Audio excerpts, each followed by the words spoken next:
Well, good morning, good afternoon, good evening, or good whatever, wherever you're joining us from. Welcome to coverage of the Bob Linn Superstars Division here in Albany, New York.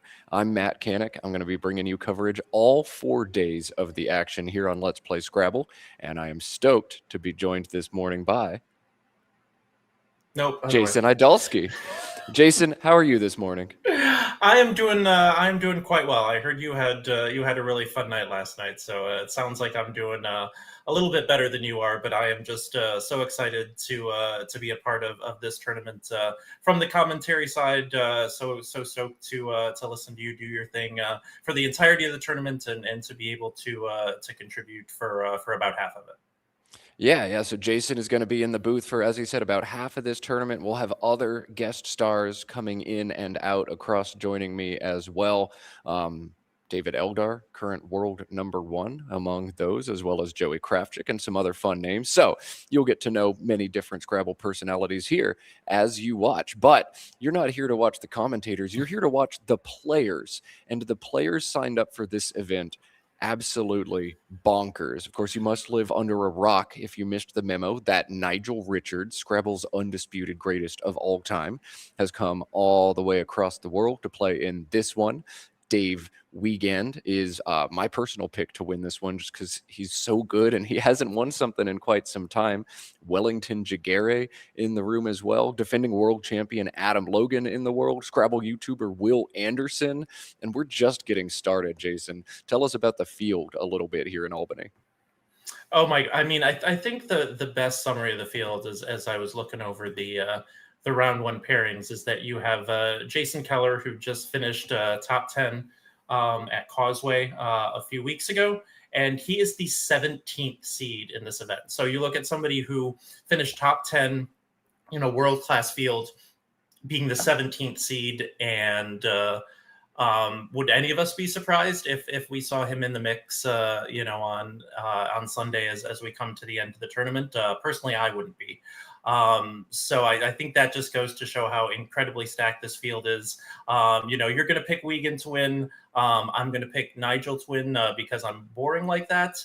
But in this kind of field, I wouldn't want to pick anybody. Everybody is just way too good. We are just so blessed and so spoiled to, in the span of 12 months, have on the Let's Play Scrabble stream the World Championship, followed by Causeway Challenge, followed by this Bob Linn Superstars Division. Yeah, just absolutely sick Scrabble. And if you missed it somehow, there's tons of sick Scrabble yesterday, too. Adam Logan and Nigel Richards faced off in a best of 15 set over the last 2 days. All of that archived on the Wespa YouTube channel. So check some of that out after the action here. Just building so much Scrabble content for those of you at home watching either live or after the fact. It is so cool. What else is cool is the prize pool here at the tournament. First place, as much as 20,000 US dollars. So fireworks over the Scrabble board, fireworks here for the 4th of July. And Nigel Richards has grabbed the tile bag. We're ready, Jason. Let's play Scrabble. Yeah, we kind of overdid the preview of the tournament as a whole. So we have Nigel Richards first on stream up against Dan Blake, who's actually acquitted himself quite well. I feel like I've commentated most of his games on stream, and even though he is the 46th seed out of 53, if things fall right, you could absolutely give Nigel a game here, and nothing super obvious on this opening rack from Nigel. Yeah, he's lined up the 5-letter FECIT. Highest scoring option for him does keep RT as well. It looks pretty strong. The one wart here, Jason, is stringing the I next to the double letter score, but just scores too good and RT too dynamic. This is the engine's preferred play, and Nigel's made it in under a minute. But what a pull for Dan Blake on his opening rec, EINORST. I think he'll be bingoing, right, Jason? Yeah, you want it to, yeah. So how do you beat Nigel? That's what everybody wants to know. How do you beat Nigel? Well, yeah, you pull Orients out of the bag to start, and and that'll do you pretty good. So, what seems to be the best use of of this embarrassment of riches? First, you're going to look for double doubles out of this turn, and nothing is available to you. Then you're going to look to the triple word square, and you can extend this rack out to the triple word square. So 77 points available here for Dan Blake is his highest scoring bingo. Either tritones or it's anagram tenorist. And tenorist either goes into the T or from the T. So I'd be shocked if we see any other bingo than 77 from Dan Blake. If he, for whatever reason, misses those T bingos, 66 is all he can score here. Yeah, and is this... Okay, so he's going to go with tritones. I mean, I almost wonder if playing against a player like Nigel, do you maybe play tenorist in this spot because you've already got the I slotted? Maybe try to get a quick, QI or XI play, or is that just, a little bit too cute by half there? I don't know. I think if I'm playing against Nigel Richards, I just want to get really lucky and have obvious plays, and putting the S where Dan has placed it here makes it easy for me to do that. If I just draw another bingo and it plays down to the S for 90, like I just kind of beat Nigel in 2 moves. So I don't mind this decision at all. I think that's actually what I would do there, though. Either one makes a lot of sense. Nigel back on turn now. EJMMRTX. He's lined up Remex on his rack, REMEX, looking to play it through the E and fess it. 28 points, Jason. Feel good to you? It doesn't feel great, but I think it's right. He's choking on it. He doesn't like the play. Another option for Nigel would be Jighere through the E in tritones, 27. That holds MMTX. And while at first glance, MMTX is like, oh God, that's a terrible leave. I'll never bingo. Like, well, you're going to score a lot after keeping that. So maybe Jighere worth some consideration here as well. But I don't know. These are tough racks. 2 M's, a J, and an X together. How will Nigel unclutter this? Yeah, I think you just kind of play it straight here and play Remex. I'm just trying to figure out which E if you want to do it. I think this is... We know Nigel, if only he had a nice play there that, like if REME was good and he could just, like set up the EX. But, very rare to see Nigel part with an X for only 28.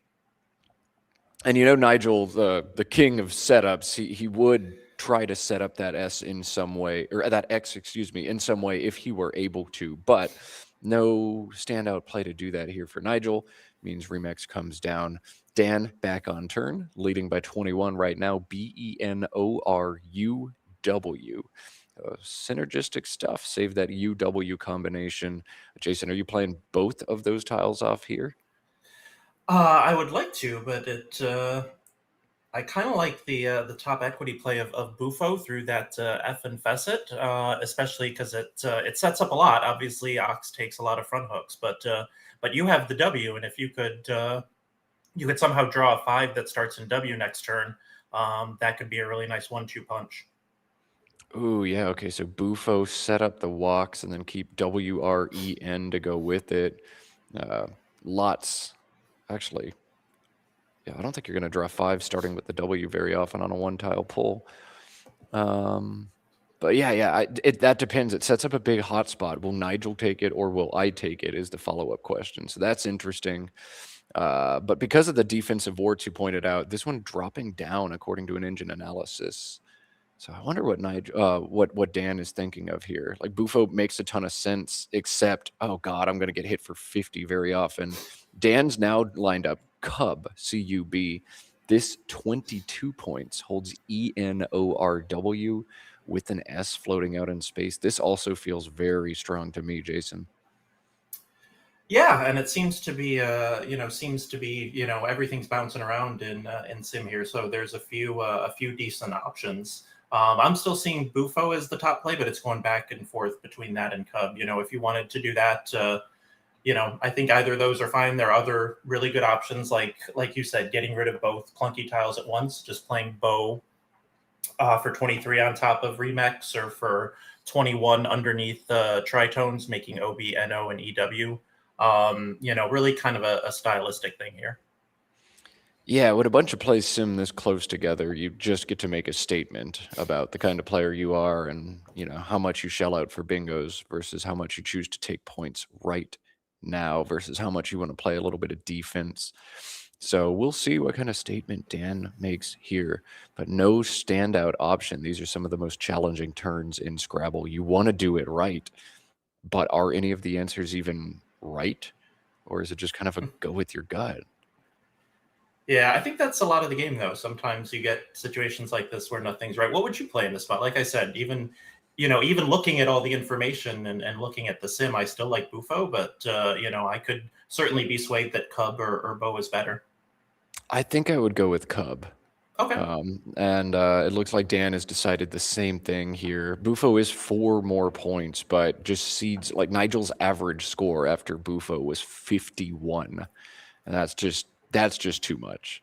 So Cub, what we're seeing from Dan, and now a big draw for him. Will he convert on the bingo? That looks promising, but I don't know that anything is there for him. Nigel has found the game's first blank, IIJMRT blank, but there is nothing good for Nigel to do this turn. Highest score available without burning the blank looks to be just 18. So, Jason, what you got? I think we could be seeing Scrabble history here if he just plays, the standard jism through the S and tritones. We could see Nigel part with an X and a J on consecutive turns for 41 total. Pretty sure that's never happened. Oh, geez, yeah, that would be wild. Miri on top of, you mentioned that high scoring play, Miri on top of tritones. It is kind of a minor J setup. Feels kind of weird to be blocking a bunch of bingo lines when you're behind, but it is still early in the game. Yeah, Jism would also block the best bingo line on the board, so that just feels like a bad play to make. But interesting that Nigel holds the J with the blank here. It's going to really cripple his bingo percentage next turn, though not make it impossible for him. HITN on the pull, so Nigel not going to be bingoing one more turn. Dan is going to be bingoing this turn if he spots the option available to him. Just one playable bingo here. Down from the T in tritones is 72 for Dan. Yeah, and this is a really big turn, especially given that Nigel's rack is not great, and it's really not. I don't think going to be well equipped to deal with an R if it ends up in that spot. So this is one, and he's got it so close, so close to setting it up, but it looks like he just wants to play off the OW or it's just there's even a space for that L. Just move that L right between and play Townley or that one of those Collins only bingos that it's totally plausible that maybe he has not seen that one yet. Townlier is within the top 1,000 8-letter bingos by probability in Collins, so a word Dan has almost definitely encountered before, but just connecting the dots, finding it here is now his challenge. Yeah, and you're playing the goat. You're on stream. It's I don't envy players when they get in these spots for sure. Yeah, or maybe he set up toe liner. TOWLINE is valid, but it does not take the back R like some other hotliner, etc. words do. I wonder if there's just some confusion here from Dan outside of the bingo here. It's a pretty tough turn for him. W or LOW plays on top of the IRI of Miri for 22. He can score a little bit better, 29, if he plays LEW beneath the RE of Remix, but none of those plays are really nice for Dan here. He needs to find this bingo. Yeah, as we say a lot on stream, it's like the longer he goes without playing it, the less likely I think that he's going to find it. When he had the OW set up, I wonder if he just wanted to kind of plunk that on top of Miri there, making Or and Whis. He's also got still got the spots on top of Remix for something like Low. Low obviously plays on top of Miri as well, but like you said, big drop in equity between Townley and whatever the second best play is. Yeah, huge drop between them, 40 some odd point delta. So this would be a major mistake for Dan if he's unable to convert on the bingo. Yeah, and this is the one player in the world that you do not want to be missing bingos against. It's hard enough to beat Nigel when you make a bingo miss that's going to be like a 40 some equity point mistake. Then then you've really made life harder for yourself. But he is going to take the points. He's going to go with new, and despite the bingo miss, still up 50. And even though Nigel has the blank, he doesn't have that much here. Even though Dan did just give him a nice spot to play gin. Yeah, he's already got one spot to play gin, 30 points above the IRI of Miri last turn, or 29 now, on top of the RE of Remix. If I'm Nigel, I'm facing a deficit in this game. I want to leave the front hooks to new available, but Nigel says no, I'll actually take the 1-point sack and take that spot right now. And Engine likes this placement quite a bit more as well.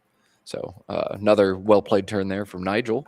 Dan back on turn, leads by 25, AILORUW.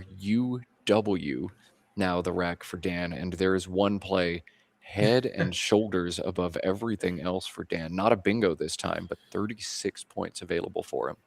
Yeah, stop us if you heard this one before, but he's got one star play and not much otherwise. The alternate spelling of Woorali's to the IS on the right side of the board, WOURALIS, will score 36, blow up the rack, leave the I. Otherwise, it looks like you're playing Way, WAI, on top of the Ire and New combo for just 21. So. Oh.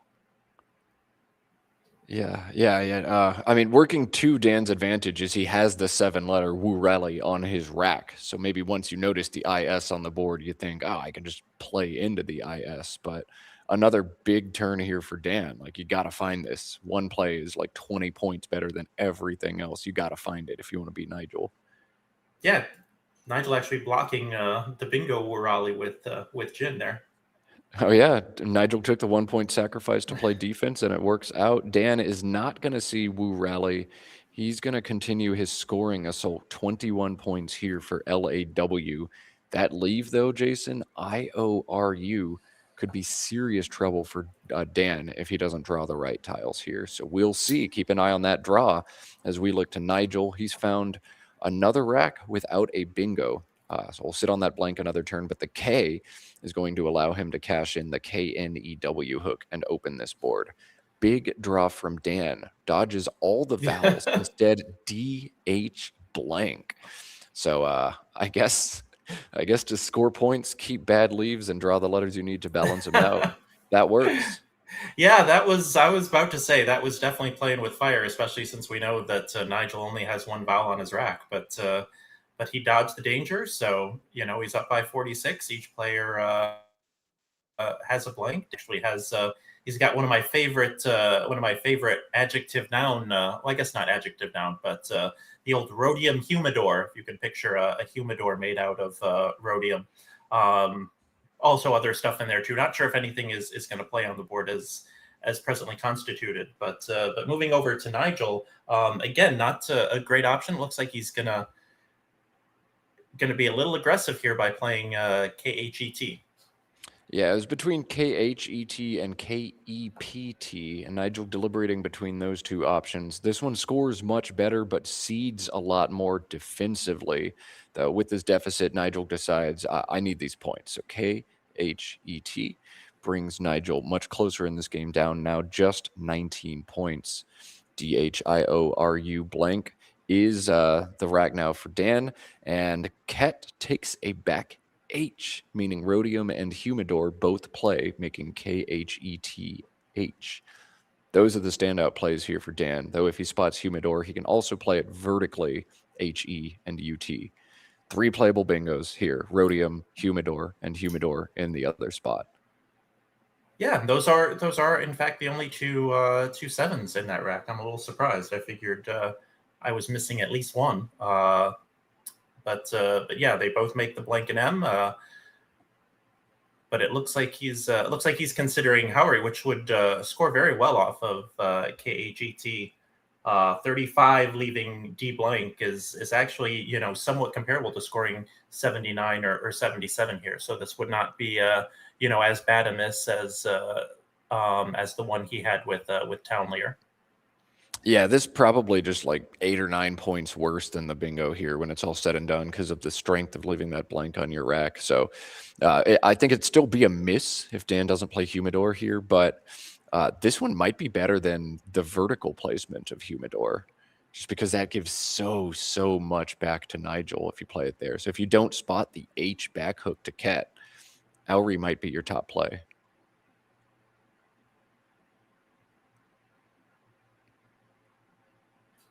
Yeah, I was gonna say I probably would have spaced on the H back hook and concluded that Humidor opening up that juicy S and T front hook was, I would just have to kind of bite the bullet and and do that. But so yeah, Owry is actually not bad, but it's one of those where he probably feels that there's a bingo here. He probably knows that that we're all watching, wanting him to play a bingo. His time is running short. Nigel's been playing pretty briskly, and Dan, coming up on having half his time remaining, and we are nowhere near the midpoint of this game.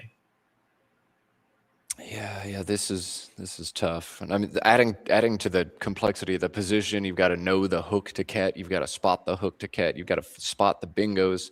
But you're also like one of the bottom seeds in the division playing against Nigel Richards on stream. That always makes things more challenging. We're going to see Owry 35 for Dan. Again, not a terrible mistake here, just because keeping the blank is going to guarantee points pretty soon for you. We'll see if it pays off for him. Nigel has been sitting on this blank now for 4 turns, but the PUV combination means yet again he will not be bingoing on this turn. He'll take a glance at the RI exposed in Owry, but he's already got his top play set up. Pav above the IRI in Miri looks to be it for Nigel. Yeah, and I think he's going to want to keep the time pressure on, and I think he's, like you said, he's going to do his due diligence, look through the R and I, and conclude that there's nothing there, and I think we'll see Pav in about 15 seconds, or probably less than that. Yeah, Nigel can play so swiftly when he's on, and yep, there it comes, as we'd expect. Pav coming down for Nigel, bringing him just a bit closer, and we'll see. Nigel's now had this blank for 4 turns. Can he bingo with it on turn 5, or will some other garbage come out of the bag for him? Yeah, he was looking good when the S was the first one he looked at.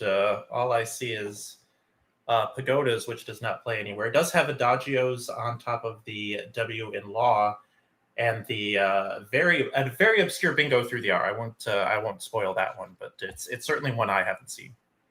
Yeah, 3 bingos available here for Dan, but one of them is a 9. Oh wait, no. Excuse me, the 9 got blocked. So yeah, as you said, one obscure one through the R, and then Adagios on the top. Adagios is a hard play to make, but the word through the R, I don't even know how to pronounce that. I can try to butcher it in a few minutes, but maybe we'll let chat just drop that one there and spell it for you all instead. Darogas, Daroghas. I would go long O. It defined as a manager in India. A Daroga. Okay. Yeah, I would guess. I would guess long O, Daroga. Yeah, I see the GH. I tend to go Irish, so I would have guessed like some sort of. When you said in, I was if you had said Ireland, I would have expected that more than India. Yeah, India, the boss man in India, I guess so. So Dan spotting Pagodas on his rack, setting that up. That's not going to fit anywhere on this board. He's gonna have to keep looking, and all of a sudden now, is time going to be a factor in this game for Dan? You still see 50 unseen tiles, and he's well under halfway on his clock. Nigel seldom spends more than about 45 seconds on any turn. So if Dan gets bogged down on time here looking for bingos, he might really feel the time pressure later on in this one. Yeah, and especially because this next turn is going down really fast. You see that Nigel has rotundas as the double from the R in Owry set up.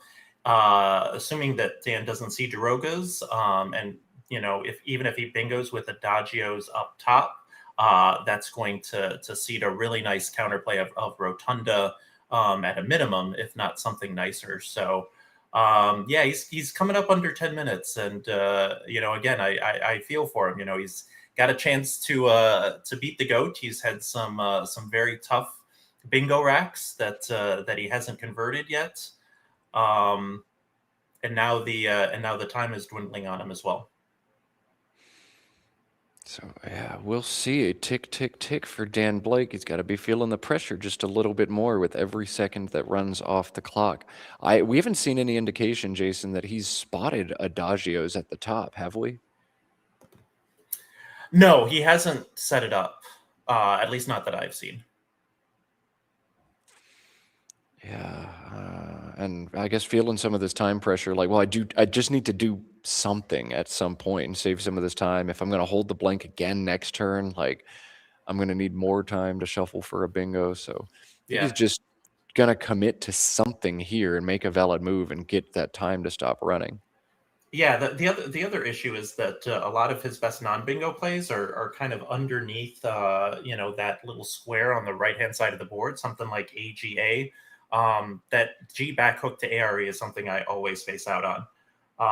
So once you conclude that there's no bingo, it's not like there's a very obvious, good non-bingo play to make. So after you say, okay, I don't have a bingo, now you have to go through the, again, like, do I want to play AG? Do I want to play AGA in that spot? So this actually looks decent. Yeah, he was initially looking at just AG, and my first thought was, no, add the A on the end. Take the extra 6 points. ADOS blank may be a slightly stronger leave than DOS blank. Just fewer things can go wrong for you, but 6 points, that's a lot in a game with this score. So a good choice there from Dan to add the A on, grab some extra points, and here comes Nigel finally getting his bingo down. Rotundas, double, highest scoring play, assuming he circles the correct blank this time. Yeah, I know we both missed the best of 15. I got to catch up on that later, but apparently there was a little issue with that. And have you ever been the beneficiary of that? Because I feel like I've seen about 20 times the opponent circle the wrong blank and then look and then realize that they have. So I feel like I've been close to getting a free turn because of that, but I never have. I think it happened once in like a low stakes game at like a 1-day or something, and I don't like getting turns like that, so I actually stopped my opponent before they hit their clock, and I said, "Are you sure about that?" and let them redesignate it. Yeah, it feels dirty to me, but to each their own. ADENOS blank now the rack for Dan. All of a sudden, his lead is gone in this game. He trails by 30, but he is going to catch up on this turn. I'd be shocked if Dan doesn't find some bingo to play on this turn. If he's not sure that HOURI takes a back S, and it does take a back S, he still has options underneath the DAS of Rotundas. So a bingo should come down here for Dan no matter what. And here it comes. Yeah, and he did see the underlap. Good. Anno dies 73 points. Highest score there, 79 for Dan if he played a stoned ASTONED underneath Auri's, pluralizing it, but this ain't bad either. Yeah, so we got a pretty even game. Dan up by 42, but off turn, and that with an even draw, Nigel will make up some ground in this end game. The question is, will he make up enough? So really interesting close game to start the day. Love to see it. Yeah. All right. AEGLPST, now the rack for Nigel, trying to catch up once again in this game. Initially, he set up GAP, and those 3 tiles would actually play down into the PING on the board, gapping for 26. Holds ELST, but Nigel has shifted away from that play, setting up PALE now. Or PAL? Yeah, I'm trying to see. PALET underneath anodize there. So that scores. Oh. Scores 39, keeps the S, sets up the S. That's awesome. So, yeah. Yeah, that's what you want to do here. The G, not a great tile, but that's so many points. 39, you basically caught up in this game. Yeah, on a different board, I could see you wanting to play gap and draw into LEST, but this is not that board to make that point sacrifice. Oh, this is now going to be a really fun turn for Dan. He's only got 7 minutes to play the entire rest of this game, but this is one where you really want to slow down and think it through. Lots of fun options available for Dan. I think if you're looking at long words on the rack, you're going to spot the 6-letter doozy, Doozie. That plays down back hooking cub, extending it to cube for 40 points, but opens the board up. I don't know, Jason. Scoring is very important right now, but defense with a small lead like this also matters. Can you play doozy here, or are you looking to go smaller?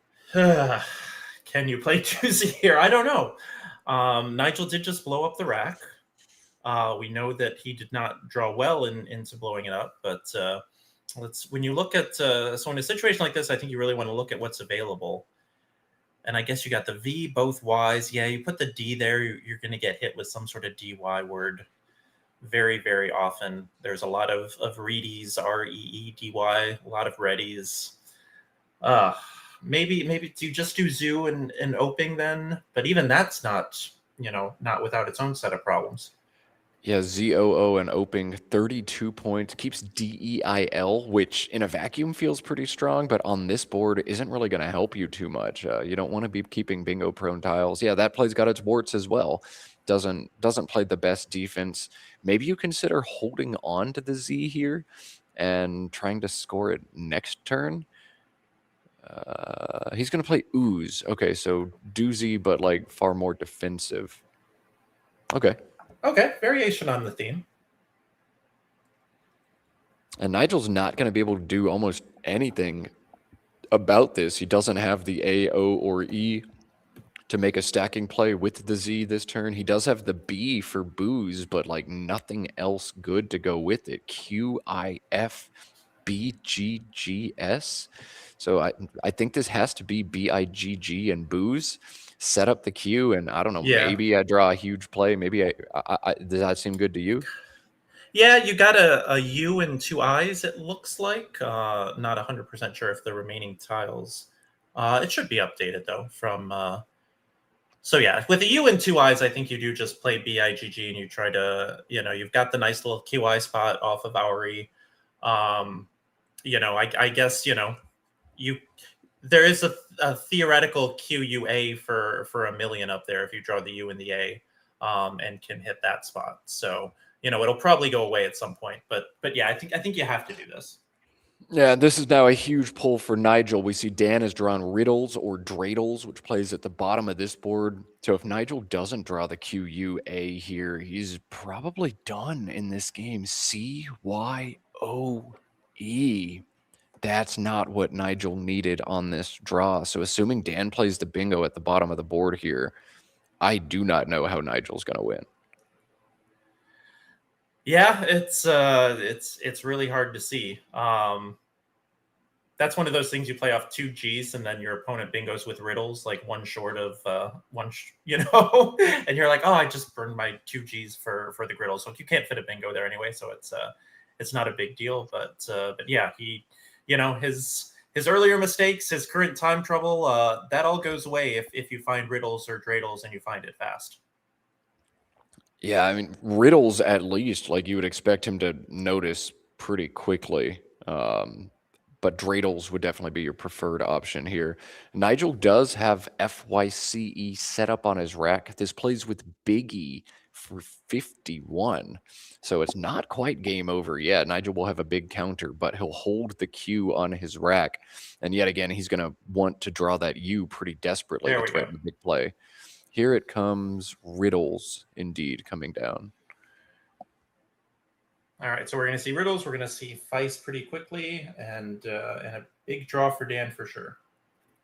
Yeah, Dan actually wants to see the U come out of the bag here, so Nigel can't draw it. One of the strange times where he actually hoping to draw a Q. Dan also really hoping he does not draw the Q here. We know that's not a possibility as it's on Nigel's rack, but that's what he's thinking about in this situation. Yeah, but after Feist, I guess I thought we'd see it right away. But after Feist, what do you do with that Q? Yeah, I mean, there were options to draw plays down from the I and Owery, like QUA, QUEY, etc., and those would all be great, but those are all gone. And what do you do now? So Nigel is not looking at Feces anymore. This is now, I think, Feces, That's what I'm looking Feces, at. Yeah. holding QOY. Has he concluded that his only way to win is to draw UA and play Quay up top? Yes. Yeah, that's exactly it. That's exactly it. Trying to draw the miracle play at the top. And if we take a peek at Dan's rack, no UA U, is in the bag. no A. This, oh my goodness. Could it work? Will it work? Will Nigel try it? Most players have already played Feist on this turn, especially seeing their opponent in a time crunch. Yeah, I already committed Feist, so I got to see how many. All right, how many? We have 6 in the bag then, right? 6? There's 6 in the bag right now, so Feces would leave. Okay, 2. so after he okay, so it's not guaranteed that he has Quay up there, but I think, but it's so easy to block that spot. Like you're going to see the QUA potential and block there. There's really no other danger spot on this board. Like there's no spot for bingos. Oh, but he's gonna do it. I mean, yeah. What could Nigel possibly be doing, making this strange looking play, except trying to draw something? But that's a lot to think about. A lot of layers for a player who's low on time, not used to a stage of this magnitude. So we'll see. Dan does have that big Y tile. Nigel draws the A. And the U, no tell, stone cold from Nigel. You could never have guessed that he's just drawn a 100-point play. Dan has the Y he needs to block it, and he's got some words, EYOT, TYOE, or TYEE, excuse me, both play with Big E right now if he's confident on the 5. But I'm not 100% sure we'll see that. I have no idea what Dan is thinking about right now, but... Yeah, he's got Ivy set up, but I don't know where that's going. I mean, as he does his paperwork, and he's doing it right now, like you look at the unseen pool, there's one thing that's really scary. Yeah. It really jumps out at you. It really jumps out at you. And there's also like he's got the E. Oh, he doesn't have even just VIE through that I and big, because he doesn't, that's the only tile he has other than the Y that goes after the O. I don't know. This is where time becomes a factor too, you know? Yeah, if you've got the time, you do all your tracking, you think it all through, but now you just have to spot plays, and there you go. He's blocked it. He's blocked it. Okay. Good on Dan, as YE and ZE, same 2 tiles, plays for 31. This is just 14, but he had to know that Quay was possible. And Quay, yeah, and you can't Y hook BIGG, because if you're wrong and it comes off, then you've given up Quay. So you gotta play what you know here. Yes, exactly. Play what you know. Don't take the shot on a word you're only somewhat certain of. Quay scored 105. Just feels like it should be illegal to try to draw a word that much. But Nigel's play executed on the draw, but sniffed out by Dan Blake. And Dan looking like he's going to take a round 1 massive upset victory over Nigel Richards. You know, if I get this in round 1 and I lose every game for the rest of the tournament, I'm still feeling pretty good about it. No, exactly. Exactly. Yes. Also pronounced key. We keep saying, I like to pronounce words like as they appear on the board, because when I say key, people go, well, the K's on the board. What do you mean key? But yeah, QUAY is pronounced key. So apologies for our Americanized mispronunciation there. Yeah. Queen's Key is one of my favorite parts of Toronto. So okay. Yeah. QUAY, key. But no key here for Nigel now. And he's just got to figure out his optimal endgame. Bag is empty, so he can solve this one all the way out. He cannot win this game, though. And no spot for Yokona, one of my... I don't want to say favorite key without U words, because once in an NWL game, I drew Yokonas as my opening rack. And so instead of scoring 114, I exchanged. That was fun. That was fun. Yeah, that was fun. Yeah, because what else do you do with Yokonas in a WoW or NWL game? Like, you exchange. You have nothing. You have literally no Q plays. And if I was playing the other dictionary, it was 116, I think I counted it as. But anyway, enough about me. Doesn't look like... And the thing about Nigel is that he will, like, whereas we would try to see, like, oh, can we, like, bait him with the phony? Can we, like, cut spread, like, do something that he can't afford to challenge? like Nigel's just gonna play his proper end game, and apparently it starts with playing aquas to the S and feces. Yeah, going out in 2 is the name of the game here, and this is the guaranteed way to do that. Nigel's top end game by like 17 points was aquas, and doing Nigel things. Of course, he's found it and done it even in a lost effort here. So Dan just has to make pretty much any valid play, and he's going to hang on and win this one. Interesting way to start the action here at the Bob Linn Superstars Tournament in Albany, New York. Next round, we'll either see Adam Logan or Wellington Jighere. The plan today to showcase the players in the field who have won world championships before. And then days 2, 3, and 4, we'll just kind of shift to board 1 and 2 pretty exclusively after that. Here comes Vito for Dan. And Nigel now to play out N-O-Y and or Y-O-N and Biggie. 19 points the outplay coming for Nigel.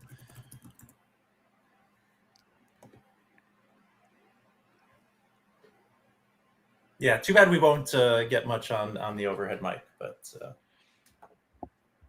yeah, Nigel famously doesn't talk about his games pretty much at all. You can ask him questions and get like 1 to 3 word answers sometimes, but we will try. Nigel can be hilarious when he does choose to speak. This is one of those where, Nigel almost certainly does not, watch his games on stream after the fact. But, if he did, he'd be like, oh, like my opponent missed, bingos on 3 turns and I still lost. But, Nigel does not think that way, famously. All right, we'll cut to that mic.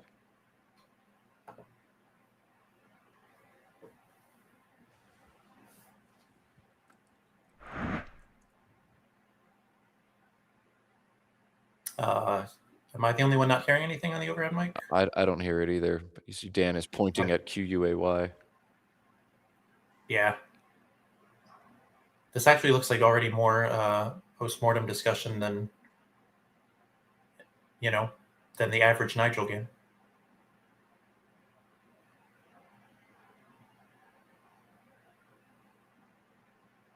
Yeah, probably. Did you have key? Yeah, I had key. Well, yeah, that's about it. I wanted to block QUAY just in case, and sure enough, you had it. So yeah. You can see behind the players, we've got the entire playing space here in Albany. I've been in this room so many times now, and it brings back some great memories for me. So check out some of your other favorite players out there in the field as they cruise around. What a win here for Dan Blake to start things off. Seated near the bottom of Division 1, but he doesn't let that stop him from slaying Scrabble's GOAT. Dan Blake 414, Nigel Richards 338 is the end of round 1 here. Again, round 2 will either feature Adam Logan or Wellington Jighere. I'll drop in chat as soon as we know who that's going to be and who their sacrificial lamb and or upstart opponent is going to be as well. But you see the handshake between director Josh Greenway and Dan Blake. Like, wow, congratulations. I bet that feels great. So have a day, Dan. Perhaps we'll see you back up here again soon. Once we know the next matchup, we'll put it in chat. We'll cut to the action as soon as it's there. I do just want to ask our viewers at home to do a smidge of homework as we wind down. If you haven't done it yet, please get down there and click the thumbs up button. This tournament has a prize pool of $75,000. And I think maybe we should get it on the internet like as much as possible. I think we should try to drive this up YouTube's algorithm. I challenge you at home as well, if you're viewing, I don't know, send this to a friend if they've got some time off over the 4th of July weekend.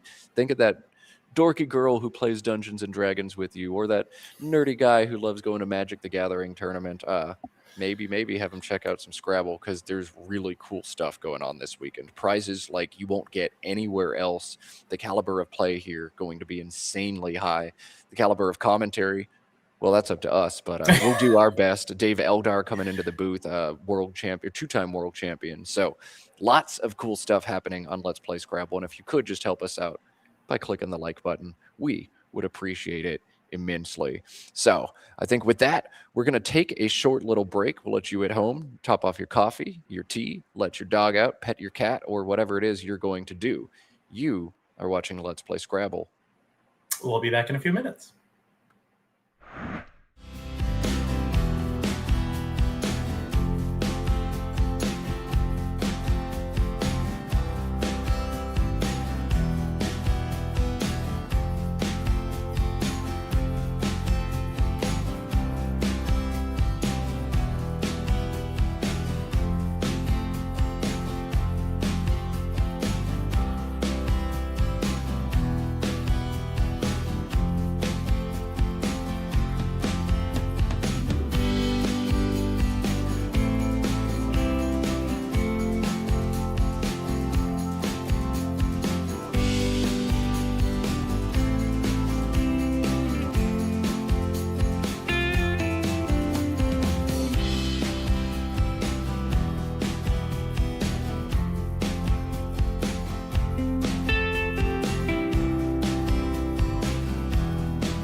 All right. Well, we saw Adam Logan beat Nigel Richards in a best of 15 over the last 2 days. And we're going to see Adam Logan on stream again here in round 2 coming your way from Albany, New York. We didn't get a chance before round 1 to talk about the magnitude of this tournament as much as I'd like to, but holy crap, Jason, what an insane event.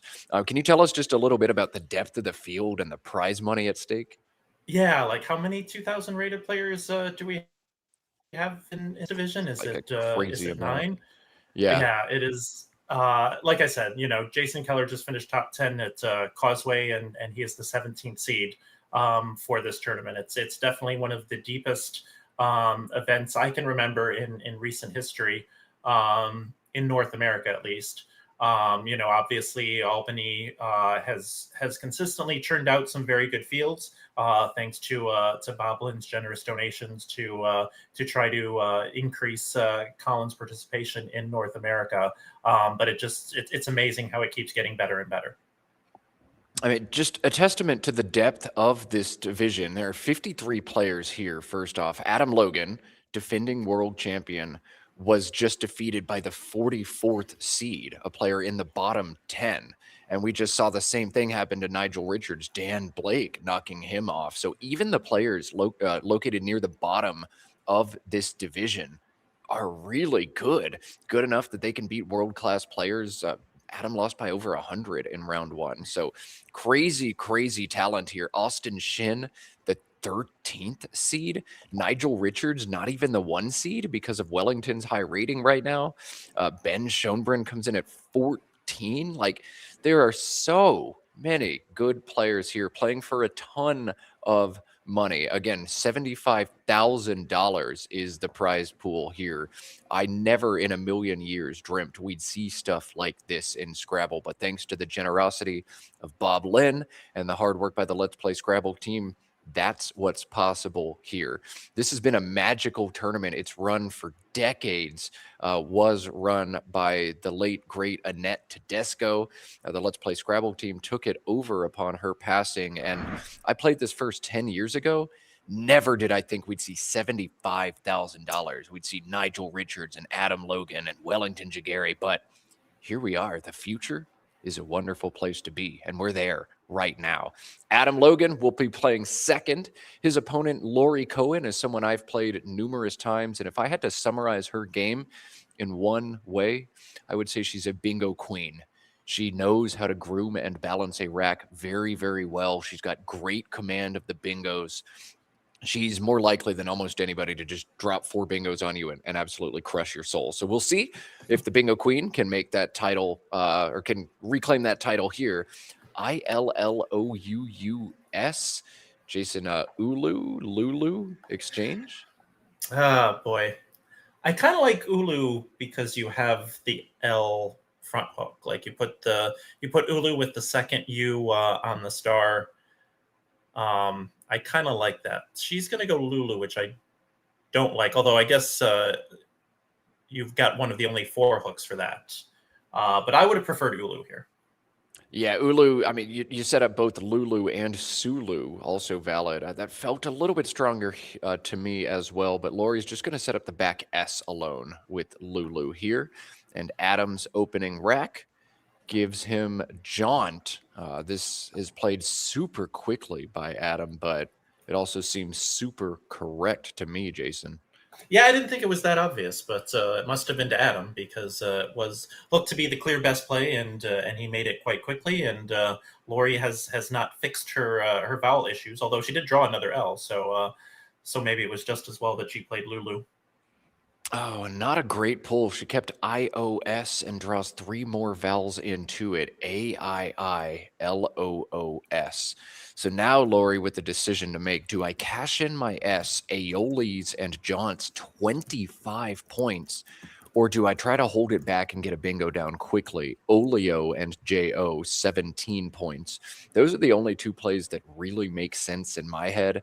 Olios or Aeoli's, or Olio versus Aeoli's. Jason, are you cashing your S in here?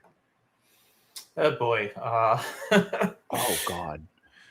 Yeah, Bravery Jaunty, you just saw that? Yeah, I just saw that. Wow. Yeah, this is a tough one. I would probably keep the S here, although I don't know if that's correct. I would probably play Olio and making Jo, personally. Laurie, I think, is the type of player who would be inclined to make a play like OI next to the JA of Jaunt as well. AILOS bingos pretty frequently, and she plays to her strengths. She does try to draw bingos a lot. The play of OI draws a bingo for Laurie about 52 to 53% of the time. So I could also see her making that decision. She's also looking now at Jiao, JIAO, but anything that doesn't take away bravery and jaunty is going to be tough. Yeah, and that's not it. Oh, boy. Oh, man. Not a bad play. Smacked. Yeah, not a bad play, but a bad result coming after this one. And actually, Adam has two different 94-point bingos now. Bravery in this spot is 94, but Breviary through the A and Jiao is also 94. Sort of an embarrassment to riches, but this is stronger for Adam. Take out the big SY hook on Jaunt. So Adam up 19 to 124 on Laurie.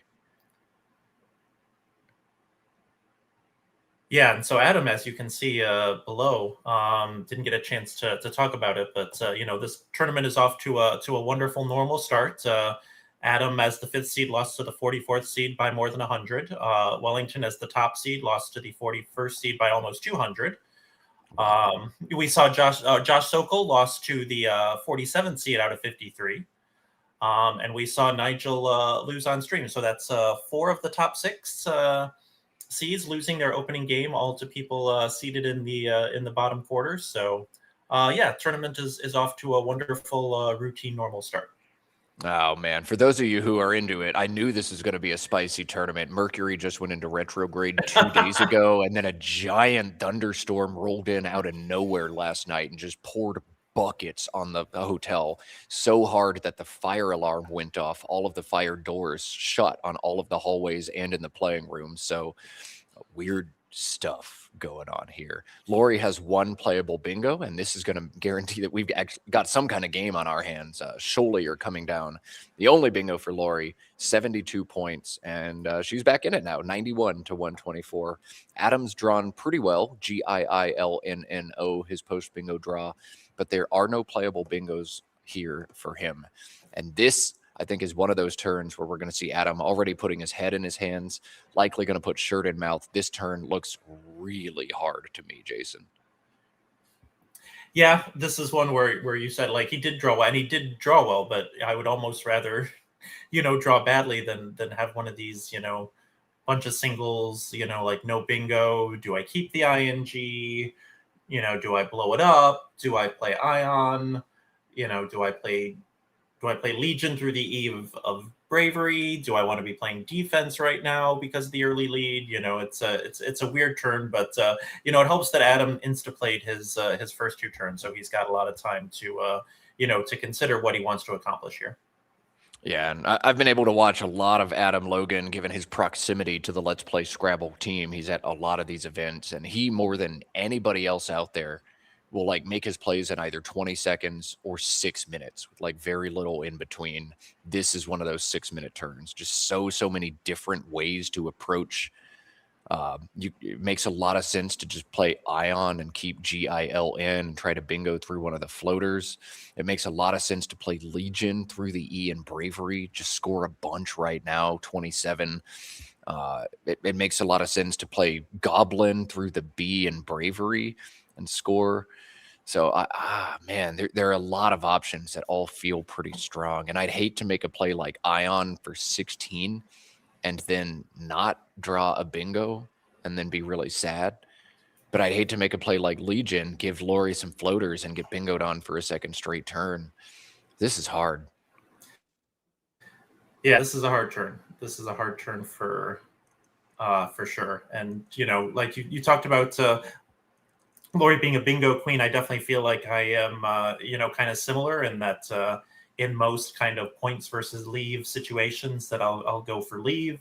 I'm a little bit, a little bit fish happy, overly so sometimes. So I mean, I kind of like I kind of liked Ion kind of setting up the L there, the case L, but Adam is going to go for loin, which is interesting considering that he doesn't have an E.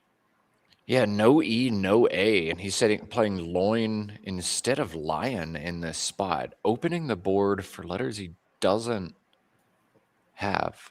I guess he does. He has the I as the front hook for, he's got ISO GHI potential, but that seems like a weird thing to set up. But I think that's why loin over lion, maybe, column D plays next turn potentially. Maybe trying to get Lori to play over there so that you keep the A and the O and Jiao available for yourself as well. AO both synergize really well with GILN, but look at the draw for Adam into ING QWPE. Enjoy. Yeah, there's one for the ING leave is overrated crowd.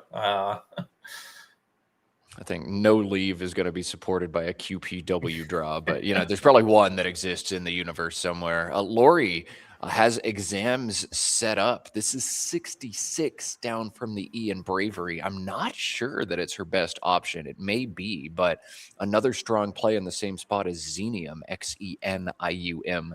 That's 48. Exams 66. Lori says this is just too much to pass up, and I think I agree. Well, take the lead. Yeah, given Lori's style, XU under the O in Jiao was an option as well. But I think any one of those three would have been fine. I actually kind of prefer exams here. I think that's the right one. Yeah. XU makes a lot of sense as well. Like, it's a strong leave, but given the shape of the board, and you've got the big S hook for Jiao, not Adam, this feels all right. Now, what is Adam going to do? EGINPQW. QI plays above the I in Jiao for 22. QI and BI underneath the B in bravery gives big counterplays to Lori. Maybe even holding the Q and playing PEW on top of the IAO of Jiao. I don't know. The Q is really, really nasty on this rack. Jason, are you playing it here? Yeah, I mean, he's got that QI ISO spot he just set up. I was wondering, it's probably too cute and probably not, you don't have anything good enough to play like through the A, something IA, setting up QI for 44 next turn. He's got white. Okay, so that would play off of, again, that spot that he kind of created, the ISO PHI Phi spot. That would score pretty well, and then you just kind of hope. I mean, you've got the spot on Jiao, you draw AT, you can play cat up there. It's still kind of early. So I think this is kind of right to just kind of ignore the Q, take your points with wipe and hope it gets better. I don't know. I'd really want to play the Q here if I could, but another very hard turn for Adam. And if you take a look at Lori's rack, of course, Adam can't know this, but she's got untwines to the S in exams for a huge score. She's going to set it up right now as I speak that word. So untwines, a big, big play for Lori. Man, when Adam had bravery and Lori missed on her bingo draw, I thought this was going to be a landslide Adam game, and I started to think about how we're going to fill the dead time. Now, all of a sudden, just a few moves later, Lori looking to take a commanding lead in this one. Wow. At least we thought alike. Oh, he's just gonna I think I like this. I like this. You just like this? play Okay. the Q. Yeah, and see what happens. So the QI 22 feels good for Adam, especially if he's able to draw a nice tile here. And E would be huge. Okay, R might be able to do something with that. But untwines for Lori, only bingo available, and it's 95. She set it up. She's now pulled it back. I wonder if she's not certain on the validity of that word here. Yeah, Adam has powering through the O, so we're just setting up for for a game full of momentum swings. It is the 4th of July, so fireworks would be on brand here. And here comes Lori's firework on twines. You see Adam noticing the W dropping right there on the double letter. Oof, that's going to hurt. 95 points for Lori. But as you said, Jason, powering coming back for Adam. Also, the nice little pop quiz on whether powering takes the S, considering where this is going to land. I was already thinking about the front extensions, yeah, but the back S Oh, is also over. big. Yeah. Yeah, I've never seen a Um, 12 on stream. We've got the V's out there. What are some of over the other ones that? there's a lot of them. Disempowering, that won't fit. Empowering, outpowering, empowering with an IM, overpowering, yeah, the repowering. There's quite a bit that could happen there. None of these take the back S though, including powering itself. So yeah, like you said, fireworks on still 2 days before the 4th of July, but definitely fireworks in this game. This is shaping up to be a really fun one. And now the Z for Lori and the E, so she can play Z or ZE. Yeah, we can say Z since this is in Albany. We're good. Play ZE off of exam, but geez, what a wonderful post bingo draw. Yeah, wow. Panzer T. Zeta is 69, ZETA. So powering was 69, and Lori can just punch back with her own 69-point counter. Zeta's got to be the play, right? It does open the right side of the board, but 69 is way too much to pass up, right? 69 is 69, and that is all I will say about that. Yeah, you're not going to sacrifice 18 points and play Zap and ZE, I don't think. Holding RENT is strong, but not that strong. All right, but looking at this unseen pool, I see a lot of good stuff. Like, yeah, we're kind of Val heavy, but I see a bunch of possibilities for bingos. I see an unseen blank and 2 S's. So there's still a lot that can happen in this game. You see Adam kind of shakes his head a bit. His head, that hurts, man. Stop. 95 and then 69, Lori. Don't do that. But Lori is going to score, and she's going to score a lot. It's going to be an uphill climb for Adam, who's looking to avoid a 0-2 start here at Albany. I wonder what, because I don't know Adam that well. Like, we all know kind of Nigel's psychology and like how he approaches the game. But like when you're in Adam's shoes and your opponent has gone 8-11 and you've played bravery and you're up by like more than 100, on a player that you're better than, do you start, kind of, because I know you're not supposed to, but I would be like thinking ahead. I know that we were joking about, both thinking, oh my goodness, like what if this is a blowout and we've got to, what are we going to talk about, for the next 30 to 45 minutes. But, do you ever feel that way as a player? Because I know that I shouldn't, but I do far too often. I'll definitely like lose focus on a game. I won't look ahead to like who am I playing next? What can I manifest in that game, or what can I think about that player? But I am thinking about lunch or getting some grass or talking to somebody outside of the game or something like that. And yeah, against a player as good as Lori, you should never sleep, as she's shown. Like she scored 66, 95, and 69 on 3 straight turns. Adam had a hive in this spot, opting to make an 8-point sacrifice to play give instead. He doesn't want to keep the G on his rack, and I think the G is far more dangerous for him to mount a comeback, as ING bingos are going to be a lot easier to hit than bingos into an H. So Adam making a point sacrifice now to construct the board and keep his chances of mounting a comeback alive. I think that was a pretty prudent decision by him. And now it's just going to be on Adam to draw that big bingo he needs. 260 to 321. Lori on turn, Lori on CDE PNRU. And I think blocking the MO here, right, Jason? Yeah, I mean, she does have a bingo here, actually. Does she? Oh my goodness. Wow. Okay, yeah, she does have a bingo here. So let's see if the bingo queen can do it again. I did not know that word, but yeah, 1 bingo playable for Lori on this turn. And she's setting it up right now. Pranced, Praunced. And she's not going to waste any more time. All right, another bingo. Goodness, Lori. She's just she's just pounding Adam. Okay, Adam took that one pretty well. I was looking at Adam as she put it down, but man, Lori's last 5 plays, 72, 66, 95, 69, and 64. So yeah. Bronze is actually her lowest scoring move since Jiao. Yeah, so that's what, 366 in a 5-turn span? That'll play. Yeah, This that game's plays for too sure. easy. It'll never catch on. It's just way too easy. God, you want to beat Adam Logan? That's exactly how you do it. Looks like Adam is going to challenge this word just because he knows it's game over otherwise. And just going to inform everybody we are playing 5-point challenge here, as we typically do in CSW play. So this will actually add 5 more to the score of Pronst. It's not 64, it's now 69. And Lori has not scored 366 in 5 moves. She scored 371. Goodness.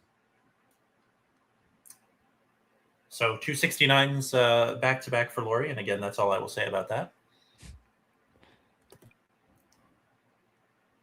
DEEHIOT the rack now for Adam. He's got a big hill to climb out of. And all of a sudden, I think he's very glad he played loin at the top, because that's going to allow a loin or e-loin plays eventually in this game. I don't think e-loin now is the move, though, for Adam. He does have one nice board opening play that also puts a lot of scoring pressure on. That's Hoyden through the I and into the N of Untwines. But he's going to play HOED instead. Yeah, I kind of like Hoyden a little bit better, but I can certainly see the logic behind this. I mean, this puts Lori in a huge bind. Like, Lori has to think about the H in the triple-triple, and we know Adam can play triple-triple. Spoiler alert, he played 3 of them in the first 5 games in his best of 15 against Nigel Richards. Don't think he draws one here, but Lori's top play right now is actually pretty sick. From the Z, Zoeae, Zoeae, 42. But she can't make that play with an H in a triple-triple line and an unseen blank, right, right, Jason? See, that's what I was just about to ask you, because, like, is it her best play? I mean, I actually think it might be. I think, gosh, because you play, you get rid of your vowels. What's the pool looking like? How bad do we need to get rid of vowels? Well, I guess we're okay there. But I don't know. I think you go up one. He just played 4 tiles. There's still a blank out, though. Boy, I don't know. The thing about Hode is that, like, no matter how you block it, like, you're going to give something back almost certainly, right? Like, if she were to play something like Howard, which seems to be the best play through it, then she's opening up, that second row for you to bingo on later while leaving the bottom somewhat open. So she's like Oda, which I saw, like, she's going to go that route. But again, that gives, Adam potential from the O from the G. So I don't know. I think I would roll the dice and play Zoe here, but maybe that's being overly aggressive. I would not leave the triple-triple open, like, no matter what. That's the way I lose this game, and especially being up on stream, like, no, I'm not leaving it open. So Adam will bingo with Steatite. This was his only bingo on the turn. It is just 60. So Adam's going to need another bingo to catch back up in this game. There is a blank in the bag right now. Adam drawing it here would be a big swing, but I think Lori may have already plucked it. I'm not sure. Not saying that Zoya was right, but it would have blocked Steatite. If we're going to be results-oriented, which we shouldn't, but... All right, no blank on the draw for Lori, no blank on the draw for Adam. He's going to keep lurking in the bag for another time. Lori now leads by just about a bingo score.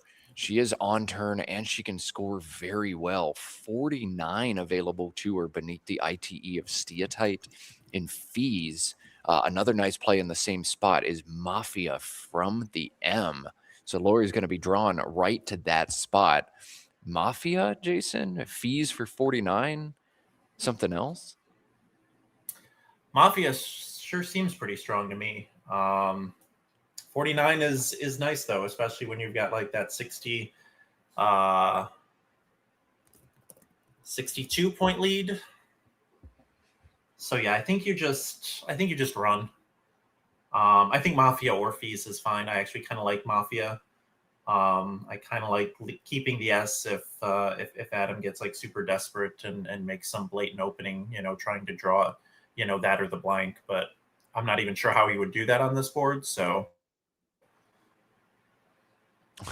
And now Adam has the plays from the Z, Zooeae into the E of Steatite possible for him. So, wow, that's crazy that it just keeps both players have drawn it. FAE, I don't think is the right line here for Lori. And the reason why is the pacing of the game. There are 10 unseen.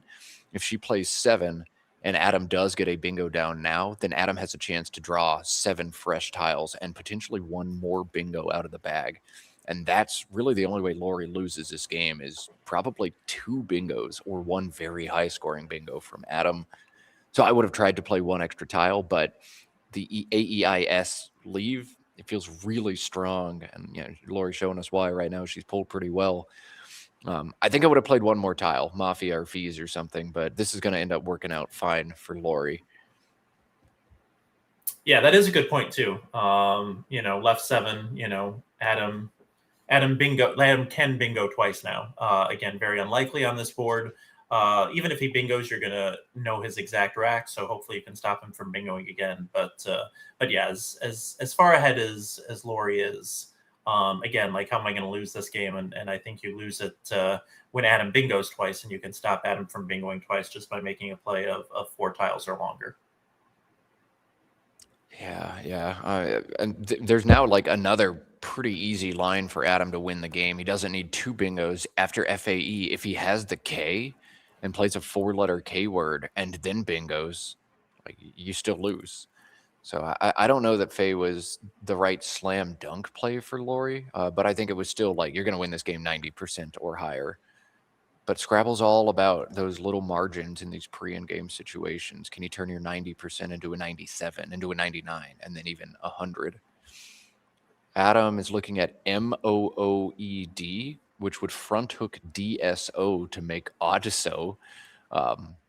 I know there's a big thing about that word from yesterday, and I'll let you guys have fun with it. But yeah, that'd be crazy to see it come up again. Mood will leave bingo lines open on the board, and at most imperative for Adam is I have to score well enough that if I do draw the miracle out bingo, it actually wins me the game. Mood looks like the way to do that. Yeah, empowering is there. Unfortunately, it kind of blocks the L. Like you've got to hit the E in the perfect spot, and it won't score anything. Yeah. I feel like if empowering scored like 55, then you could start fishing for that, or try to make a high scoring play and hope your opponent doesn't notice it. But it doesn't quite score enough that it's the kind of thing you could sneak out at the end and surprise your opponent with. Yeah, chat pointing out a K unseen too. So playing Faye when you don't have the K is yeah, that was wild. Yeah. Because I mean, even just K 1 pointer, 1 pointer, 1 pointer is 51 if my math is working this morning. So, and I guess you can survive 51 when you're up 90, but you can survive a lot when you're up 90 though. That's but you can't survive 51 bingo, and you can survive mediocre play bingo if you're up 90 because you're going to get 1 more turn in that sequence as well. So, yeah. FAE looks a little bit weak, but Lori's played this game super well. Otherwise, she's found all the bingos she needed to find. She's going to get a well-earned victory over the current world champion in Adam Logan here.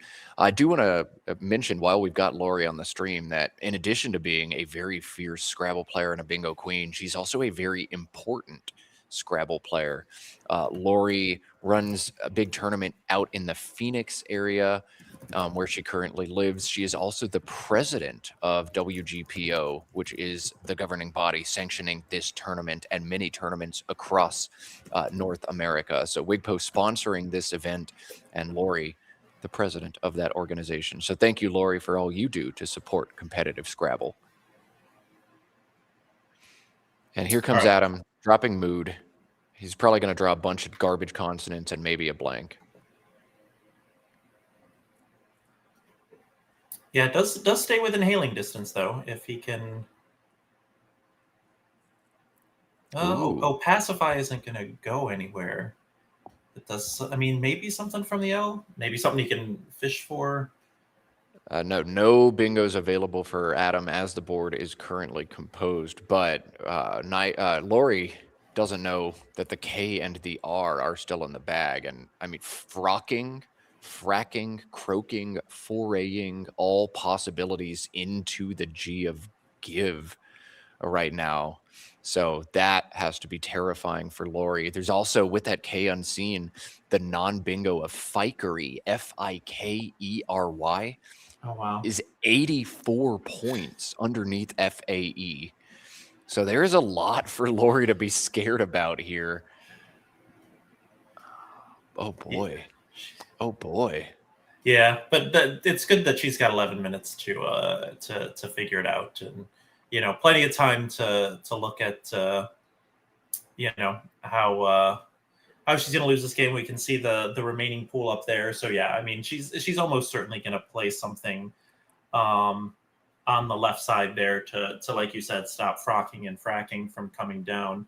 I guess one of the benefits of mood is that it leaves 2 in the bag. So any decent play by Lori here is going to empty the bag.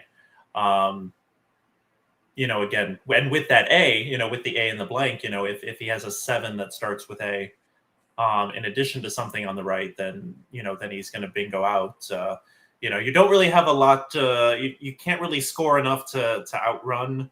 If you had the K, you could just play down below and score enough to outrun the bingo. But yeah, this is we know that she's in very good shape. But again, she'll probably take a bit here to deduce what the threat is, and then do her best to neutralize that.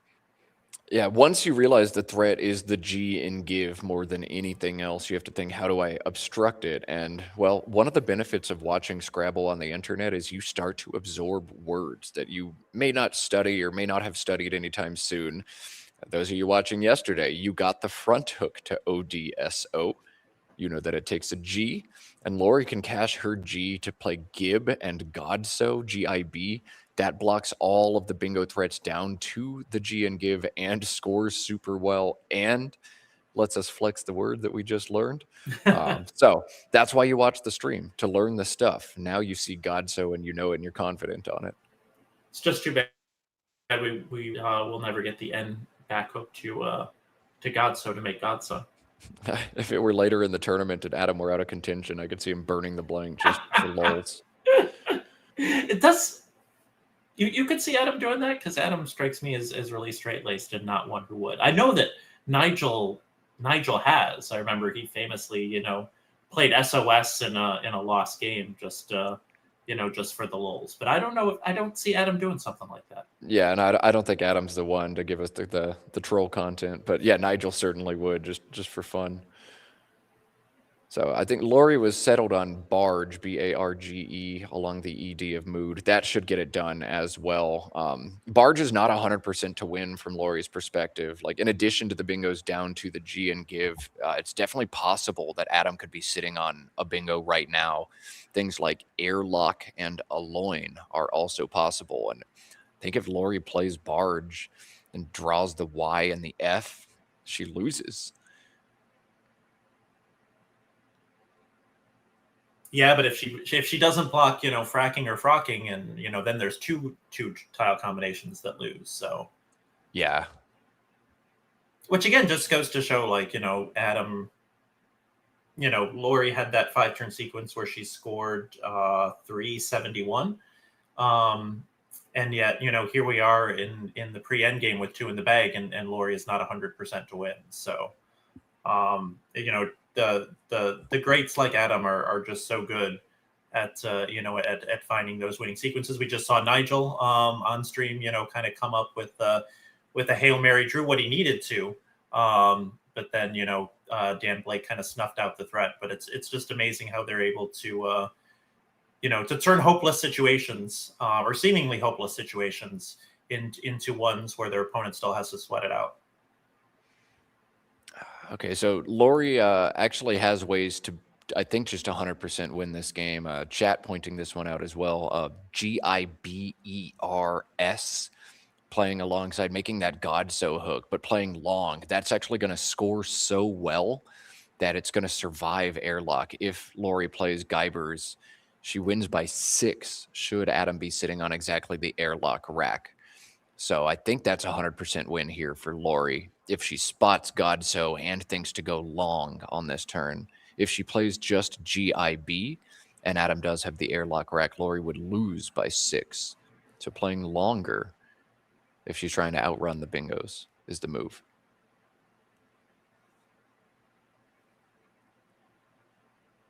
Yeah, it also looks like we have our next matchup set. So, again, on this first day, we usually here at Let's Play Scrabble like to give you a range. So we've shown you Nigel and Dan Blake. We've shown you Adam and Laurie Cohen, and next is Wellington Jighere and Dennis Ikekereger. So two of the top Nigerians will be going at it next, and good to kind of show you 6 different people in our first 3 games, and I'm sure that will probably continue throughout the day.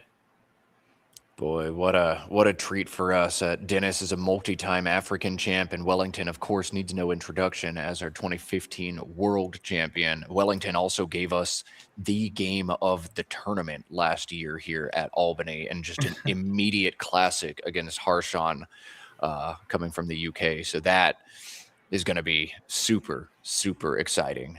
Pretty much every matchup you're going to see here is going to be crazy high-level Scrabble and crazy exciting. But that one, Wellington and Dennis, is going to be real nice for us. Yeah, I still remember all the triples through Zoa from that experience. ZOA on the board, and Wellington playing a non-bingo triple through it to come back from a 200-point deficit and steal the game. It was absurd. I think he might have still lost the game, but only narrowly. Harshan like drew a bingo at the end and won anyway. But it was still one. Yeah, it's still one of the coolest things I've seen in Scrabble for sure. Yeah, so what a treat that we'll get to watch Wellington here on stream. Jason and I are going to do our best to explain the galaxy brained moves he's making. And chat, that's your job to help keep us accountable, because these guys are really good. Yeah, and really fast, so we don't have a lot of time to explain. So, ooh. All right. So she's going maximum defense. This would probably lose to Fikery. This would definitely lose to Airlock as Laurie has emptied the bag, but this is definitely going to win 90+% of the time. And Laurie's got to breathe a sigh of relief as she pulls the K to play Eek at the bottom of the board. She won't get hit for 50+ by Adam. She's going to go on to win this game.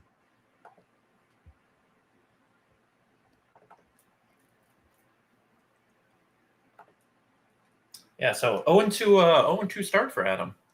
Definitely didn't have that one, especially after each player had made 2 turns in this game. Yeah, that is definitely not what we would have expected coming into the tournament, and the way this game started. Adam dropping bravery for nearly 100, but Laurie just scoring and scoring and scoring and scoring. She's coming away with a big win here. Adam Logan at 0-2. Nigel was 0-1 after round 1. As you said, Josh Sokol 0-1. So lots of upsets early on here at this tournament, but it is a very long tournament, and a lot of stuff could still happen. Yeah, so from Adam's point of view, I can't tell. It looks like he's supposed to play something off of mood there. Feels like he should be blocking the K hook to EE, though. Yes, all of his best end games take away the K plays underneath EE. It seems counterintuitive to just score like mid-20s and block that spot, but that is what you got to do. Okay, I knew it was showing me this, and I was like, that can't be right. So. Yeah, Laurie sitting on that K just has KSAR or KEGS available for mammoth scores. You got to take that spot.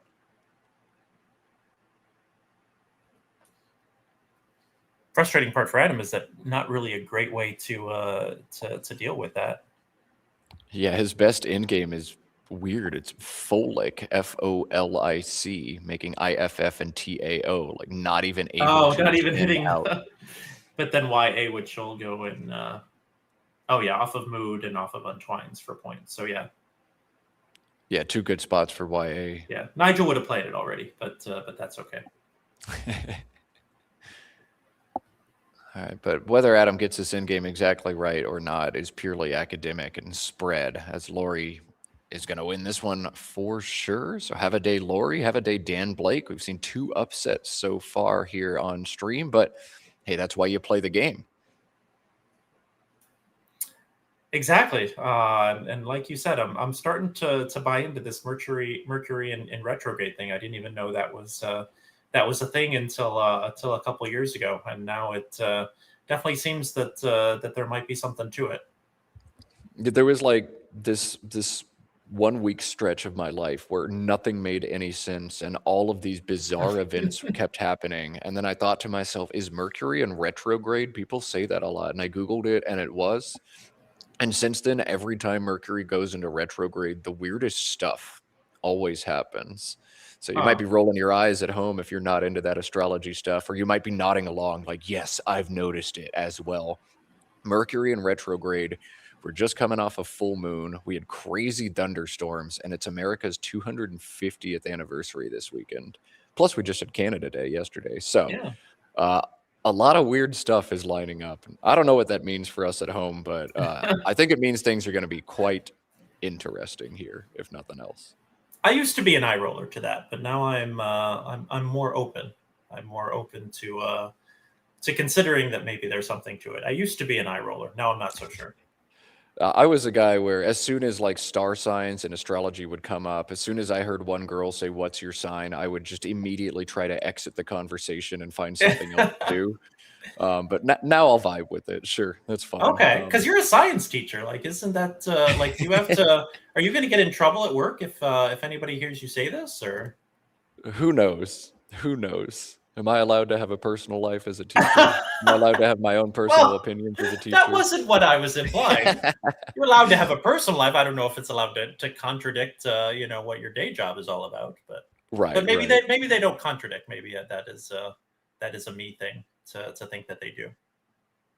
Yeah, who knows? I guess time will tell. Can you tell we're scraping the bottom of the barrel here? Is there anything more we can talk about with Lori while she's here, in case she doesn't come back?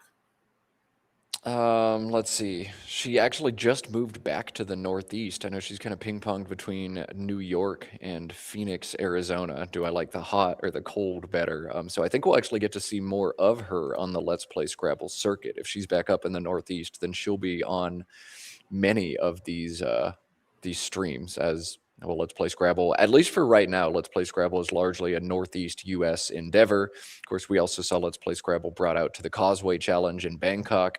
We saw them flown out to Ghana for the World Championship, and I know there's some more conversations in the works to try to get Let's Play Scrabble and the stream team out to other events across North America. But at least right now, Let's Play Scrabble, mostly Northeast. Lori now in the Northeast. I think we'll see more of the bingo stream on Queen, or a bingo queen on stream. My goodness, get me some coffee. And I'm looking forward to it.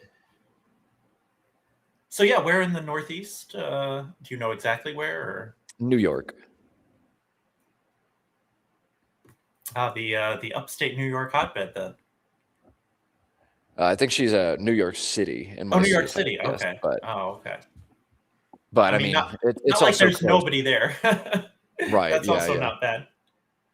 Yeah, it's also close. And so, yeah, I think we'll see more of Lori Cohen. I'm here for it. She's also had some incredible results at the big tournaments in North America. It seems like every time there's a national, she's seated like 20th or 30th, and she just always ends up cashing anyway somehow. So there's something about these long, big pressure events where she performs exceptionally well. And we'll see if she's able to do it here in Albany.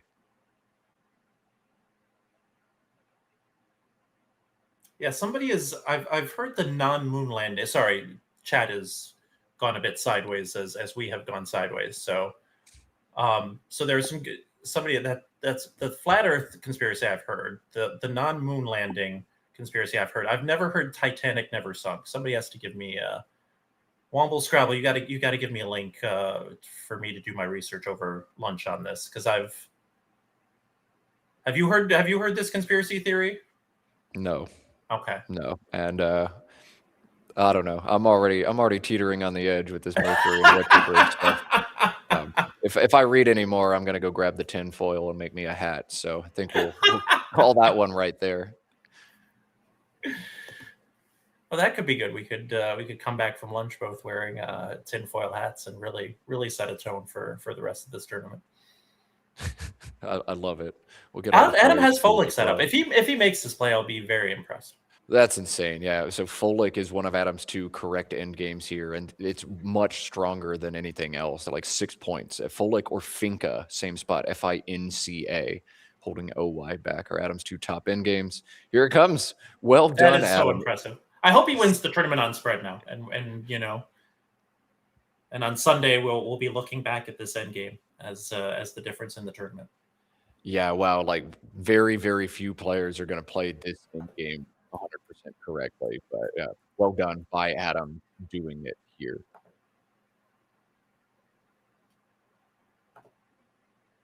And Lori, now her best options involve her seeing the Godso hook yet again. Drags or drags down from the G would be her best end game, but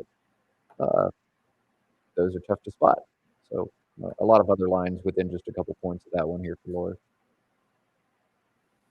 Yeah, because Adam with YA plays off of mood for what looks to be 29, and it looks like the second best spot is off of Untwines, but that only scores about 17, it looks like. So yeah, definitely want to get rid of as much as you can and score as well as you can, while also blocking that nice spot.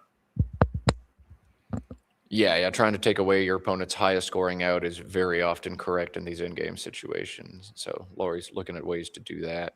She set up Rake right now, probably going to play in that same spot. This is pretty good. Just 2 or 3 down from the top end game. Now that's a good line. Conspiracies are for the birds which aren't real. I'm stealing that one. Just so you know. Just so you know, a few good taters. I'm 100% stealing that one. That's a really good one. Well done. Quote of the tournament. I was gonna say, setting the bar pretty high. New leader alert. We see Enoch, which is the anagram of Cohen, Lori's last name. Now our leader, 2-0 plus 374. My goodness, 2 drubbings back to back. Here comes Rake for Lori. That's going to bring her up to 473. And our scoring is going to stop there. Adam's going to play out. And we'll cut to overhead mic, see if we catch any banter from these two.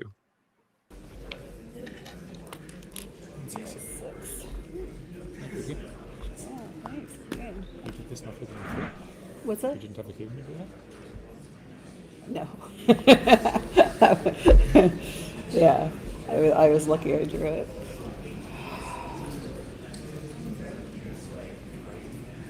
Yeah, I had a bunch of vowels with the F, so. Brisage, is that word? Brisage. PR. Oh, PR. Thank goodness. I was trying to figure out something better to do there. So if you had these and PES and what else then? Yeah. Straight over. Yeah, the G, yeah, okay. Yeah, that's what I had. Is that what I had? Yeah. Maybe EGIRS. Oh, I could carry the joggers. What's it? Like this. Oh, yeah. Yeah. Good Oh, luck to God, me, so. Oh, my gosh. Good luck yeah. to me trying to get anything in here. Yeah, I was thinking looking at barge or something, but I thought, oh, it's like there's a lot of things you could hook and score a ton of points. But that's, yeah, God, so. I got to remember that one. Yeah. Well, it came up from yesterday, so. Yeah. All right.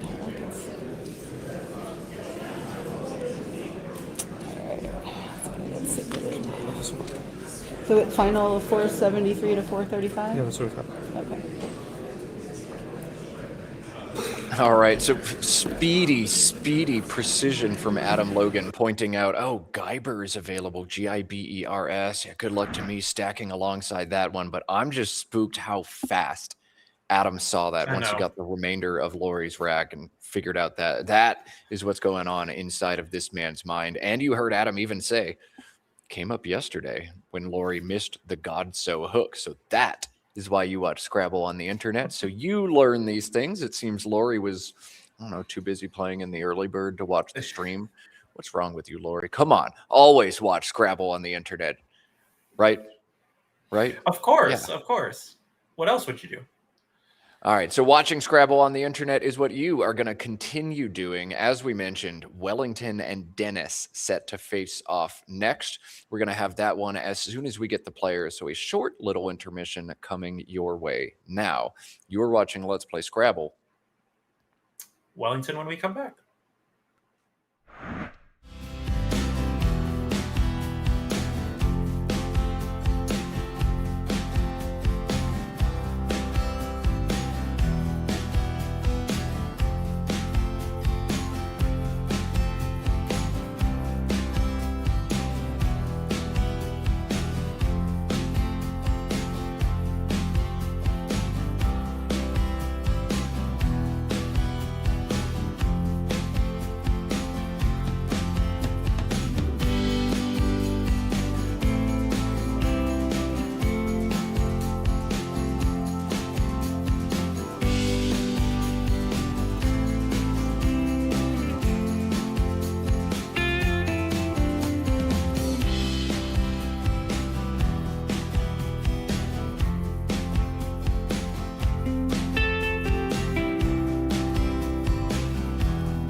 Alrighty, another fun matchup coming your way. As we teased before the break, we've got Wellington Jighere, we've got Dennis Ike. This is going to be a good one. Wellington, as we said, needs no introduction. He had such a great run at this tournament last year. He's won a world championship before. Dennis, the first and only player to win back-to-back African titles. He's had some great success here in the U.S. as well. Currently lives in New Jersey, so not too far from home for him. We've got Wellington. We've got Dennis. Let's do it. Tiles are bagged. Let's play Scrabble. Yeah, and as we approach the Scrabble Players Championship in a couple weeks here, Dennis made the finals in the CSW division last year, where he lost to champion Alex Eholm. So yeah, finishing second there. Definitely did not expect to see a combined 1 and 2. Still don't have the result of Wellington's round 2 game, but certainly not the records you would expect after 2. But definitely would expect both of these players to be in the mix at the end. Yeah, I mean, you don't expect any of these top players to lose, but when there are so many top players, well, some of them have to sometimes. So we'll see who's able to right the ship here. But boy, Wellington 0-1 minus 177. Must have had a terrible first game. FIOOSYY. The opening rack here for Wellington. Oofy. Add the S for Youfs. What do you think, Jason? Yeah, it seems like adding 10 points. I don't know. I kind of value the S more than that. I would U for Oofy, but since Wellington is playing Youfs, I will cede to him on that. It is a nice little Y setup now that I look at it.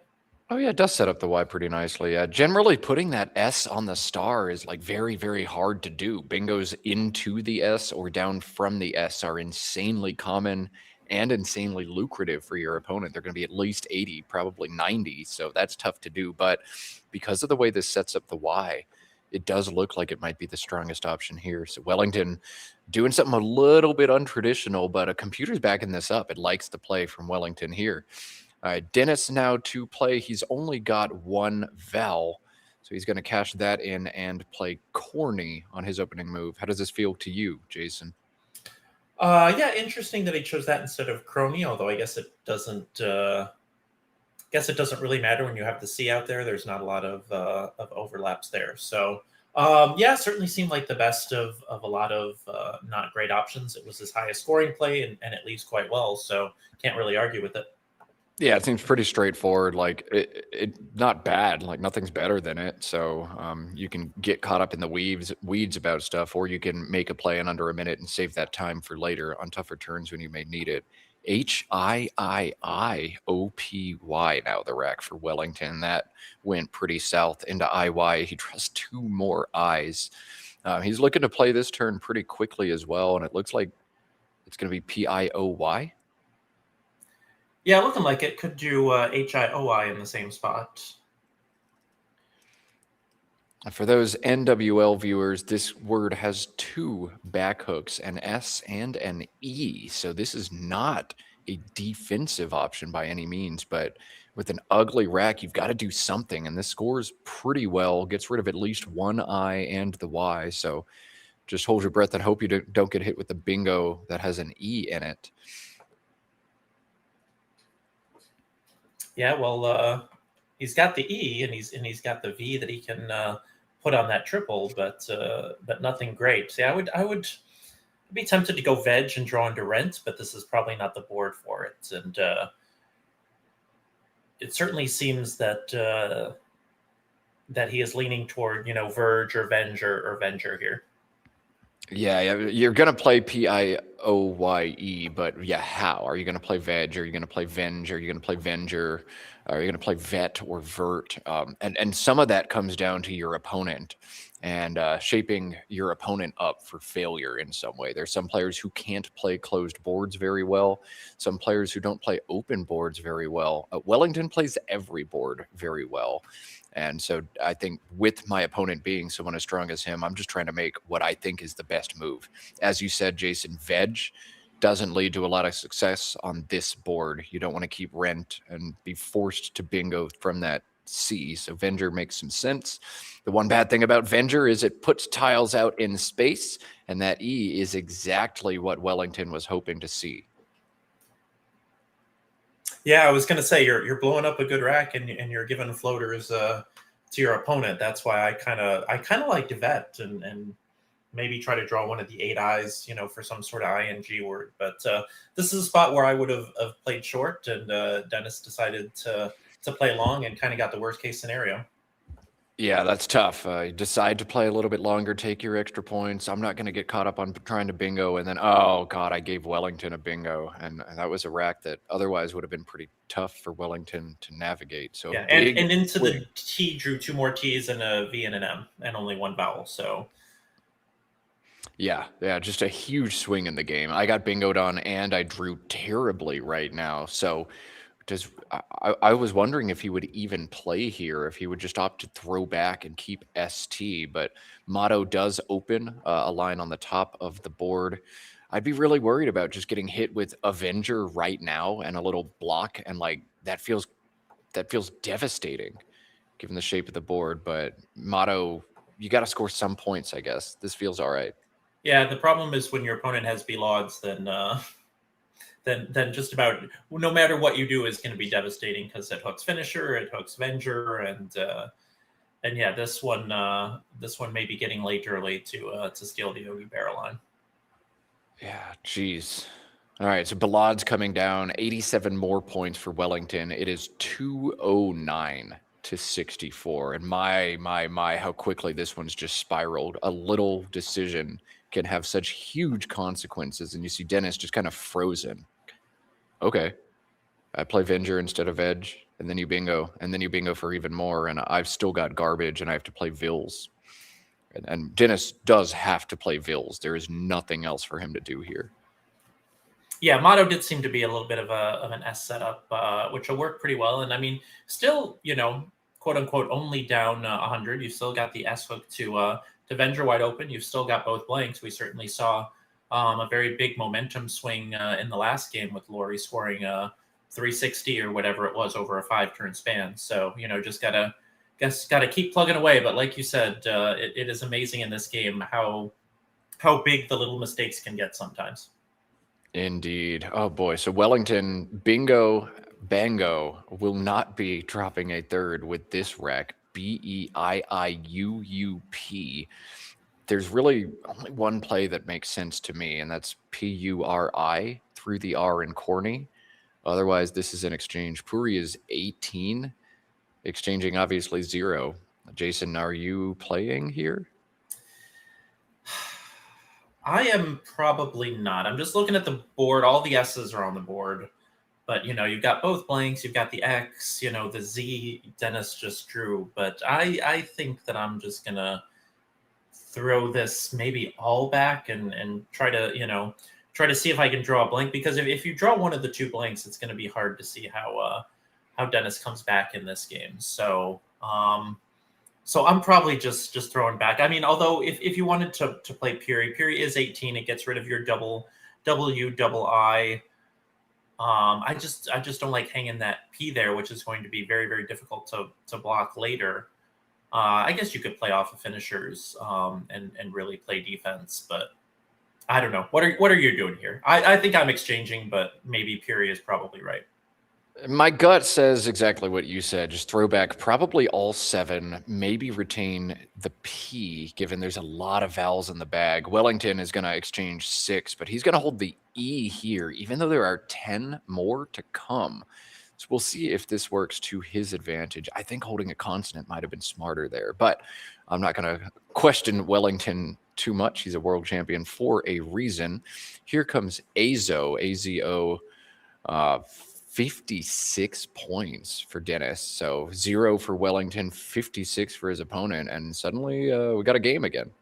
Yeah, we do. Now I saw the blank and AEER and figured that we'd see a bingo in a bit, but not when the last 2 tiles are AA. So another decision for Wellington. I would expect him to just play off and bingo next turn. But when you have a lead, you scored 0 last turn. You're not going to score much this turn. That's a way to kind of let your opponent back in here. Yeah, this will be a fun turn to watch Wellington approach. He's setting up Area. This plays for 27, making ABA and ZEE. I think some players would be inclined to play a little bit shorter here. AREA through the R in finishers is also 17 points, holds AER together. So it's always so tough to figure out how much do I keep the rack together and how much do I want to open the board versus how much am I fine keeping things closed? How much do I just want to score now? Wellington's got a tough one here, but I'm excited to watch what he does. I think I'd be taking the points here, Area. He might be thinking about just AE somewhere now. So you don't mind throwing that A out in space there? On the top, like whatever. What are you going to do? Play JATO for 57? Fine. If that's the worst that can happen, that's the worst that can happen. Okay. Because Azo could mean anything in terms of leave. So yeah, if you have Azo, you play Azo pretty much all the time. So Wellington is going to take the points here. Could have had the J there. I just feel like, I don't know. It feels a little too gutsy for me, but since you and Wellington like it, I will certainly stand down. Yeah, our job for most of this tournament is just to sit back in our chairs and be like, "Yep, that's a good play," because these guys are really smart. But we're going to try to do our best to add some intrigue, suspense, and drama. Yeah, we've got engines and these players don't, but most of the time, these guys are really smart and they're just going to show you what you're supposed to do in a given situation. EGIKTTX. Now the rack for Dennis. That the A in Area is going to be exactly where his mind goes. Taxi in that spot is 36. KATI 39. So he's going to opt to play the K and keep the X back. I think I'd do the same. What about you, Jason? Yeah, I agree. I think you hold the X back. I mean, you kind of lost your really nice spot for it off of Belod's, with an EX type play there. But I think even though the board isn't very X friendly right now, I think it's you're not that far off of Sextet or something like that from the S and finishers to the triple. So I think you can justify hanging on to it. Yeah, I think that's fine as well. And the score's even better, so just go ahead and do that and see where it takes you. Wellington going to teach some of you a 6-letter Collins-only word. He set it up already. Subdue. SUBDEW. 45 points. No bingos available to him. Does everything you need it to do. Slam dunk play here for Wellington. I'm wondering if this can't be related to SUBDUE. No, it is. When you say subdue. Okay. It is? The same thing, yes. Oh, it is the same thing. Okay. Yep. Would not have I had guessed. to look it up. Yeah, I had to look it up because I'm like, what on earth is... Okay. Yeah, sure. Below the dew. Isn't that just grass? Isn't that what subdue is? Yeah. When the temperature is a little too cold for dew to form. Yeah, below the dew point, maybe, the subdue. All right, well, I said at home, Wellington's going to teach some of you a word. Wellington also teaching Dennis a word here as it's drawn a 5-point challenge. And of course, we know, assuming they type this word correctly, it's going to come up green. And there you go, Dennis. Now you'll never forget it. So that'll make an even 50 for subdue and 286 to 194. Yeah, so often in Scrabble, when you learn a word, quote unquote, the hard way, like that via a challenge, like, I don't know, at least for me, I will forever associate that word with the person who played it on me. Yes. So Dennis is always going to think of Wellington now when he sees that word. I wonder how many words. Yeah, the subdue guy. I wonder how many words random people out there have associated with me over the years, because I know I've associated words with people. Dennis is going to teach some of you at home a word as well. Eutexia, EUTEXIA is what he's lined up from the E. This seems to do all the things you want to do in this position. Open the board up, score pretty well, get rid of the U. It does hold on to the G, but are you playing this, Jason? Oh, I didn't like it, but then I'm looking at the other options, and yeah, I think it's right. anything else with the X, like, Foe from the F and finishers, keeps a very nice leave with GITE, but it puts the X in an absolutely terrible spot. Especially with both blanks unseen, we know that Wellington has one. But yeah, I think you got to do this. Yeah, just get it out there. There aren't any S's left, but yeah, the 2 blanks, go digging in the bag and just see what you can draw. That makes a lot of sense for Dennis. So he's committed the first part of the plan, and now he just needs to execute the blank draw. Yeah, meanwhile, Wellington has the blank part. He just can't find anything to go with it. Another very weird rack, although he does have both spellings of Niqab to the B in subdue, both with 1A and 2 A's. Looks like the 2A one is slightly better. Yeah, I wonder if you can play Niqab or if you need to block Eutexias. Given there are no S's unseen to Wellington, I think you can leave Eutexias alone. If it happens, it happens, and you can play Niqab. Yeah. Also, definitely potential for some sort of nice play in that bottom, in that bottom right there. Just something like an, FINNY or something like that, will score very well. But I think you just got to get rid of the Q here. And there's no really great way to do it other than Niqab. So do you play 1A or do you play 2 A's is now the question for Wellington. He's going to count the tiles in the bag and set 1 down, scratch his head, stare for a while. Could play any underneath Eutexia if you really. That is a way to kill the spot and score decently, and then you've still got your QIN spot if you just want to dump it by itself. Yeah, if Inia held QI blank instead of QI blank, I think you're doing that. But only 1 more I to come, only 1 U to come. The Q could be some trouble. So yeah, wisely playing it is Wellington. Opting to take the 2 extra points and putting the A down is Wellington as well. There are a lot of tiles you don't want to draw with a blank on your rack. G, G, U, W, H, J can all be some trouble. And every letter you put down is another chance you draw one of them. But points are great. And Wellington taking them here. Yeah, also 1 fewer tile in the bag as Dennis tries to come back. Don't quite know what he's drawn into his G lead yet. Still got his tiles face down, but yeah, Wellington with. Yeah, he's drawn very well there, threatening the bingo next turn, and even if he's not going to bingo, like he's got 36 MAIRE through the R and area. There you go.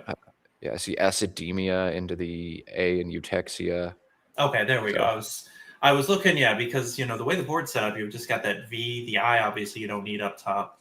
The L is constricted. You've got the W down below. So oh dear me. Well, that's game. Okay, yeah. Dennis needed a big pull there, and instead, GG. I mean, that's a big pull. It's a pull of big nothing, but yeah, too big. Put it back. Too big. Yeah.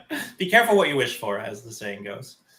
Yeah. So just gotta play ring. Poning through. Poning, yeah. Through there, that would have been cool. But yeah, Poning probably a little bit stronger. PWNING, but ring is fine. You're gonna lose now, so whatever. Yeah. Now you lose.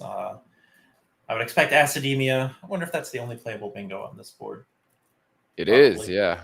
I don't even know if it's right. IDEM is 39 underneath the XIA of Eutexia, so maybe you just score 39 and keep the blank. But acidemia is like the perfect defensive bingo. You're not going to lose after that. Yeah, I didn't realize there were so many good non-bingo.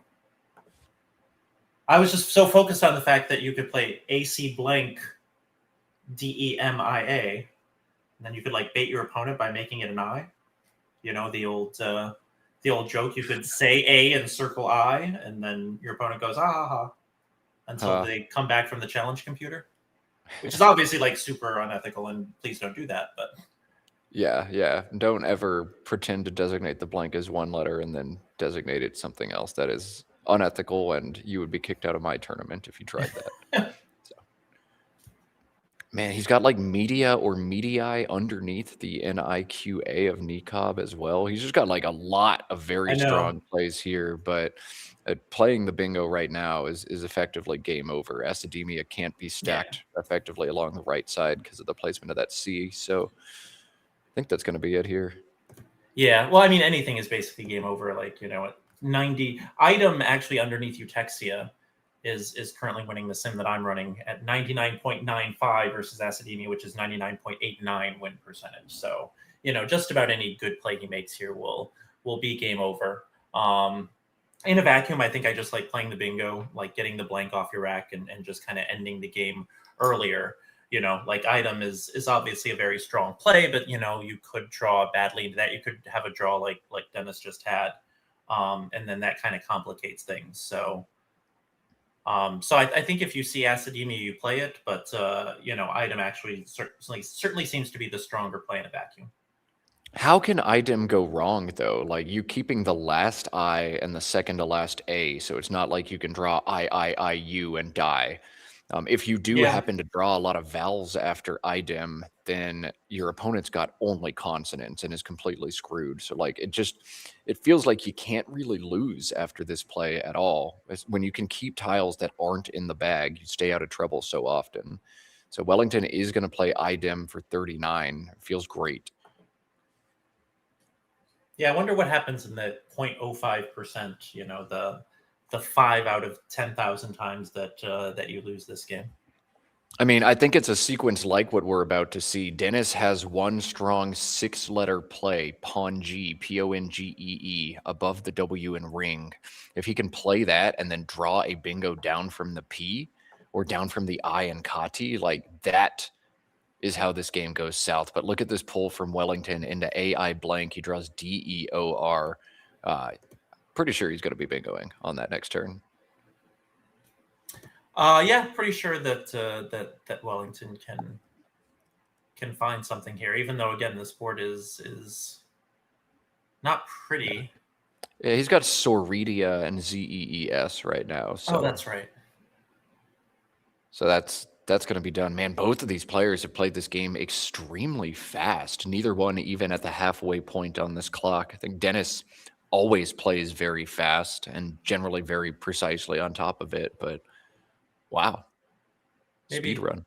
Yeah, I was gonna say, do we just do double lunch? We do a little lunch after this game before the real lunch break after game 4. But yeah, from seeing a lot of Nigerian players on stream, Dennis especially, Dennis has I think 3 speeds: fast, faster, and breakneck. So so yeah, not surprised. We're not going to quite get a double time game here, where both players have 25 minutes or more on their clock combined. But yeah, neither one really takes a lot of time. Yeah, this just played very quickly, but also like a lot of just very straightforward turns. Sure. This game, I'd say degree of difficulty for both of these players is pretty low. Like a lot of these racks just played themselves. Sometimes you draw B-Lods and play B-Lods. He's going to play Poet. Yeah, go with the triple route. All right. We like it. Yeah, I don't hate it. And only bingo keeps it open. Yeah. So the only bingo Wellington has after this is Soridia and Zees. So now he has to decide, do I block with something like A-Pod or do I just leave it there? He's going to have to look at the unseen pool and decide, like, is there anything horrific that could happen? Launchpad is at 9. No, that's not there. Yeah, it doesn't look like it. The P in the 6th spot's just not threatening, but in Scrabble, if there's like a 0.5% chance that your opponent can have it, they probably have it. Yeah, I know that goodness. There's a lot. Is there? Okay, I was just about to look myself. ACALEPHE 185 engulfs with a PHENGULPHS unhelped centuple. All threats that could be had. And centuple is there as a natural, which means, it's way, way, way more likely with that blank unseen that it's possible. So a lot that could play there for Dennis. Wellington has actually a gut check moment. I didn't think we'd say that in a 100-point game where an opponent or a player's got, a big bingo, but let's do the math on it. If he plays Cerridia and scores 72 and then gets bingoed out on with unhelped, does he win? Unhelped is 167. Dennis would win by 30 after that. Yeah. Wellington would draw ACGJT and Dennis would bingo out. So actually, I think Wellington doesn't bingo here. Yeah, I was going to say, I know we disagreed last game with the H and the triple line where I was willing to take the 40 points, get rid of 4 vowels and keep it open, and you weren't. But this one, I'm on your side with this. I think you play a pod. Dennis will probably do, let's see, there's 5 in the bag, so I guess he can't even open a triple line again after a pod because there's only 2. Maybe you don't play a pod. Yeah. You see, there's only. I guess you could just play rapid and leave 1 in the bag, something like that. I think maybe even just like pod or ped or something. Okay. I think Wellington just designated the blank, so he's going to play Cerridia here, and I don't know. This is in a vacuum. I would need Macondo to run this over Quackle, but this doesn't feel like more than about 90% to win. Centuple is there as a natural right now. But maybe he's got a read on Dennis or Dennis's body language. Maybe that's what this pause was, is watching Dennis to see if he's going to give you any tell. This is not a 100% win for Wellington, and I'm not sure that it's the correct play. Yeah, that's a really good point because we, approaching it from the math standpoint, and I think you're right. But like you said, I hadn't considered maybe he has a read on Dennis. Maybe he has a tell that Dennis missed. Maybe he was looking at Dennis after he drew post poet. Maybe we're kind of overestimating how often, Dennis is going to triple there. But yeah, so it doesn't feel right, but I'll be interested to see if it's brought up, in the postmortem there. Wellington's got to breathe a breath of fresh air as he draws the blank out of the bag. So no threats were ever really there for Dennis, but he was not a lock to win the game until he pulls that CHL blank out of the bag. Okay, I'm seeing 99.24 for Cerridia, which sounds too high, but I also think your 90% sounds too low. Idea, A-Pod, Rapid, Oaked, and that spot are all 100%. Again, I have kind of an older version and an older engine, so that very well could be wrong, but... Yeah, one day I'll level up my game and be using the cutting edge engine, the Macondo and the Magpie in the middle of a play, but your boy's a boomer. Your boy needs a better. Well, I was going to say, you already do this stuff, which is really cool with average score next turn sort of thing, that I gotta step up my game and get in on that at some point. Well, we'll see. It's we really are doing cool. A lot here in the commentary booth. Once you get a chance to do it and you realize I have to moderate chat, read chat, respond to chat, fill dead time, learn factoids about players that are accurate, and also think about the Scrabble game and try to give meaningful insights. Like, there's a lot going on over here. And I used to have to update the scores on top of it. That was tough. But here comes Unpeg. To be clear, we're not asking for sympathy from chat. We've still got it pretty good.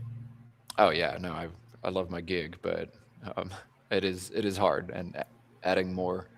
I don't know. I just need an interface for that Macondo. If you don't know what Macondo is, it is a great Scrabble engine developed by Cesar del Solar that seems to be gaining more and more functionality all the time. It just doesn't have an interface. It's command line based at this time. It is free, so you can go search for Macondo on the internet and give it a download. I also want to give some love to Quackle. That's the engine Jason and I are both running on our computers. If you're looking to improve your Scrabble game and get under the hood and think about some strategy and some numbers, grab yourself Quackle, grab yourself Macondo, teach yourself how to use them just a little bit, because they're both out there. Whoa. I just heard a lawnmower real loud. Developed by Scrabble players for Scrabble players, and you really can't be a top expert without these engines. Yes, I will take the responsibility for the lawnmower thing. My apologies for that. All right. So Wellington now just looking to play out, and I think he's actually going to have to eat this J to play this in game correctly.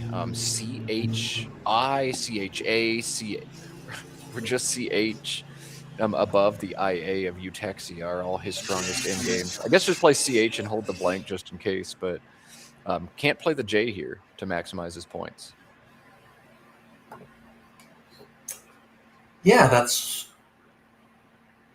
weird. Yeah, it looks like CHI, CHE, CHA on top of Utexia. But then where does the J go? Like, surely you're not...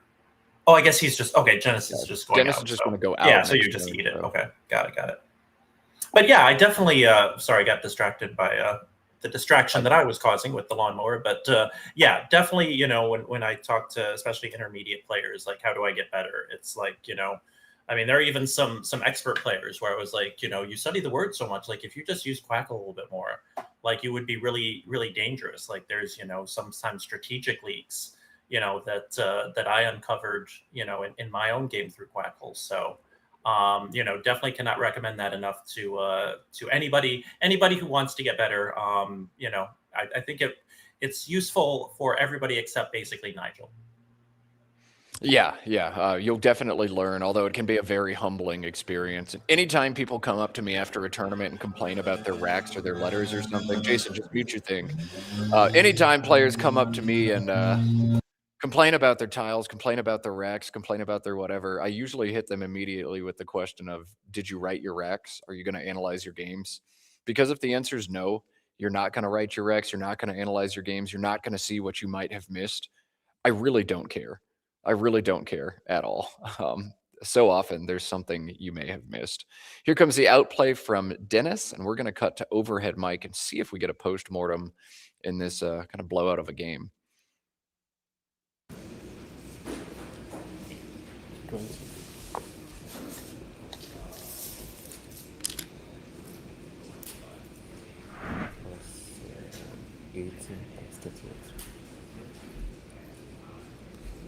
Very careful for you. My boss is for.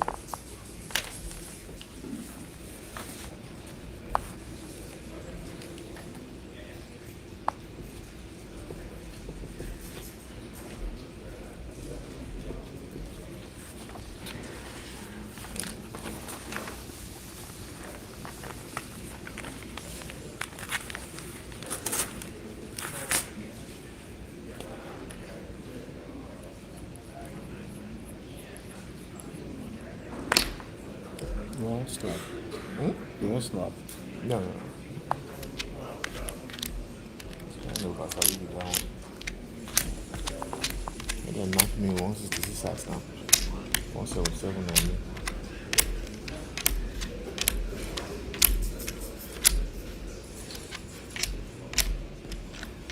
All right, so really not a whole lot of anything. I think my favorite moment from this new overhead cam set up by the Let's Play Scrabble team and Josh Greenway is you can see Dennis taking his score sheet, casually folding it into quarters, and then just ripping it up. Yeah, I don't want to think about that game ever again. Leave it in the past.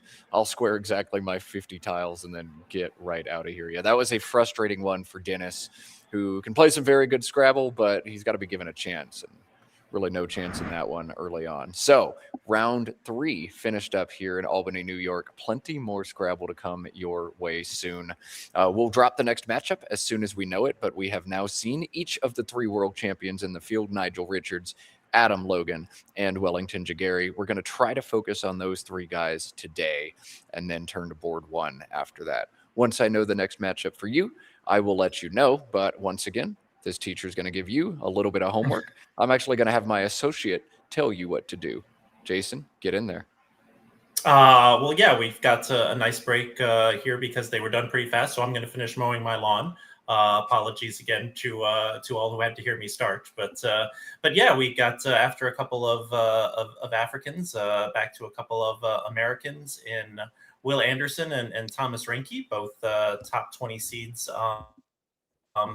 In this event, both very good at creating content in their own ways, and it'll be good to see them play each other next. All right, so Will Anderson on stream after this one. Will and Thomas is going to be a banger of a matchup. So your homework, stay tuned, click the like button underneath this video if you haven't yet. Even if you're going to bed pretty soon, help us drive the stream up the algorithm. Those likes are even held on the video for years after the fact and help drive algorithmic whatever stuff I don't totally understand. But every thumbs up from every viewer really helps us out. If you're just stumbling into the Let's Play Scrabble channel, I strongly recommend you put a subscribe on there as well. All that happens on this channel are live streams of big Scrabble tournaments in North America and across the world.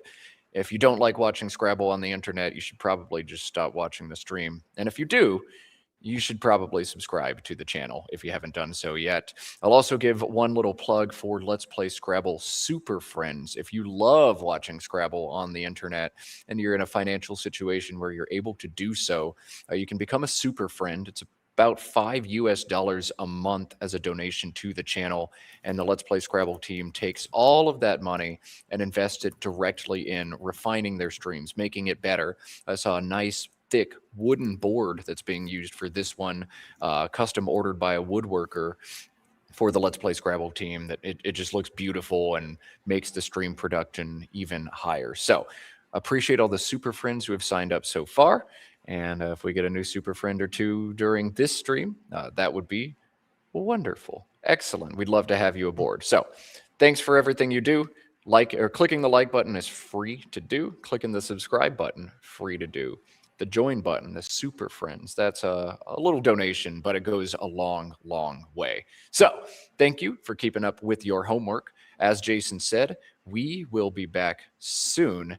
We'll tease some upcoming tournaments on Let's Play Scrabble when we're back, and then we'll get you Will Anderson and Thomas Reinke.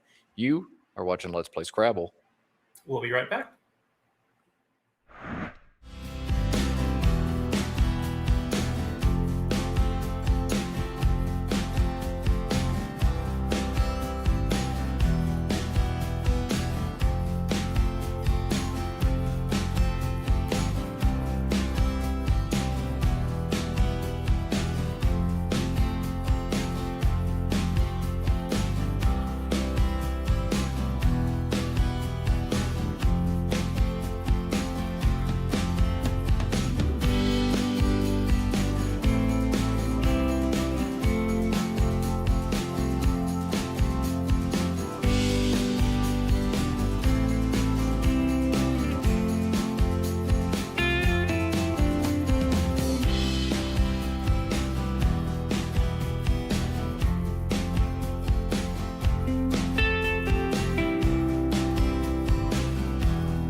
Alrighty, well, one more game until the lunch break here from Albany, New York, and we're not going to show a world champion in this one, but we are going to show many of your favorite Scrabble YouTuber in Will Anderson. Will Anderson against one of the identical twin brothers. He's got Thomas Reinke as his opponent here in round 4. Jason, I'm stoked. How about you? Oh, I am very stoked. I finished mowing my lawn, took a shower. I mean, that's how fast Wellington and Dennis played the last game. That I was able to finish mowing my lawn and take a shower and be back with you. But yeah, especially having recently done a best of 5 between the Rankings, knowing Will as well as I do, this is going to be a really, really fun matchup and should be a lot of fun. Yeah, absolutely. Thomas, a very strong player. Will, a world-class player. So hopefully a great game coming our way. 2 North American players will be facing off here. And I think we're almost ready. I do want to take just a brief moment to give a shout out to the one who did their homework assignment in the most stunning way. We've got a new Superfriend alert. Welcome, Wiegand, to the Superfriend family. We appreciate you and all the Superfriends tuning in with us now. Thank you, thank you, thank you. So we are ready to cut over to the board. So without further ado, Will Anderson, Thomas Reinke, let's play Scrabble. Yeah, so cool to have an elite player such as Wiegand supporting the channel. So thank you, Wiegand.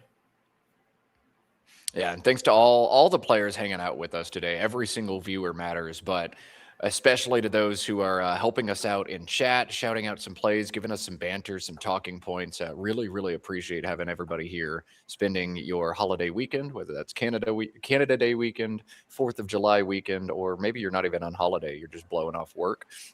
We appreciate all of you joining us here, and hope we give you some entertainment. Scrived opening poll for Will Anderson here. Yeah, also Servants. Yes, it's anagram. Servid's also available. Servid's, I think, much stronger. Just does all the right stuff. Actually, yeah, I know you. Also fine. Yeah, you hate putting the S on the star. I kind of like doing that with Scrived, because then you're taking out that triple word score on the in the middle right there. And so I'm curious if you would play. I would play Scrived, but I'm just curious as to how much you hate putting the S on the star. To clarify, you would play Scrived for 84, the highest scoring placement of it, right? 82, I think. But yes, whatever the highest scoring placement is. This is 82, where Will is putting it here. Sliding it over, putting the V is 84, 2 extra points. But I like what Will is doing here. Like you mentioned, the S on the star just so dangerous. So put it somewhere else, even if it costs you 2 points. And Engine has this pretty neck and neck with the 84-point option, but this just feels like it makes more sense. And the play seems to be on hold now. Will not drawing his replacement tiles. Is Thomas thinking about throwing a challenge at Scrived, perhaps mixing it up with Screeved? Yeah, and when you have the FUY after your opponent bingos, looks like he's released. Yeah, play seems to be accepted now. I saw some kind of motion from Thomas's mouth, probably him saying, okay, or I accept. So Thomas on turn, FUY is nasty, but Unify, 21 points through the eye, looks very good here. Yeah, I mean, very good being relative after your opponent has opened with an 82-point bingo. But yeah, it scores about as well as you're going to score. Century is from the C is 24, but 21 is pretty close. Keeps ERT and the board is still fairly open. Yeah, that you want to keep the S available if you can. If you're trying to bingo, having a floating S is always a very, very good thing. I actually wonder if Will should have thought a little bit harder on that first turn and played Servids instead, because now seeing where that C is, it's going to be really annoying and hard to block the S. And if I'm up 82-0, blocking is what I want to do. So Servids, I think, just makes it easier to get the S out of play. I think that would have been a stronger opening move for Will. Yeah, that is a good point.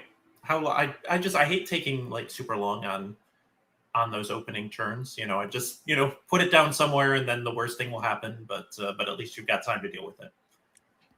It's always so maddening, and everybody does it differently. I would expect Dennis, for instance, a very fast player, to Sure. play either Servants or Scribed in like 20 seconds or less.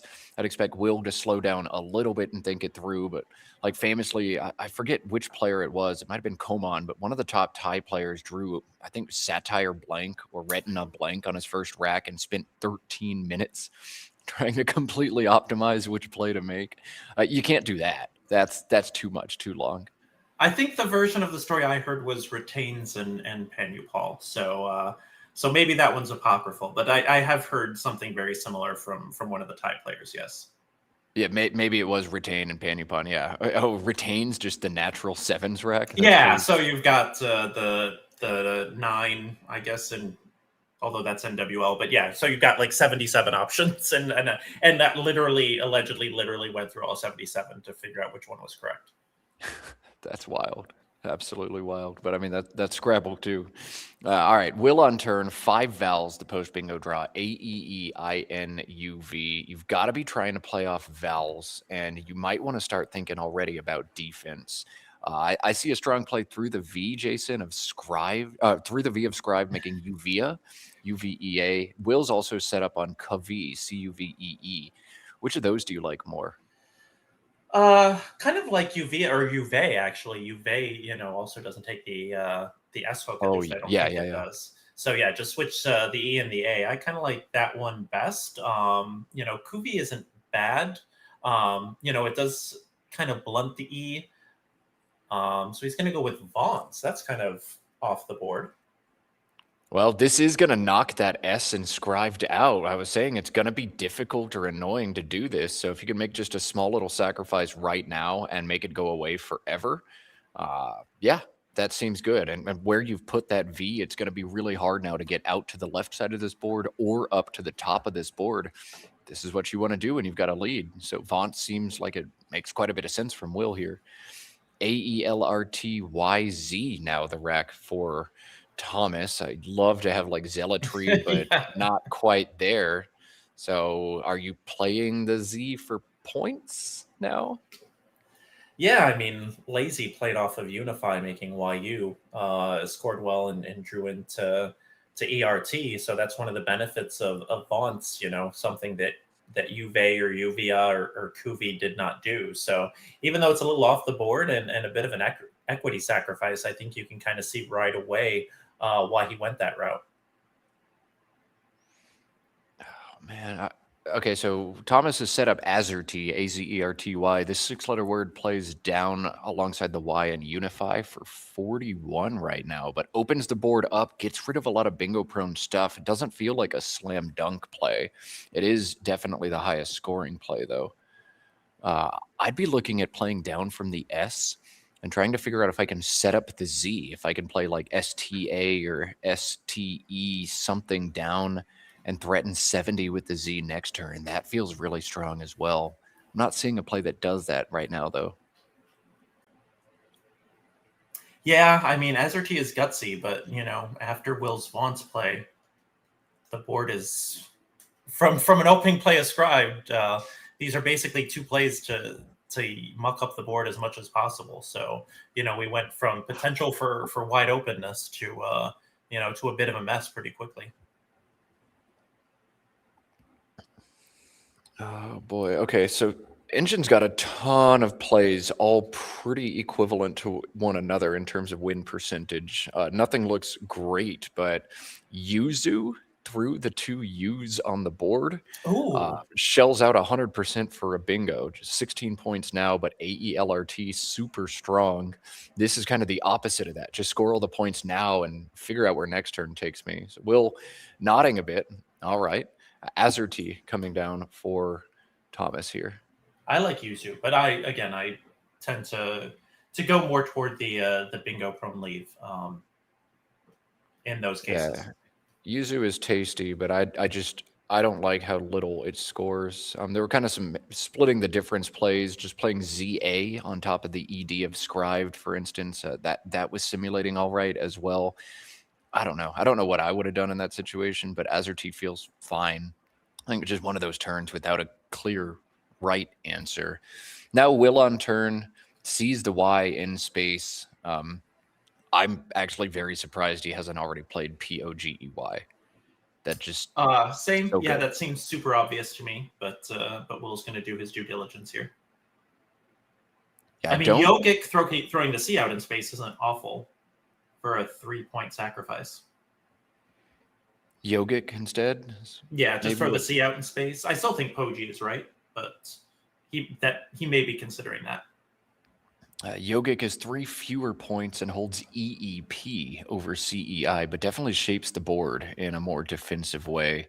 I don't know. I would just play Pogi. It's so good. It's so strong. It's so obvious. And Will's played it here as well. Yeah.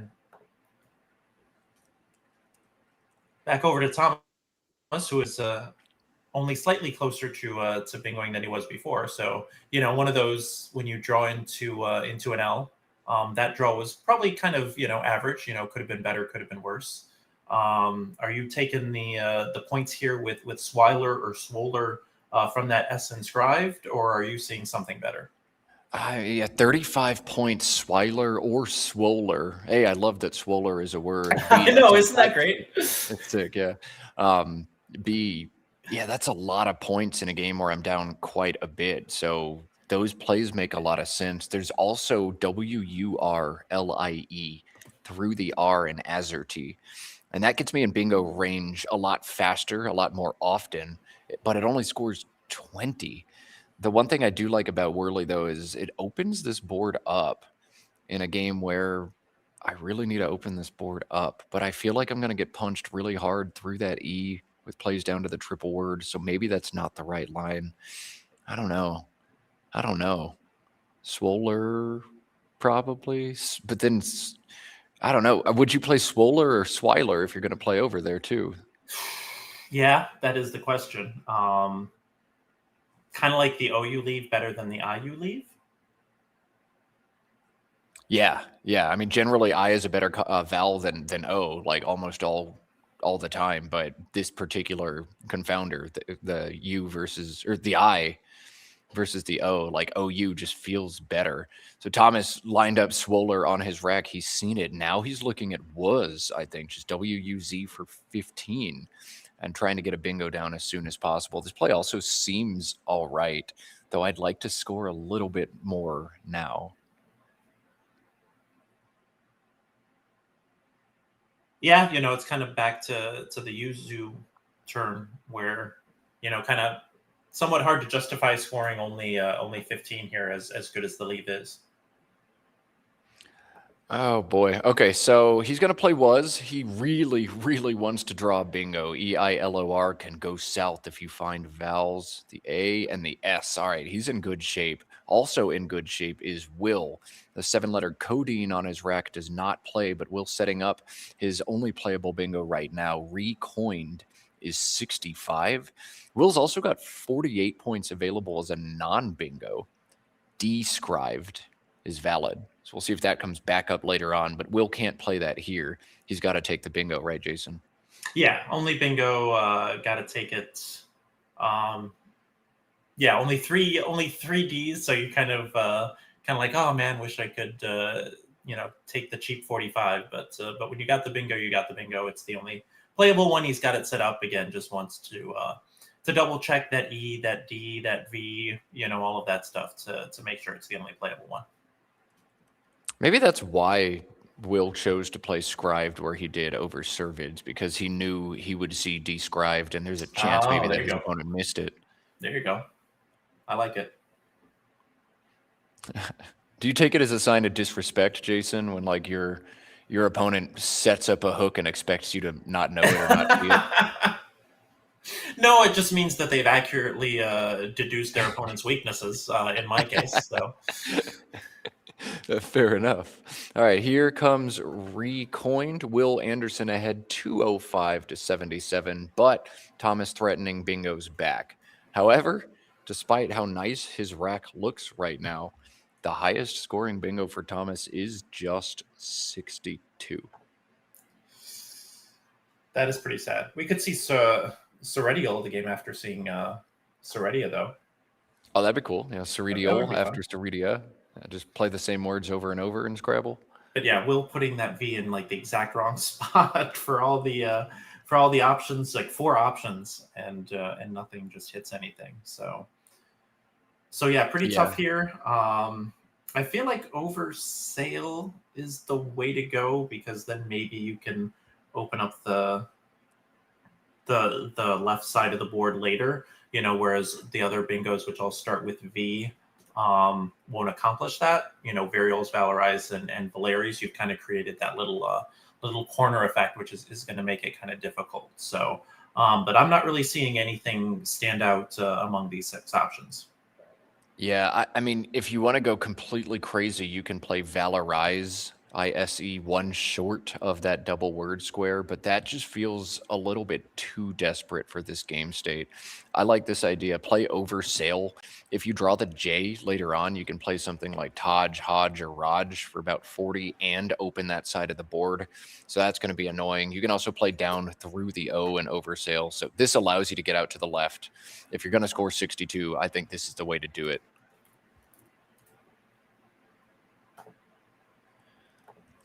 And then AEEGLOP now, the rack for Will. Oh my God, he's got some absolutely sick plays available to him on this turn. Multiple, I know, this is like wild. insanely cool options. Wow. All right, chat, if you want to I was going to say, this is one for chat here. 37 points, find it. 30s, even the 33 with the nice leave isn't easy to spot as well. Yeah, 33 is a really nice backup. 33 holding EL, but 37. Let's see if Will can find it. Will has spotted Apogee. This is the 33 we were talking about. This plays underneath the WU of was through the E. This is very, very hard to spot. 33 points. I think this is actually stronger than the 37 pointer available to him, but the 37 pointer is just too sick. If you see it, you've got to play it just because it's cool. Yeah. What an interesting turn here. Because even looking at the cool plays, you have to find them, and then I'm still not sure which one is right. All right, Leon Ing finding the play. Paleo, P-A-L-E-O. Weibin also finding it. Lord Livna. Yeah, all right, a lot of people finding it. Paleo through the A in Vaughn's, making reunify. 37 points. It does hold AEG, whereas this holds EL. So Apogee is probably a little bit better. But yeah, that's a really cool puzzle. And we'll see that reunify spot's going to stay available. E's are going to be huge in this game. We'll see if either player spots it, if either player pulls the trigger on it, to be determined. Yeah, I was going to say, I'm apparently, given how fast chat saw Paleo, I was apparently the only one who didn't notice that little space between the R and the unify being a nice home for an E there. Oh boy, now Thomas has some fun options on this turn. Boy, Collins is fun when you get games like this and you can just kind of do all kinds of different stuff. 5 overlap available for Thomas on this move if he wants it. Oh, okay, there you go. Gaita. Did not know the A back hook for Gates on top of Recoined. Scores 33 and takes out that dangerous hotspot with the O and Recoined there. Gift for 39 under Apogee seems, I don't want to say standard, but is also an option as well. Yeah, and Thomas setting up another strong play on this turn. Taffia plays above the INED of Recoined. Taffia is 31. Gaita, if he slides it over just a smidge, is 33. And Jif underneath the APO of Apogee is 39. So all strong options here, but I do like how Taffia or Gaita are going to help get out to the right side of this board and set up some S's. I also like how they're going to turn over 5 tiles with 2 unseen blanks from Thomas's perspective. So these feel good. Thomas kind of squinting his eyes, rocking his head back and forwards. I think he kind of feels like something's off about this play. And sometimes you get that in Scrabble, like this sense that like, I just feel like there's something better, but I can't figure out what it is. I think Geta would be just a bit stronger.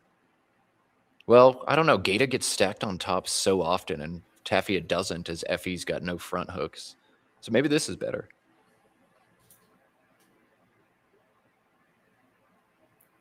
Yeah, I guess that is a good point. I hadn't considered how often Geta gets, like you said, stacked on top of and gives your opponent like 40 coming back, like the 39 that Thomas could have taken for playing GIF under Apogee. Now, the decision doesn't really ultimately matter all that much for Thomas because Will's rack is so good that he can do whatever. EILLST blank is Will's rack. And Will has bingos aplenty, but one bingo scores 10 more than any other play available to Will on this turn. But you want to make that play considering that it opens up the triple lane. Yeah, I don't know. So this is another fun decision here for Will. And he's going to do what I'm thinking about as well. Yeah, grab my neck and think. Will's also got 9s on this turn for 74 through the disconnected AE. And unless he sees and decides to play the 84 pointer that opens a triple, 74 is the best he can do. Maybe play the 9. Yeah, I'm wondering, do you play the 9 or do you play something starting with S off of Oversail? It doesn't really block the board, though, because then Thomas can just easily score, playing through that A and Oversail and kind of open the top up. So kind of like the 9 just for the style points, even if it's not strategically right. But okay, I wouldn't be surprised if we see Will play Cellist and Tafias here, CELLIST. Oh. But we've seen Will do this a lot in games where he's already leading and he's playing a bingo.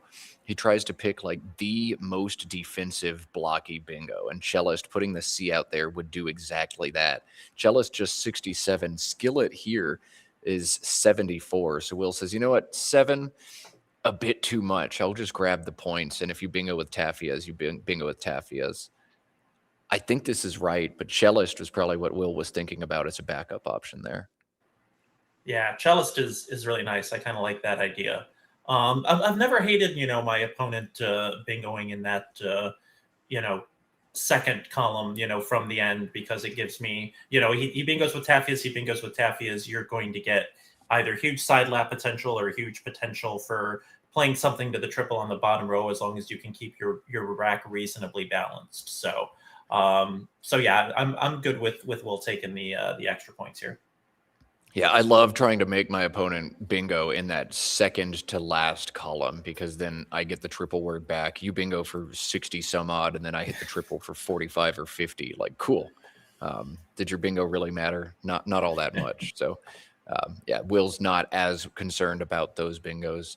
Thomas, AGIIORT, no bingos available for him, and he's already identified Logia, LOGIA, as a strong candidate for him.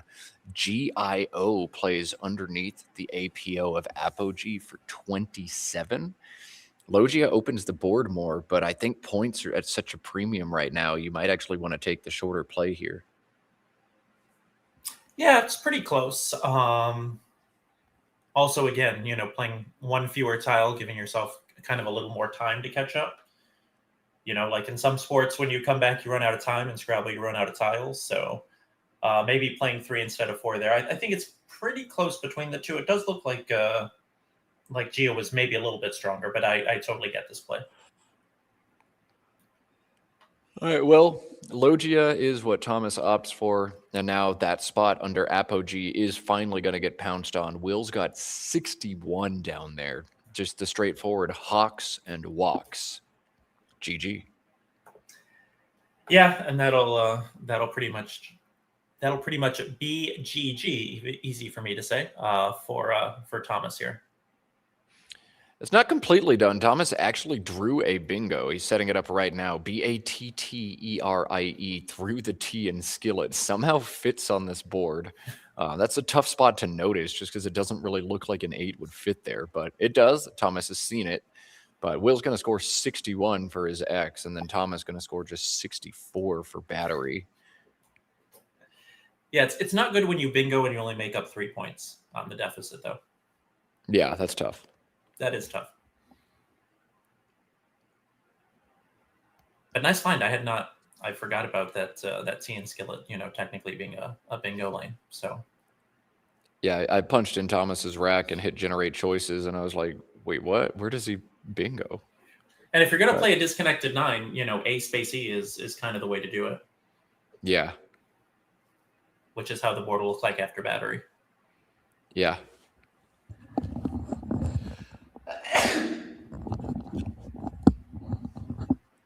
All right, here it is. Hawks 61. Did we get the blank cam on that? We know for we did. that? Okay, we did. Okay. All right, Hawks coming down, and battery's probably going to come down pretty quickly thereafter.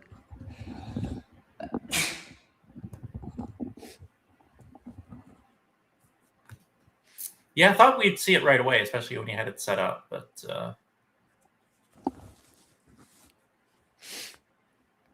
yeah, I don't know what he's taking his time. I guess just going to take one more look at the GIA and Logia, try to find that disconnected 9 just in case, but that's it. I'm thrilled that Will has drawn an E as he's back on the test now. Is he going to notice reunify this time? Is he going to notice described? Oh yeah, described is also there, and reunify. So all these cool options available on this board. Battery's coming down. This makes it about a 120-point game. Will's got a nice draw into all those consonants, and he's got a really nice play available using that reunify spot. He's also got the described available in that spot. So we'll see what Will's able to think of here. How creative are his creative juices flowing right now?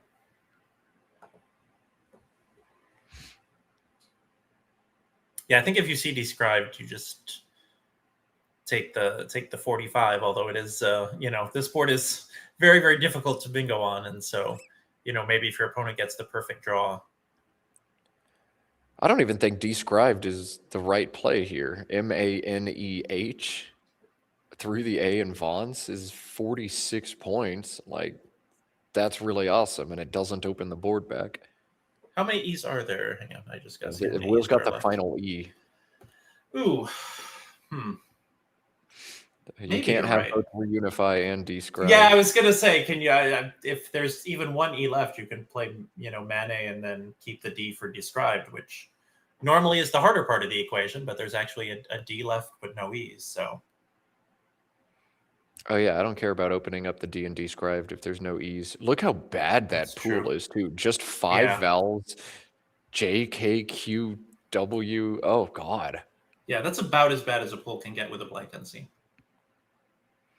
Well, both players, I guess, feeling a little bit lucky that they've got some of the good stuff here, especially Will. Like, I've got the last A and the last E. Goodness.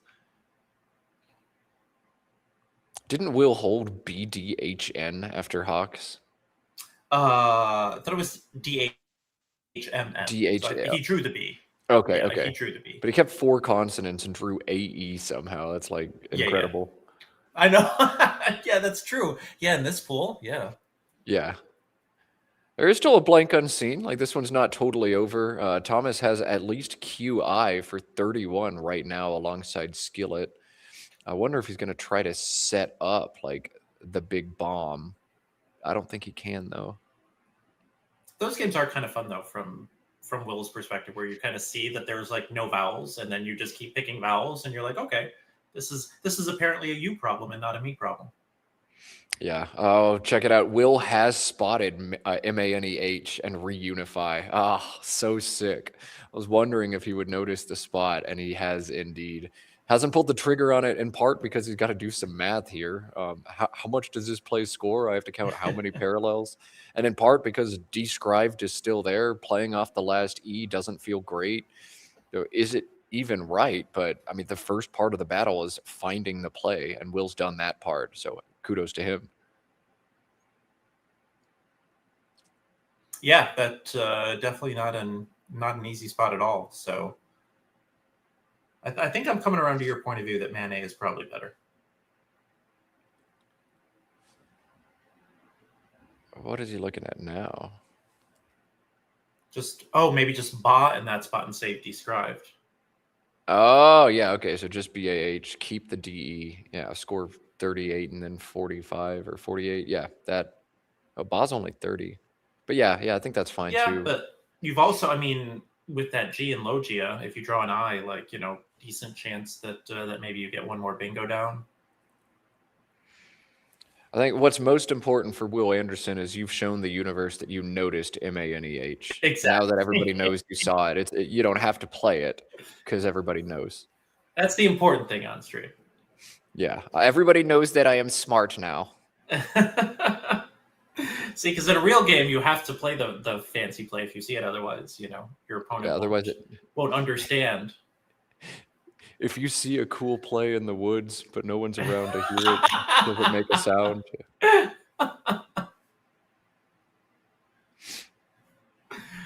Scrabble philosophy, gotta love it. Oh yeah, we'll be waxing philosophical here all weekend. Looking forward to it. This has been a really fun morning session. Looking forward to what the rest of the tournament has in store. Yeah, 2 big upsets to start the day, showing everybody in this Bob Linn Superstars division is a legit Scrabble superstar capable of knocking off Logan and Nigel Richards. But yeah, we've had some good games, definitely learned some good words, and God, we're going to learn so much more across this tournament. That's the nice thing about watching Scrabble streams. You just slowly level up as a player by seeing what these guys do. It's lovely. It's like getting smarter without having to do half the work. There you go. He plays it. All right. He's going to go with Maddie. Yeah, I got to take the style points here. I love it. I love it. Well done, Will. Thomas is probably going to play QI or QIN. Oh, I was seeing Skillet. I was seeing QIN and Nom. Oh, QIN and Nom. Yeah, okay. Sure. I like it. Why not? Wait, he's also... Oh, no. He's got Trank. Trank is really good. Trank from the T and battery through the AN, set up the S. The case. Wow. Yeah. Wow. Okay. I missed That's that actually entirely, really sick. That is very sick. I mean, you don't want to keep DINNS if you can avoid it, but like, Trank is really sick. QIN and Nom is also really good. But Will's got the U and the blank on his rack. Sideways blank alert. Will, you can't do that. Oh, no. Will should know better, yeah. Will, you can't do that. Oh. Sorry, that's my big Scrabble pet peeve. I used to scream it into the headset. I'm trying to behave myself. But sideways blank alert. Will, no. That's what I'm pretty oblivious to stuff like that, but even I would notice if you had a tile sideways on your rack and be able to deduce that you had the blank. I'm almost certain. There we go. He got there. He fixed it. All right, nice job, Will. I screamed sideways blank alert loud enough. We're not supposed to have any impact on the outcome, Matt. Oh, you're right. I apologize. But, me screaming sideways blank alert is probably better for Thomas than it is for Will. But oh, we had a graphic too. We just missed it. We missed the opportunity. Oh, shoot. I didn't know we had a graphic. How cool. Because I screamed it so much the last time. We had to make one up. I don't know. We'll probably see some more graphics whipped up at some point across this tournament. Who knows? Oh, there it is. The sideways blank alert. Yeah. All right, chat, play along with us. If there's a graphic that we need to whip up, like some kind of Scrabble phenomenon that we should flag and whip up, what is it? Sideways blank is a big one. We want like upside down I or upside down O alert. I don't know. Let us know what graphics Josh should whip up next, because I think, Scrabble streams are way better when you got the graphics in there to support it. We've got a low on time, like flames emoji graphic as well. I kind of feel like there should be a sick play alert button, like in the top corner. So even if you're watching on mute, if that light lights up, like, oh, there's a sick play available, I'm going to look over. Or like a bingo available light. And it lights up and you can try to find the bingo on the turns where there's a bingo. And then you don't have to slog through those intermediate turns where you score 18 and be sad. Can we do one for a disconnected 9 alert? Because Thomas has ordinates through the A and the E on the right there. Didn't you say just a few minutes ago that if you're gonna bingo with the 9, like A space E is what you're looking for, and then he drew exactly that? I mean, I was totally gonna toot my own horn and say that, but thank you for doing it so I can seem humble. Yeah. Let me toot your horn for you, Thank you. Jason. I appreciate it. All right, well done. Consider your horn tooted. Taught? That sounds so wrong out of context. Leave me alone. Oh, God. All right, Will. We're getting too slap happy for round 4. This is not a good sign.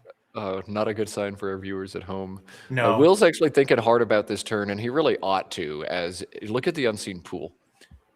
2 vowels, 11 consonants. So Will's thinking about just playing his B and his J somewhere to keep all of the vowels on his rack, and that makes a lot of sense. When you get weird distributions, you can make really weird things happen. So I think he's looking at just jib, and that feels good to me. Yeah, I mean, you can play Juba to the A, but then you burn your U, which goes really nicely in that in the triple lane there. I think he probably wants to keep the D blank for described. It's only 42 now, but that's probably something to keep around for the end game. So yeah, I think he wants to keep the D in the blank for described, and then all the vowels. So then where does the JB go, though, is the question. He's got jib for 28. Oh, yeah. through skillet. Yeah, I like it. Yeah, jib. Keep the U for hitting the Q soon. Keep the blank. Keep all the vowels because you're probably not getting any more. Like, yeah, jib feels really good here. Of course, with Will playing, we have a lot of LEXICON comments in chat, and somebody asked the backstory, but I think that was a joke. But yeah, if you want the backstory on LEXICON, just dive into the Will Anderson YouTube channel. And we're gonna unpack it even further because we got viewers from all over the place. Will Anderson is Scrabble's preeminent YouTuber. Like, he's got a huge YouTube presence, the big following. He takes big tournaments and cool matchups and breaks them down into little bite-sized videos. If you haven't seen his channel, like, make sure at the lunch break to check out some of that and give him some love, give him a subscribe. I know we're going to see some Will Anderson content made as a result of this tournament. Selfishly, I'm kind of hoping it's I just won this giant tournament. Exactly. Here's a breakdown of my coolest games. It's hard not to root for him. He's such a nice person on top of being a really strong Scrabble player. But Will's also got one video featuring LEXICON. Just find the one about trying to train AI to play Scrabble. Yeah. I think it's, is ChatGPT a Scrabble genius? So if you search Will Anderson ChatGPT, he's done a couple ChatGPT videos, but it would be the most recent one. And it is, I almost actually turned it off halfway through, but it definitely picks up when you get to the end, and I won't spoil it any more than that. Yeah. It's I haven't actually seen it, but so many people. Oh, you need to watch it start to finish. Yeah, you have to. Yeah, everybody keeps saying the same thing. But I also have to watch 13 of the 14 matchups between Adam, Logan, and Nigel from yesterday. I've got such a backlog of Scrabble to watch on the internet, and it's honestly a wonderful problem to have. One that was not possible 5 years ago that is definitely possible now, thanks to Will and the Let's Play Scrabble team and the Wespa YouTube channel. And I mean, there's Scrabble elsewhere on the internet too. Thomas's brother Charles does a bunch of commentary with me and with you, Jason, but also has a Twitch presence, Ancient Cosmographer on Twitch. So we're hitting this new era of Scrabble where all of a sudden we're on the internet, baby. We're on the internet a lot, and it's actually entertaining to watch grown adults play Scrabble. Yeah, this is sick. Looks like Thomas has maybe found the phony 9 of Rosinated. Oof. Yeah, it's got to be ordinates, not rosinated. That's not a thing. Oh, boy.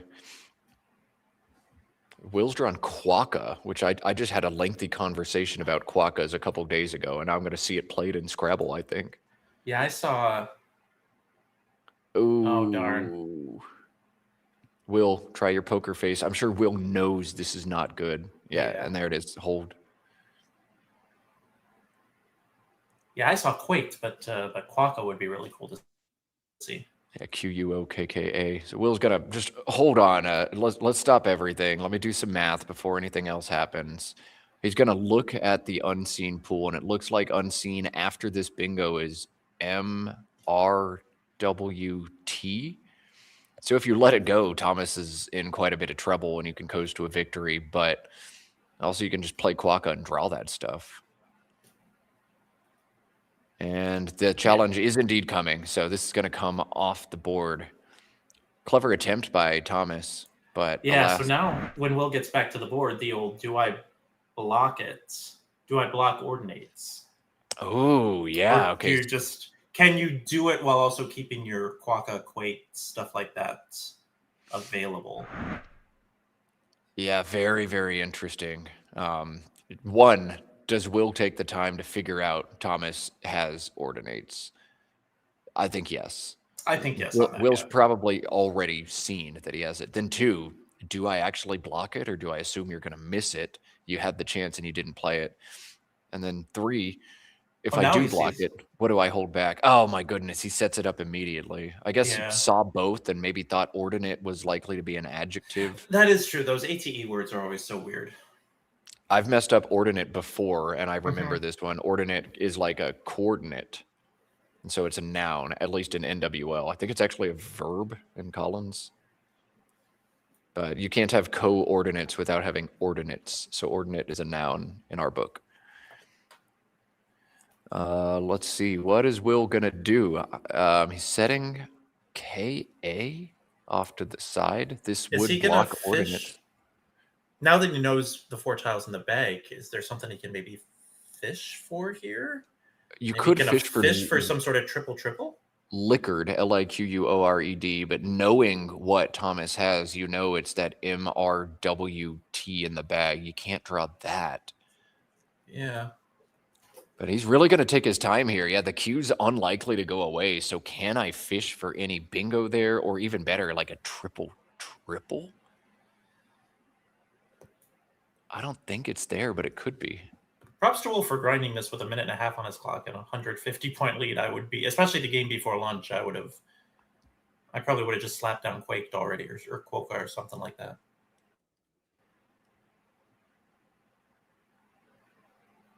What's he going to do? Liquidated, okay. But you can't do... Oh, no, he's going to block ordnance, yeah. Yeah, all right. So he's blocking ordnance. Sad Thomas. And then I think, yeah, is he going to have a play from the queue with any draw? I mean, qualmed. Maybe not MW. Yeah, he's going to... If he draws the M, he draws qualmed. If he draws WR... Nothing? But maybe you take that risk to block ordnance. I mean, he's also still got described for 42, which is a decent score. Oh, yeah, he's got that. Yeah, I guess... Was he fishing for anything specific? Maybe. I wonder if he'll mention... probably just trying to draw the M. He's 50-50 to draw qualmed for 50 plus. So I think that was what it was, and he just didn't have enough time to like fully optimize that one. Okay, probably wasn't the right move there, but with under 2 minutes, you're not going to figure out the right move. It's so complex when you know your opponent's rack and you know the 4 tiles that you could draw, and like that. Exactly. Just so many layers of thinking you're not used to doing. Yeah, so I get it. 50-50 chance you draw the M and you have qualm, you block coordinates. I mean, maybe there was a better way to do that, but again, I'm impressed that he came up with that idea, given how little time he has left. Yeah. Now he's just big sad. Like, what on earth do you do now? Lose and then go eat lunch? Lose and go eat lunch, pretty much.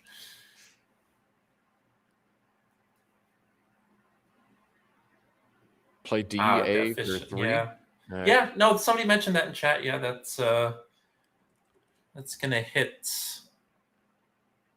in torts, and then so he's got a 50-50. Is he gonna win the flip? He is gonna win the flip. So forces Will to block. So yeah, very interesting. Ended up being a very interesting cat and mouse end game.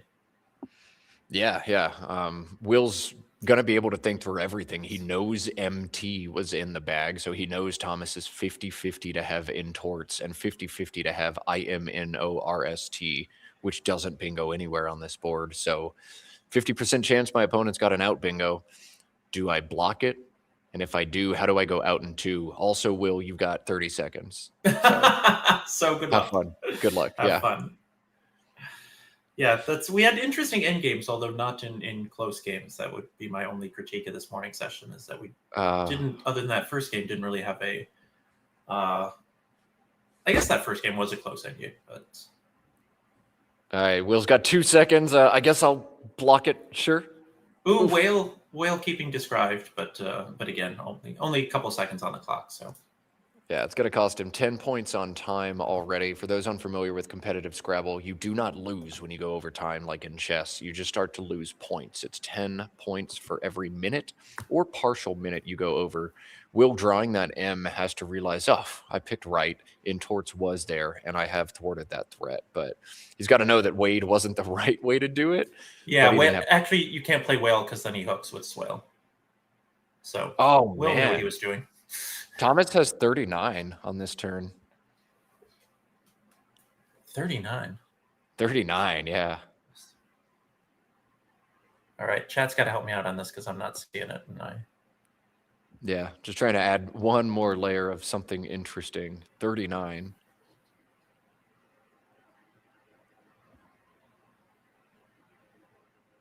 Yeah, I'm not seeing anything close to 39. Yeah, it's just kind of a I know the word or I don't. Oh, okay. And 39, you've got to know where it's going to be.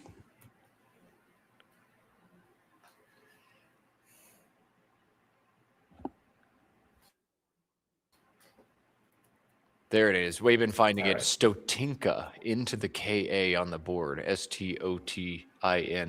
Oh, nice. Yeah, the first time I played in a D1 at a Nationals, I had an opponent play Stotinki on me, Stotinki, and I'm like, boy, I do not belong in this division. What on earth? And this is just like some dude who is like a couple games below 500, and it's like, wait, this is one of the guys here who's not good? I don't want to play Scrabble anymore. Holy crap, Stotinka, 2 very useful words. Yeah. I think that and the Lev. Monetary units of Bulgaria, if I remember right. Oh, yeah? Yeah, that sounds about right. I know there's some kind of currency. All right, Thomas is going to play Torts. And Will, you see the flames under him. Yeah, another graphic whipped up by the Let's Play Scrabble team as players get low on time. But Will can take his time on this turn, unless he gets to 1 minute over. He's not going to be punished any further. All right. If you are a fan of Will Anderson, his YouTube, his channel, his presence, show him some love in the chat, because I'm sure he'll be coming back and watching these videos as he does his tournament breakdown. Will's brought so many people to this game, and he's found his best end game sequence here. Mullah into the AH. 30 points for him.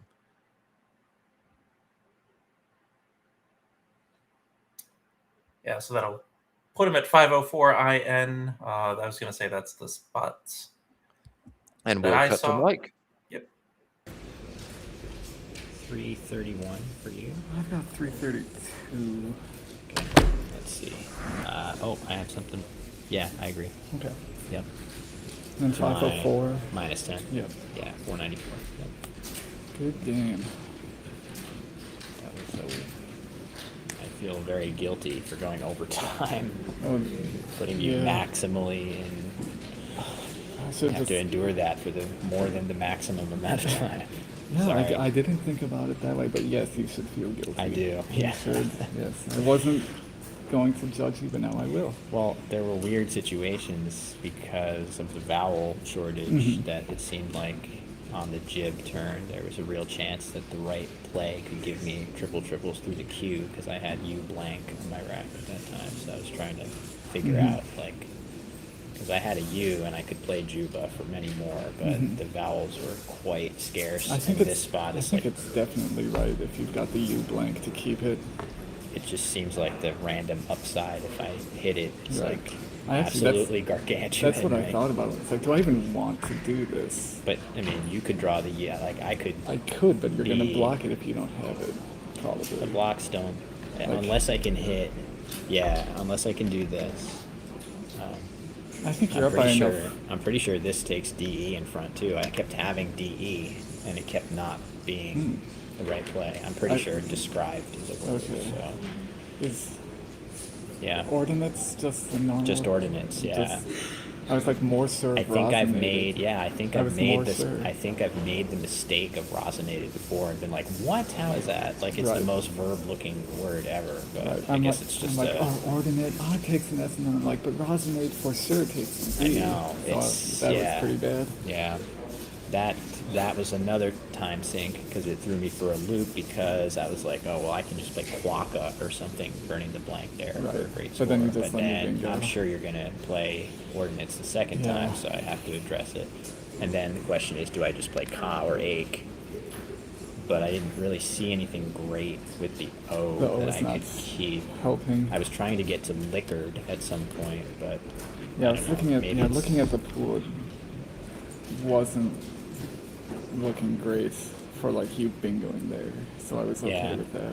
You're right. Like once you play Rosinated, some of the things that I was thinking I could hit are out of the question. So Right. then I was like, oh, what do I do now? So anyway, Block my bingo. That's the well, the first step. yeah, sorry, it's a very brutal game. So Oh no, it's fine.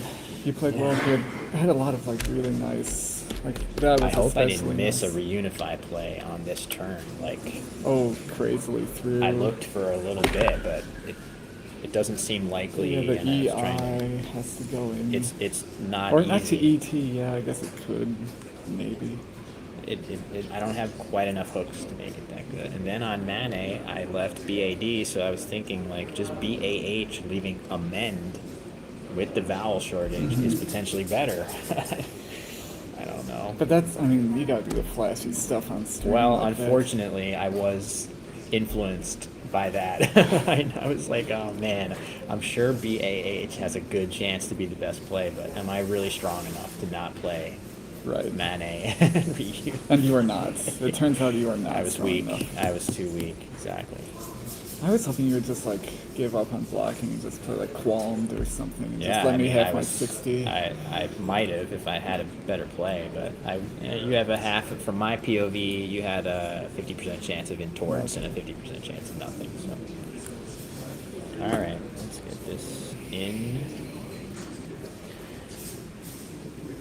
All right, we'll let these 490. players submit their results. We are going to have a lunch break after this one. So, just quickly before we lose our viewer count for that lunch break, if you haven't yet, please click that thumbs up button under the video.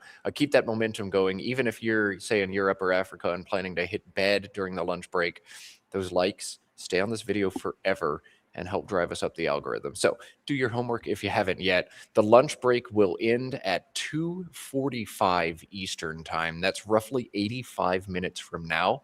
So you got a good lengthy leisure break. I get to go out into Albany and enjoy this beautiful weather. If you haven't heard from the players here, it is insanely hot. That European heat wave has slid on over here now, about 38 Celsius here in Albany, New York, or about 100 Fahrenheit. It is a scorcher out there. So we're going to go sweat, go grab some lunch, go grab some cool beverages. More Scrabble coming your way, rounds 5 through 8. And once again, Jason, it'll be you and me this afternoon. Looking forward to it, and I hope that everybody was amused by that postmortem as I was. That was the most interesting postmortem, especially for a game of that margin that I've seen in quite some time. And I laughed out loud like 2-3 times. Yeah, I mean, if you're not super familiar with competitive Scrabble, we say things like, yeah, there's a 50% chance his opponent has intorts and a 50% chance he has nothing. And like Will literally said that line out loud. And Will doesn't have the engine or the machine. That's just how good he is at Scrabble. He knows what every possible hand could lead to for his opponent and can think all those things through. So educational and funny at the same time. That's what we love about Will Anderson. All right, we're going to wind down for lunch. We will see you all in 85 minutes. You are watching Let's Play Scrabble. Enjoy the break.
Muted. We are back. Welcome back to our coverage of the Albany July 4th Bob Linn Superstars Scrabble Tournament. I'm Matt Canick. I'll be bringing you all the action from just behind the playing room. Thrilled, as always, to be joined by Jason Idalski. Jason, how you doing this afternoon?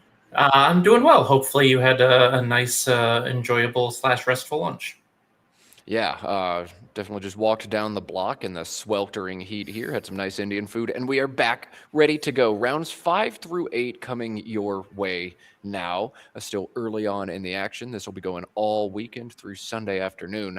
Round 5 features 2 players I'm excited to show you, Enoch Damali and Sujana Somasekar.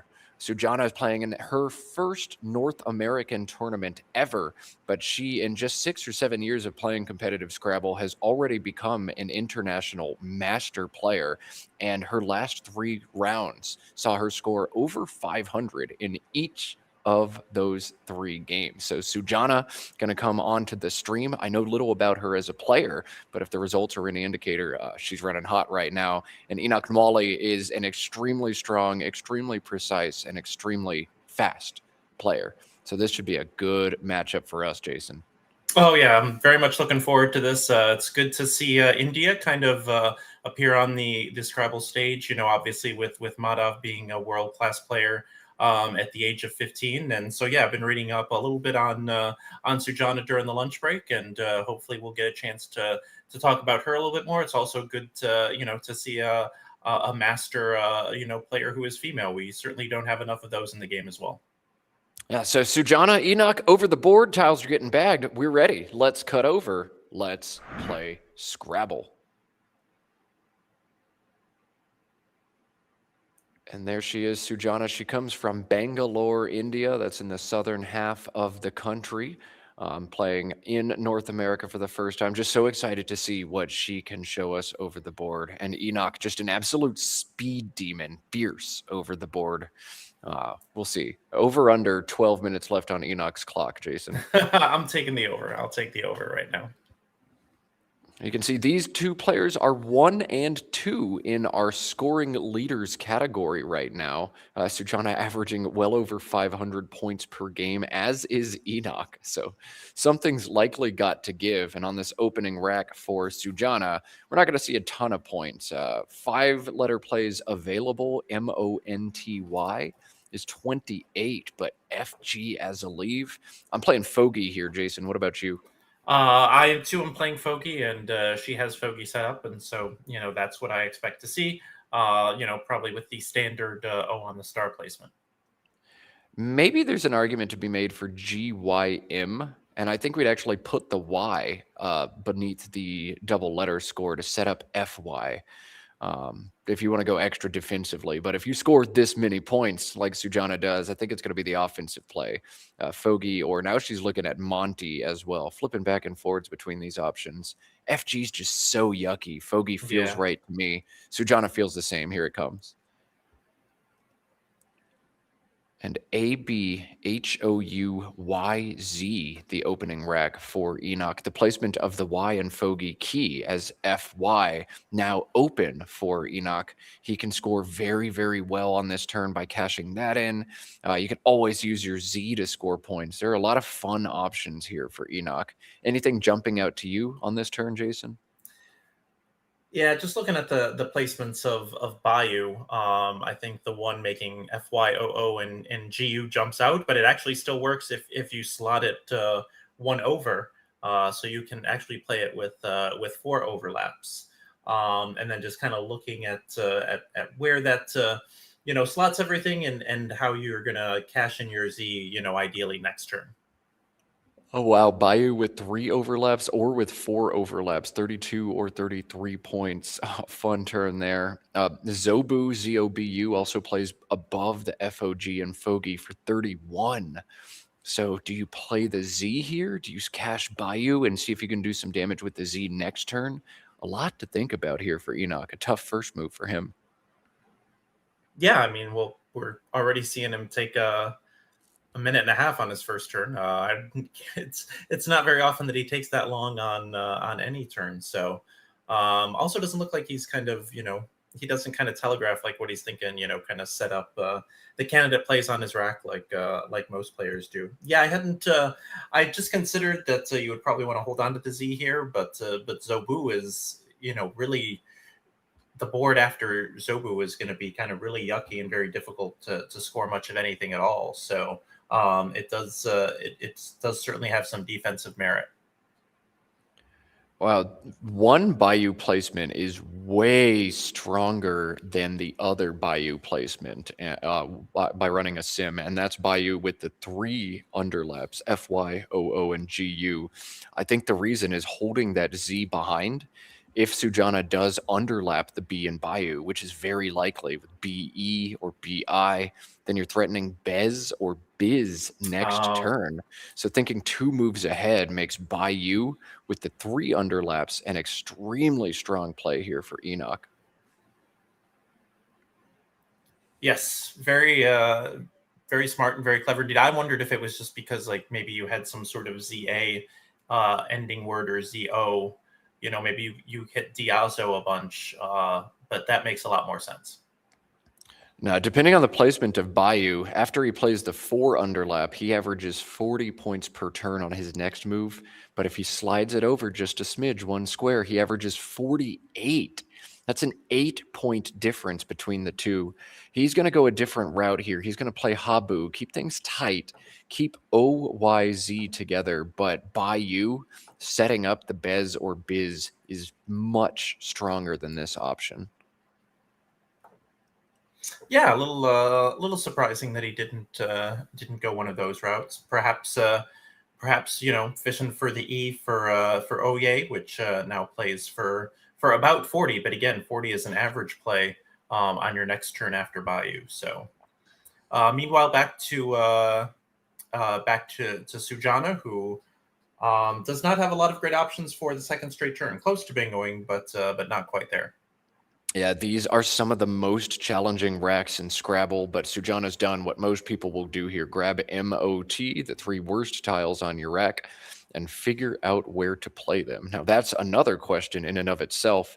TOM, making Oho and Mag, is 17. MOT right here, also 17. This does create a more lucrative bingo line, and with bingo-prone tiles, this makes sense from Sujana. Yeah, no really standout play here, and so I think I kind of liked Tom, Oho, and Meg, setting up maybe an ST sort of situation, but I think this is fine. All right, so MOT, the play from Sujana, EIKNOYZ now, the rack for Enoch. And he's setting up KYNE on his rack. This is going to play underneath the FOG and Fogy, making FY, Thon, and Age. This is 40 points and keeps the Z. Looks really good to me, except 53 points available on another move this turn for Enoch. Yeah, one of the many zebra donkey hybrids. Obviously Z-Donk. Has been discussed recently, but Zonkey, ZONKEY, plays for 53 on top of Mott, and 40 keeping the Z isn't bad, but I kind of like the 53. He's going to opt for the 40 here, keep the Z for a second consecutive turn, KYNE. What we see from Enoch.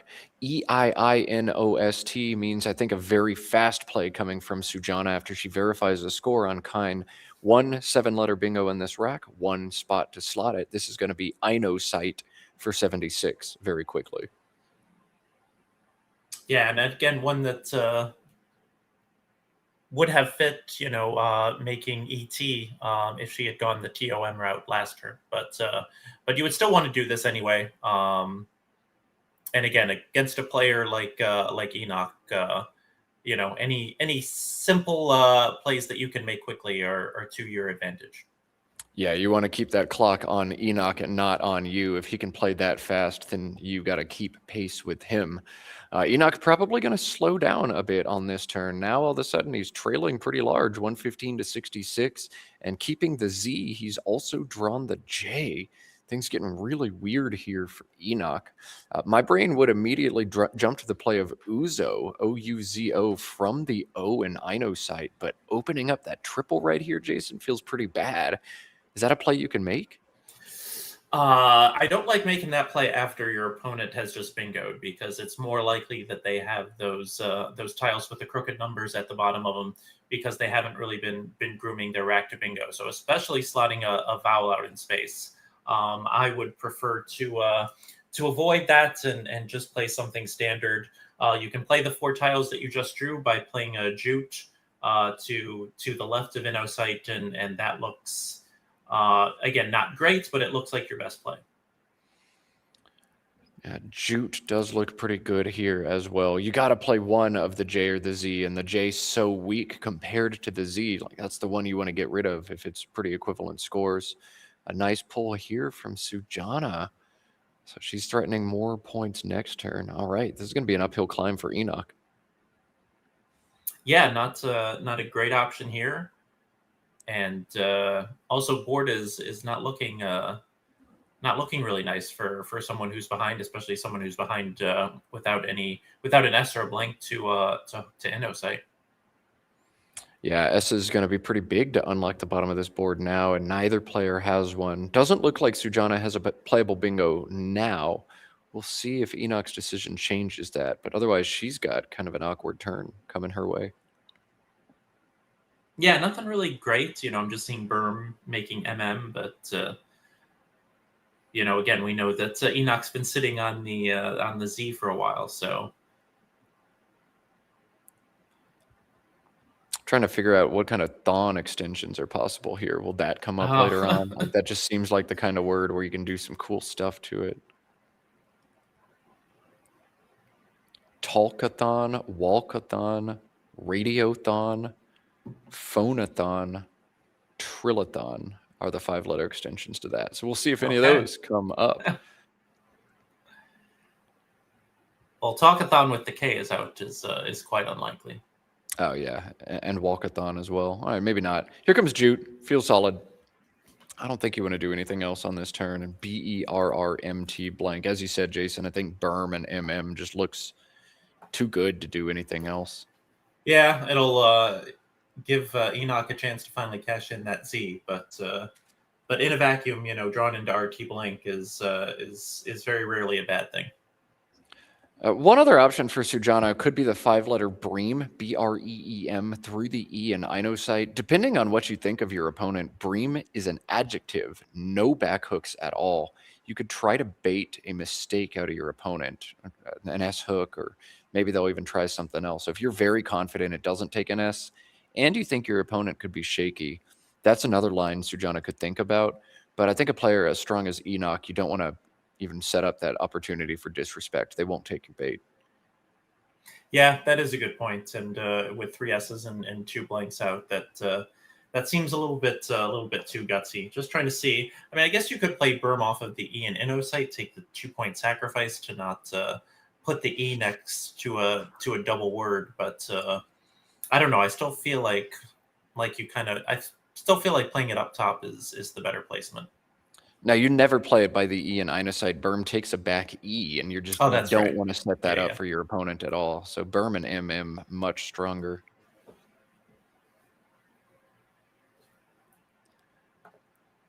Or maybe Ember. Maybe Ember, you're just using the same 4 tiles in that same spot, making AGE and hooking the E to age. Oh, Ember's pretty cool as well. Yeah, assuming you're confident on hooks to add G, or rather the lack thereof. It takes nothing. I almost called this play out as another option. BRR, defensive, tight, just 14 points, but makes an awkward board for Enoch to do almost anything unless he's got an R to back hook it. And sure enough, R right there on Enoch's rack, EGIIORZ. I don't think he's going to cash the BRRR hook, though. I think Grise up top, making Tiz and Een for 45, or Bez and Zori for 40. Better options here for Enoch. He's going to play the Z this turn finally, though, I think, Jason. Yeah, I think it looked like he had Grise set up for that M1 spot, and I think, might want to take a little bit more time just to consider, do I want to Do I want to save the R, for the BRR hook? Do I want to use it for something down there? But I guess you could play Bez and Zori, but it looks like he's going to go the Grise route. Bez and Zori without an L or an S on your own rack is pretty tough. So Grise is what he's opting for. And yeah, Bez and Zori was going to get hurt pretty bad, as you see double L's on Sujana's rack. ELLMTV blank, the full rack for Sujana. And this one's looking kind of yucky for her. One play just looks like easily, this is what you do here. And that's Kvel from the K, 20 points. Yeah, it's kind of wild that, she's bingoed once to her opponent, not at all, but she's just exchanged. Not much else. Okay. Yeah, just a miss of Kvel. This is not a terrible idea. All right, so exchanging LVM is what she's got, and pulling another L. Oh, that's tough for her, but also tough for Enoch over there. EEIIOOP. Does he want to play through? Does he want to throw back? POORI through the R, and Burr looks all right. EEI is not the best leave, but 20 points? Or maybe just throw back, Jason? Yeah, or maybe Uri in the same spot and keep your lone consonant. Those are probably the two best non-exchange plays for sure. If Uri didn't have 3 front hooks, I'd go with that here, but it does. So he's going to opt to counter Sujana's bingo or exchange with his own exchange. It always feels nice when you kind of get a free turn like that to just cash it in and groom your rack. So exchange, and Sujana's not in much better territory. Cavell last turn was 20. Most of her top plays this turn are 16 to 21. Yeah, it looks like she's going to make what seems to be the best play of LEW and going to try to draw into that LET blank leave again and see if she can do a little bit better. All right, so LEW puts Sujana back in the lead by 11 points. More vowels for Enoch, AAEENOT. He exchanges a bunch of vowels and finds more vowels. Going to be another slow turn for him. One of these players is going to draw something good pretty soon. I was going to say, we've got one of the fastest, if not the fastest player in the room, and he's already used 9+ minutes, and we've got 2 of the highest scoring players in the division, and they're trading exchanges. It's 150 to 139, after a few turns. So it just hasn't. This game has not exactly shaped up how we thought it would. Sujana just knocked the blank off of her rack onto the table. I hate when that happens. But it looks like Enoch either didn't notice or was already, grabbing his tiles. He's not going to get any free information or be able to adjust based on that. He's going to play a tone, keeping AE, scoring 20, go digging into that bag. Make sure you shake it this time, Enoch, because I know all your vowels are still right on top. EEILRT blank now, the rack for Sujana. She's a lock to bingo here. The real question is, how much can she score? And what line does she want to knock out? She can play to the R in Burr. She can play underneath a tone. She can front hook LEW. So a lot to think about, but cannot do better than 70 on this turn. Yeah, that's doesn't say much for the shape of the board when you have retile blank and the most you can get is 70, all hooking to LEW. So Leister, Tier Seller Reticle, or Reptile or Realty making ALEW, and none of those. I guess Reticle and Tier Cell kind of open the triple lane. But yeah, I mean, they each come with their own set of problems, to be sure. Yeah, I mean, I would want to knock out the LEW hook, but nothing really does this super effectively. She's going to go with Leister here. And yeah, this looks like probably the strongest bingo for her. Though she hasn't committed yet. She's thinking about this one. Yeah, meanwhile, Enoch been the vowel magnet so far this game. Yeah, goodness. Just more. All the vowels for Enoch all the time. Boy, vowels, especially in Collins, are just the worst. All right. Sujana going to reach over and designate that blank and commit to the rest of the play. Here it comes, Leister. 70 points for her. She leads by 61. And Enoch's not going to be able to pound into that deficit very hard. Aadeeiov.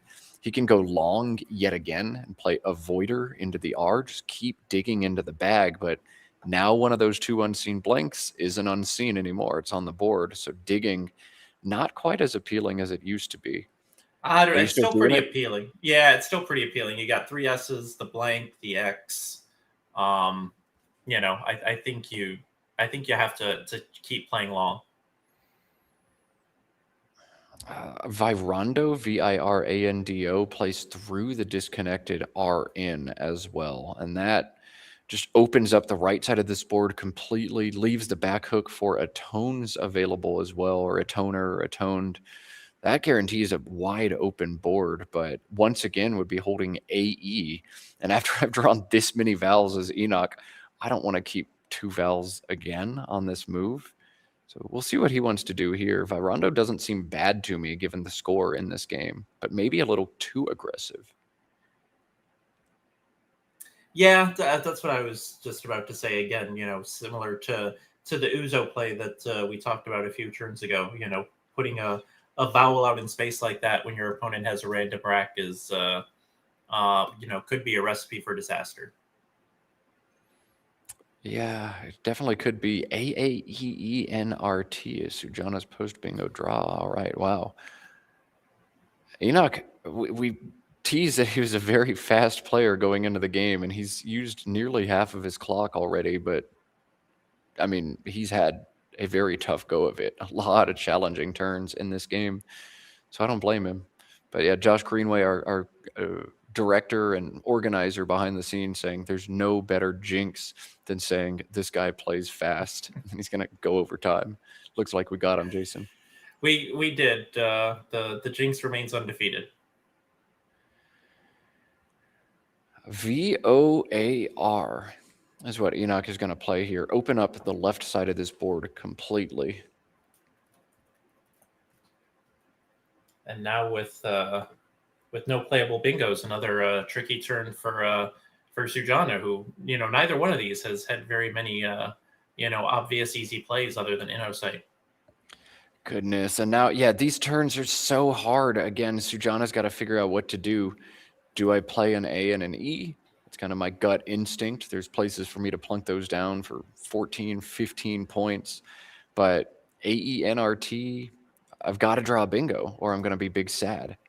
She's going to do it anyway. GAE up at the top of the board, grabbing 12 points and trying to get a bingo next turn. We'll see if she's able to draw one. If she does, it's very likely to play, either stacking alongside a tone, playing underneath a tone to make a toner. She's got the floating L and E in Leicester, the VO and VOR.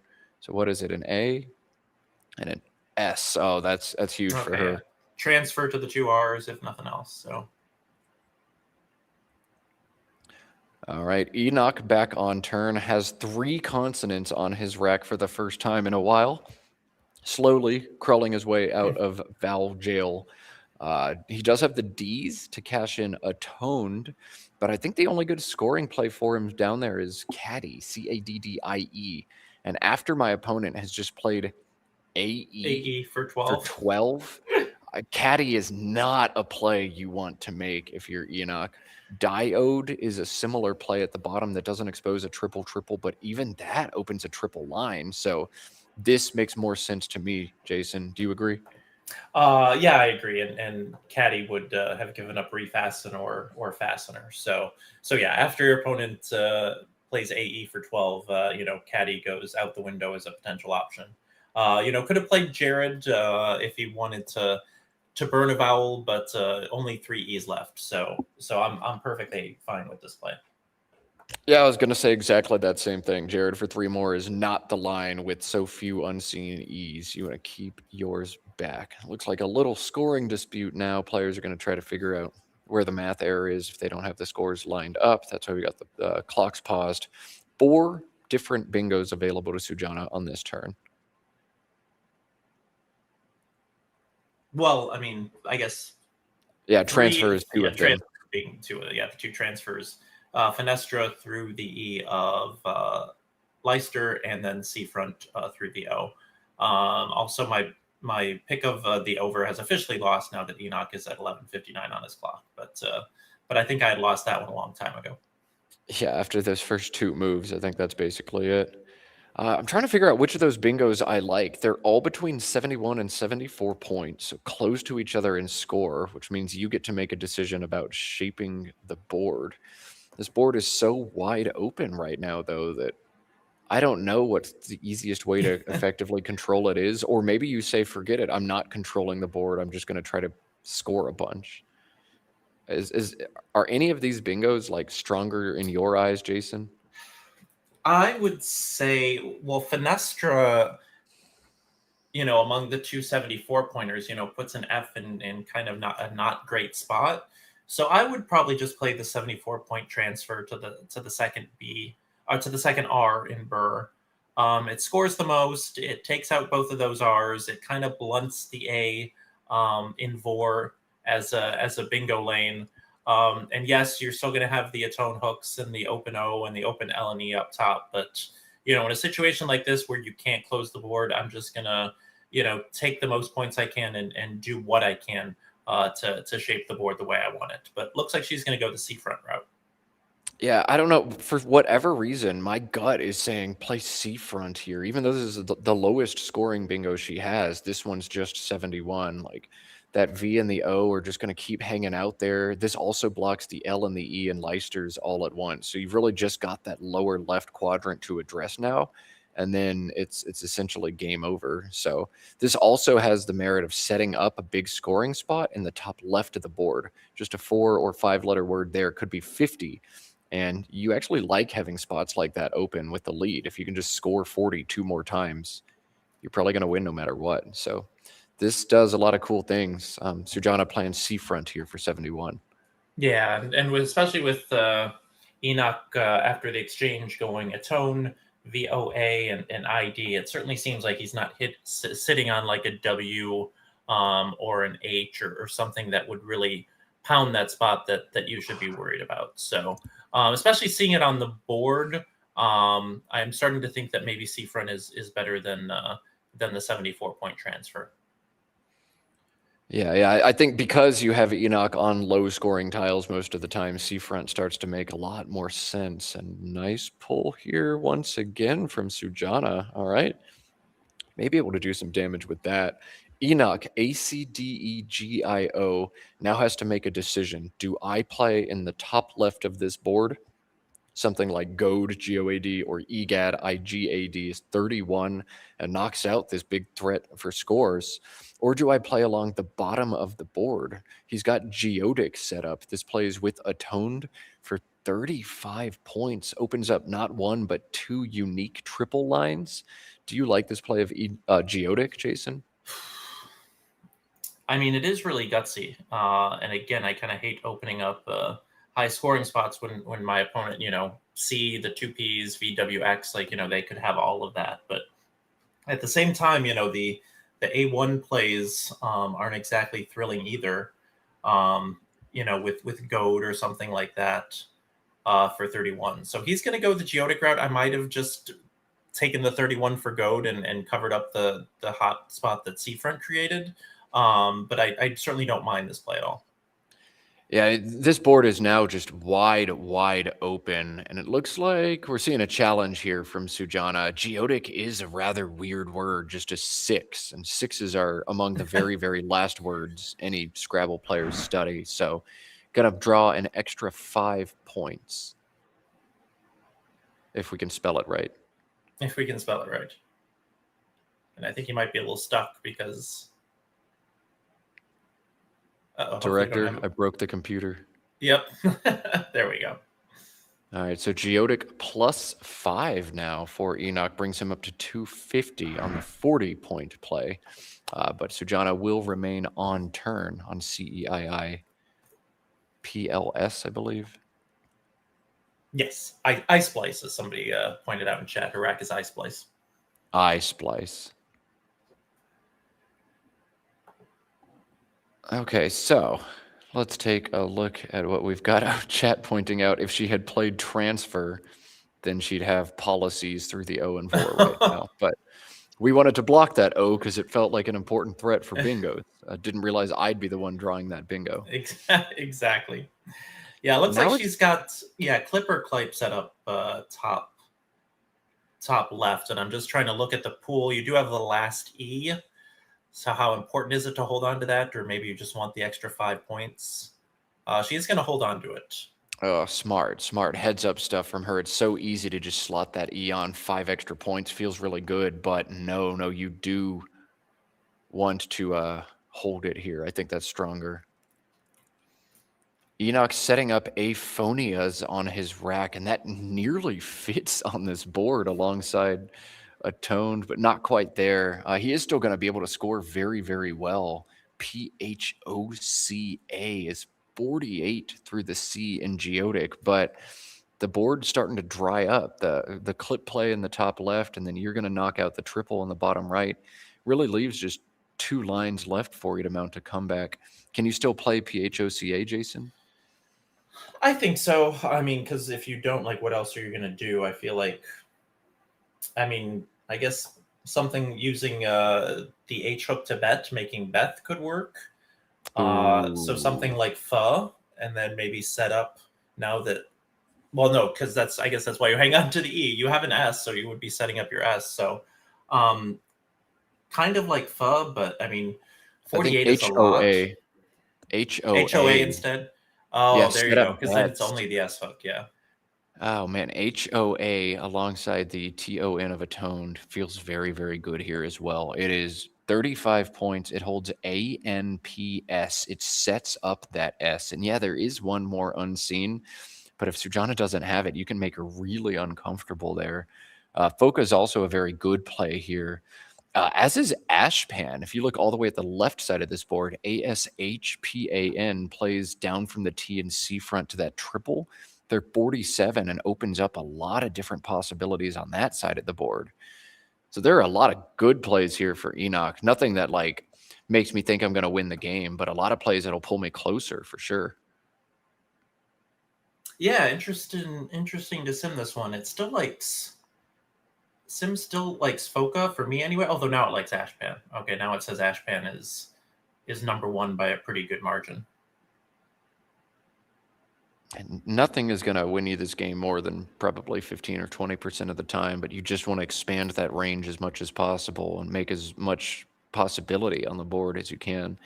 HOA is fascinating to me. Phoca is very straightforward, but just kind of feels like you're going to lose the game. Ashpan is swinging for the fences, but if you look at the unseen pool, there's a lot of Drek in there. Here it is. Good. I love this from Enoch. He's found it. He's set it up. HOA. Nice. Well thought.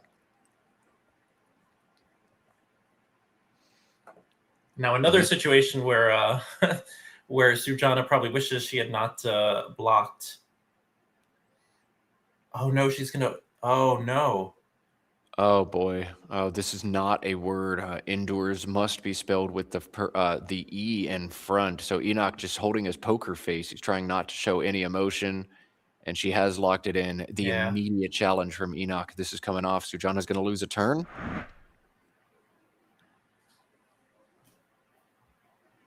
Well, she certainly just made this more interesting because now Enoch will know exactly what she has. I think just a simple. Just a simple play ending in S there would have just about put this one away, but now she's got to sweat it out a bit.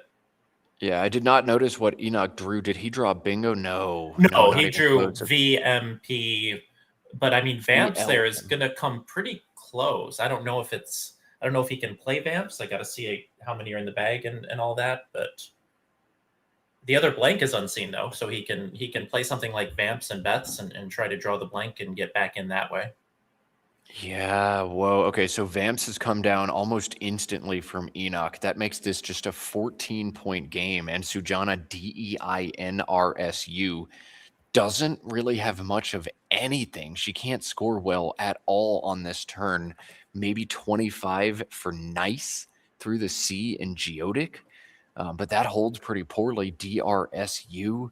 There's an unseen blank, an unseen X, unseen QU together. Oh my goodness, Sujana's chances in this game just plummeted after that big swing, and she's got a very hard turn now. I think she's going to end up playing just DUI and GI at the bottom of this board, but not before she thinks for a long time. It just feels like you should be able to do something on this move. Yeah, that's got to be for because you really can't.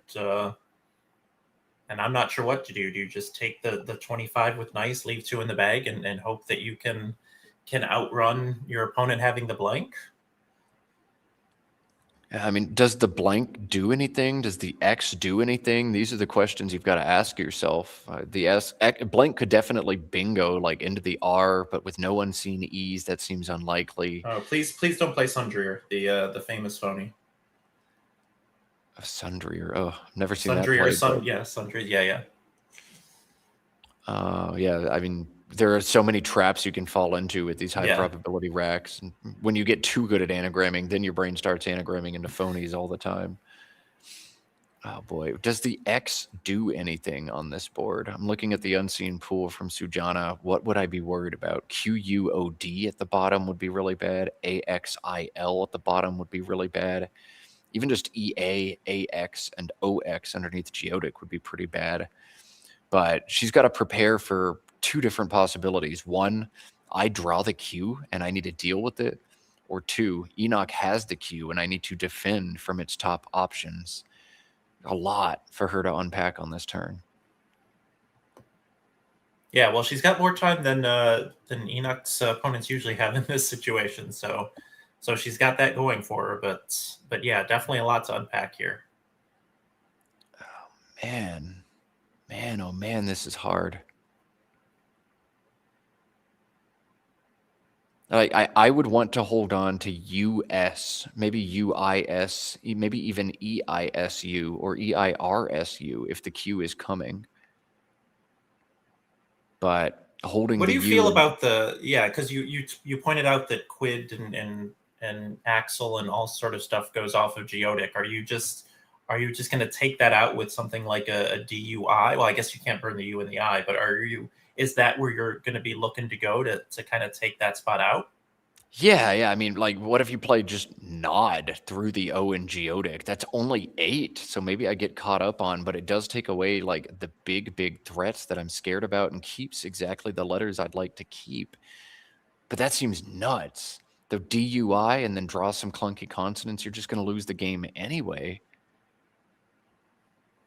I don't know. Yeah, this is such a weird spot. I don't know either, to be honest. And Enoch setting up on his rack a 7-letter bingo that he's found anaxial. This is a Collins only 7. Does not fit on the board in its current shape, but depending on the decision we see from Sujana, anaxial could be game over. Yeah, I'm just... From Enoch's perspective, does he have like a good X play, maybe even burning the blank? Does he have like a 60, kind of thing that will allow him to catch up that way? It doesn't look like it, no. Just AXIL at the bottom or AX underneath the Geodic. Kenji Matsumoto in chat pointing out one other option for Sujana, unitized through the TIZ. That scores a lot of points. Empties the bag on the number, though. Yeah, so maybe it's just a 7-on-7 end game, and unitized. you're only up by 30. So, yeah, oh man, maybe that'll do it though. If you draw the Q, you're probably dead after that though, and you're going to draw the Q pretty much as often as you don't draw the Q. Huh. This turn is so hard. I know. Sujana. I know. Poor Sujana. First North American tournament. In her 5th game, gets picked to be on stream. Off to a really good start at 3-1. Really high spread. And then just the the slip with the ENIN, which has certainly tripped up a lot of people. And now she's really in a battle here. She's opting for Lud, L-U-D, 8 points. This is going to work out well if she draws a bingo. This is going to work out very poorly if she draws the U here. Oh, but the U, she drawn requins, and it plays for 1,000,000 points. Oh, man. But I think it's going to get blocked here by Enoch. Wow. Yeah, it's... Oh, and requins getting blocked. Sujana just raising an eyebrow. Oh, okay. I didn't think that would happen anyway. But she still has Sequin for 77 and game over. Sequin and ST. There you go. So assuming she notices that spot, ST is sometimes tough to notice. Like that's still, well, does Enoch have an out bingo? I don't think so. No, he does not. Does he have it after Sequin though? Some sort of No. Okay. Squire. She's not seeing Sequin. Squire should still be enough. Squire should still be enough. Yes. The one thing Sujana's got to be worried about. There's one tile in the bag. Could he bingo? Is there any tile left in the bag that would give him bingos? And the answer is yes. If the W is in the bag, Enoch would have some potential threats after Squire or maybe after Sequin. The U would give back unimodal. So you could play Squire or Sequin and then just lose to an out bingo on the spot if the W's in the bag. But it should be, in a vacuum, 7 out of 8 to win.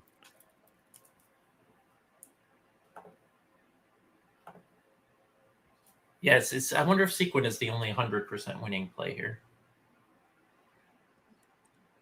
Oh, Sequin isn't even 100%. Yeah. Right. Win 7 out of 8. 7 out of 8. Okay. But in a vacuum, again, the play of AX doesn't often leave a W, so it's like actually way less than 7 out of 8. You got to assume the W is probably one of the 3 that was left in the bag. Yeah. So then it's 2 out of 3. Yeah, about 67%. Well, she found Sequin.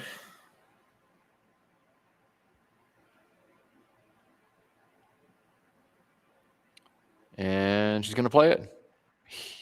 Whoa. Oh, off of Seafront. That's 42. Which I guess stops a bingo. Well, it's also... Then he can't really bingo off of that, although he could S-hook and, play down. Sequin would lose. That would give back Endow, INDOW, and Endow available as a natural. So Enoch has guaranteed it. Sequin and Seafronts would be a losing play here for Sujana. Yeah, you're right. I want to play some defense and not see the out bingo, but you can't get outrun. Oh my goodness. Okay, so she's switching now to Squire. This is going to be close, but I don't think this gives back nearly as much as Sequin would.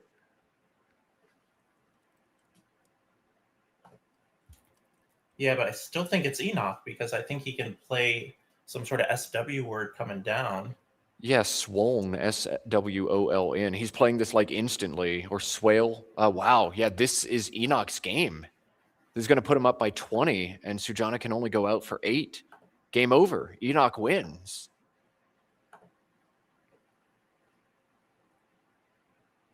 Wow. Oh, that's too bad. Wow, what a comeback. Yeah, but what a comeback by Enoch. Got to hand it to him. And Sujana played the first half of this game so well, and just a couple key decisions late in this one, and it slips out of her fingers. Enoch fighting. I think his standout play this game was HOA. That was what turned things around, yeah. Yeah. Sometimes you just have to open the shot and then hope the cards fall in your way. And boy, did they fall Enoch's way late in this one.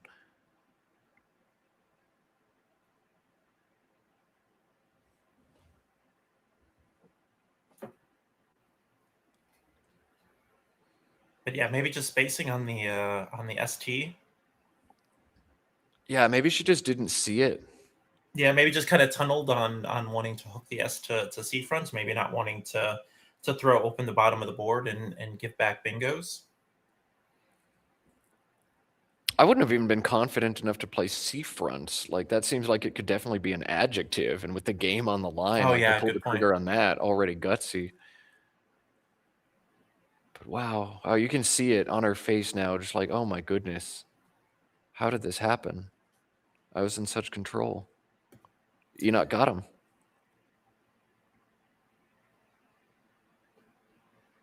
Yeah, and we've all been there. We've all been like, how did I lose this game? Yeah, everybody's had those moments before, and everybody's likely going to have several more of them here. Games like that are the reason I like sitting in the commentary booth now instead. Exactly. I hear you. Yeah, all she can do is DU in for 8 through the U in Squire.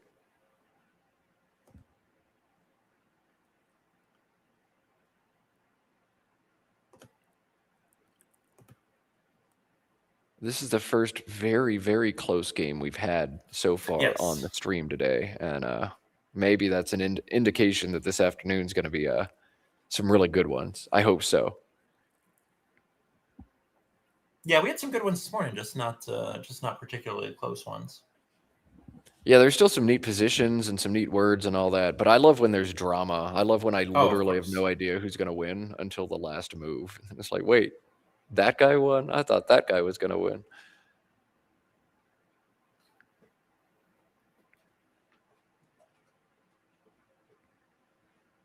You see Sujana on the leaderboard, the number 2 highest scoring game of the tournament thus far, dropping a 596 earlier on in this one. I think that was a game right before lunch. But her run of 500-point games is going to end at 3 straight. She will still eclipse 400 in this one, but not quite enough.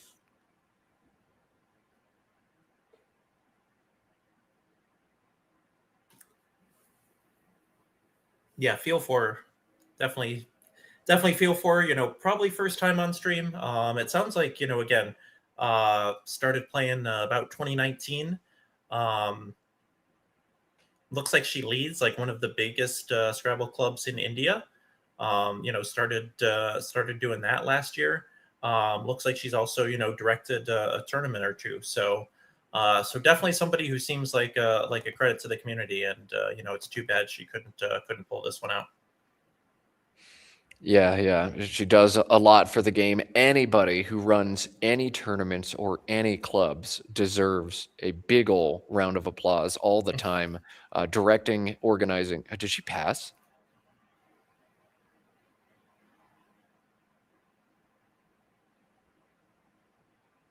What? What just happened? Yeah. What? Okay. Let's cut to overhead mic. I think this one's finished. Yeah. Yep.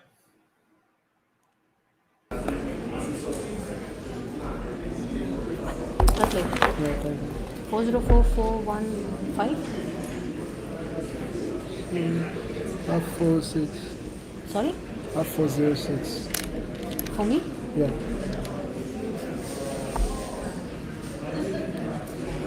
Uh, 354? Yeah. Then 42? Yeah. 96. Huh? 96. 396? Oh yeah, 404 plus 8, right? 396 plus 8. 404 plus 4. 408, yeah. Lovely. Yeah. No idea why I got confused with Indians. What was your last name? Huh? What was your last name here? I had requins. Why did you play here?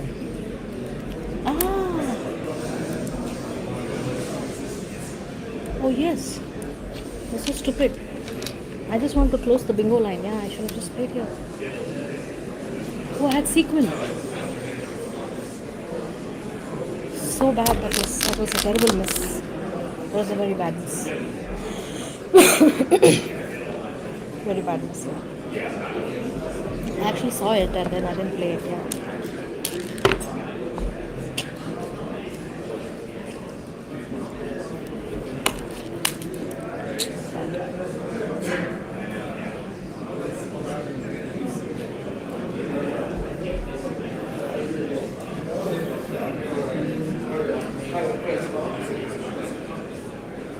Oh man, you hate to see it. You hate to see it. You see Sujana still shaking her head, but realizing, oh, I had sequin, I didn't see ST. Killer. Okay, put it back. Yeah. You enter in the square? Yeah. Yeah, you can enter it. I'll put it back. Yeah. Okay, well, we're going to get those tiles squared back up. We're going to cut away from the overhead mic, and we're going to wrap this one up. Have not picked our matchup for Game 6 yet. As soon as we have that matchup picked, of course, we'll let you all know in chat if you're watching live, or you can just skip ahead and see who it is if you're watching after the fact. But 3 more games coming your way today from Albany, New York, as well as continued coverage all day Friday, Saturday, and the morning session on Sunday. So much Scrabble yet to come. Yeah, Jason. Yeah, we'll figure out what we're doing for the next round. Take a brief break, and we'll be right back with you. All right, you're watching Let's Play Scrabble. See you soon.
All right, gang, we are back. Round 6 coming your way, and it is not going to be the Adam Logan versus Nigel Richards matchup we've got going on because we have, 14 games of that in the treasure trove. So we're going to stick with Table 1, and Table 1 is going to showcase Ben Schoenbrunn and Sammy Okasaga in a game against two very, very strong players. So Ben and Sammy coming your way. You ready, Jason? I am ready. Ben 5-0, just having had the bye last round. And Sammy 4-1 with a good spread. So this should be a really fun matchup. All right, let's cut over to the board. Tiles are in the bag. Players are ready to go. So round 6, Albany, New York. Let's do it. Let's play Scrabble. Ben rocking a backwards hat for this one. We've seen Ben with all sorts of different hat wear in the past, like floppy bucket hats, and now going backwards cool kid hat for Ben. We'll see if it works out for him. Clearly working so far if he's 5-0 in this one. Oh, yeah, and our tournament director / stream producer, Josh Greenway, reminding us that Ben won 10,000 in this room in 2023 with his World Cup victory. So Sammy's rack a little bit off. Our producer will fix that momentarily, but that certainly looks like 4-8, and it looks like that's what he's got set up. Yep, 4-8, the only 7 in this rack, and just go ahead and drop it down for 82 points. We're off to the races in this one. A hot start for Sammy. 4-8 does take 2 back hooks in Collins play. It is a noun in NWL, but takes a back D in CSW. It's a verb, so 4-mated could be in play later on in this one. 4-mated not in play for Ben on this turn. IIIPLRU.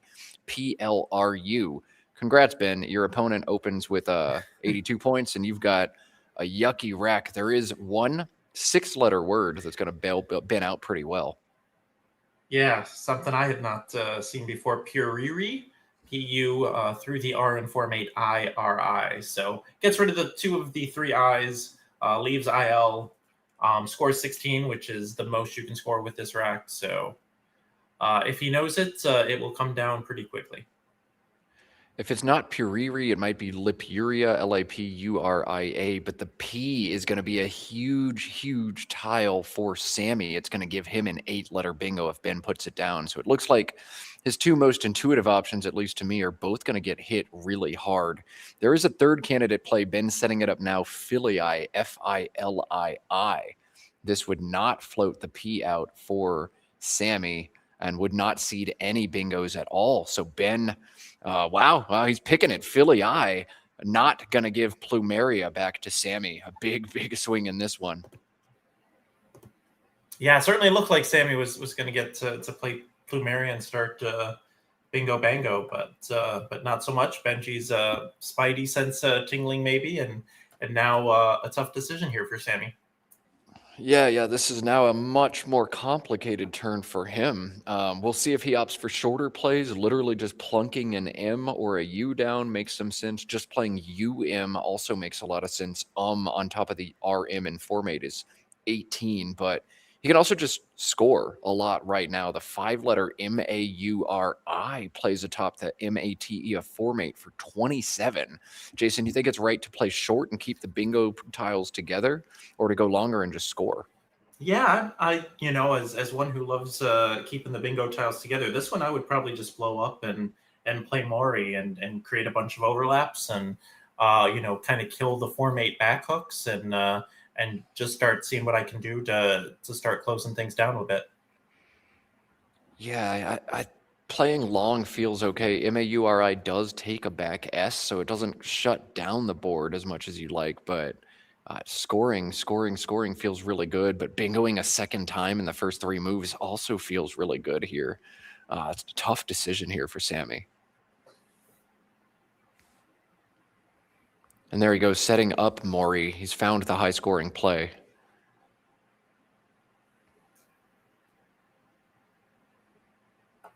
Yeah, isn't bad, although then you burn your U that you have for the front hook, so it would, not exactly like it's worth it to play AM instead in that same spot, but you kind of hate burning the MM front hook when you play UM, although it certainly has its merit.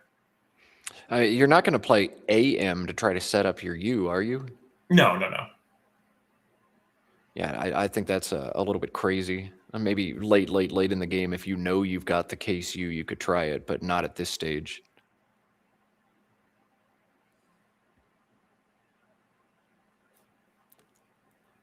I probably would have already played Uremiel for 0 on this turn if I was Sammy. Yeah, I'm trying to see what does Remail work with. So if you just fish off the U by itself. Problem is after a blocking play, you're not going to have that many spots. It puts Ben in an awkward situation. If you play UM for 5, Ben wants to block, but Ben is also trailing pretty big and doesn't want to block. So awkward situation you'd put him in, but Maury just feels very strong here from Sammy. I like it. Yeah, I do as well.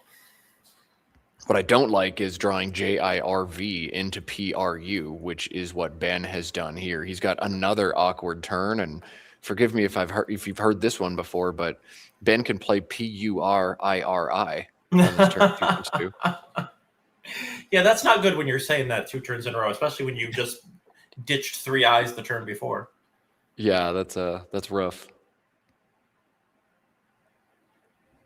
Yeah, there are certain words that you want to be able to play twice in a row, most notably bingos, and Puriri is one of those that you do not want to have available 2 turns in a row.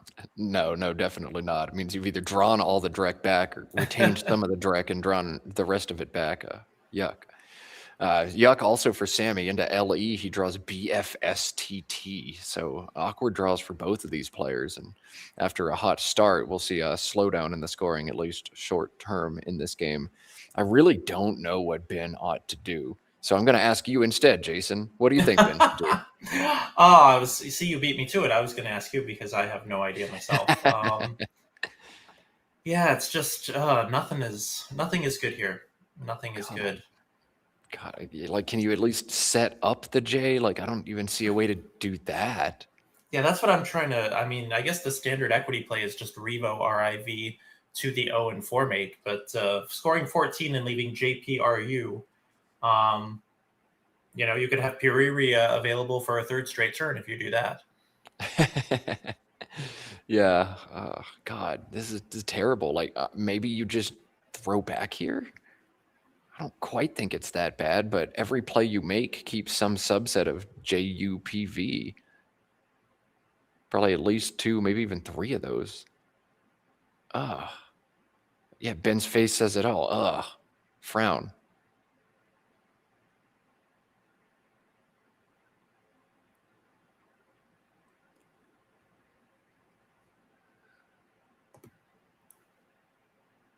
Both of us have nothing to add right now. Yeah, we have nothing to. Yeah. So it's turn 2. We shouldn't be. Should be later in the game when we're rendered speechless by how bad a situation is. Not on turn 2, but there just is not much here. Ben might be looking at just LUV from the L in Filii. JIRRP is not a leave you're going to write home about, but at least the JI will play on top of the UR and Maury next turn if you need to. You don't keep a word, but you might be able to draw something that plays there. I don't know. This is a big yikes of a turn. The longer I look at it, the more I'm like, do I just exchange then?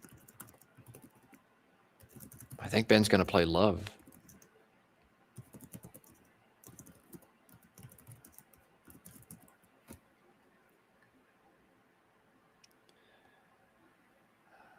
Yeah, the thing is, if you there isn't even a good exchange, that's the other sucky part about this rack. Yeah, exchange down to PR, I guess, and then just hope you get really lucky and draw bingo or draw an S for Maurice or something. I don't know. This is not a good position at all for Ben, but at least in his defense or to his advantage, Sammy's not going to have a good play back either. I do want to address a question that's come up a couple times already. Something kind of unusual happening with the buys in this tournament. Dave Wiegand at 5-0 was given the buy this round, but I talked to organizer Josh Greenway about it during the intermission. He said buys are starting from the top and coming downwards as we see Ben finally just surrendering. Fine, I exchange, whatever. I can't work with this. Makes sense. So the thinking is all players in the top 28 will all get a bye together.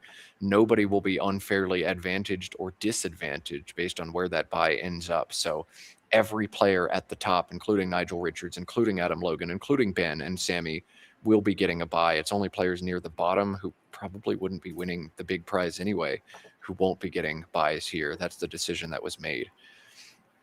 So the exchange and then flit is what we're going to see on back-to-back moves, and a much better draw for Ben after the exchange. Yeah, that's more like it. Sammy hasn't hit his clock yet, so has not committed to flit. Certainly seems like he has.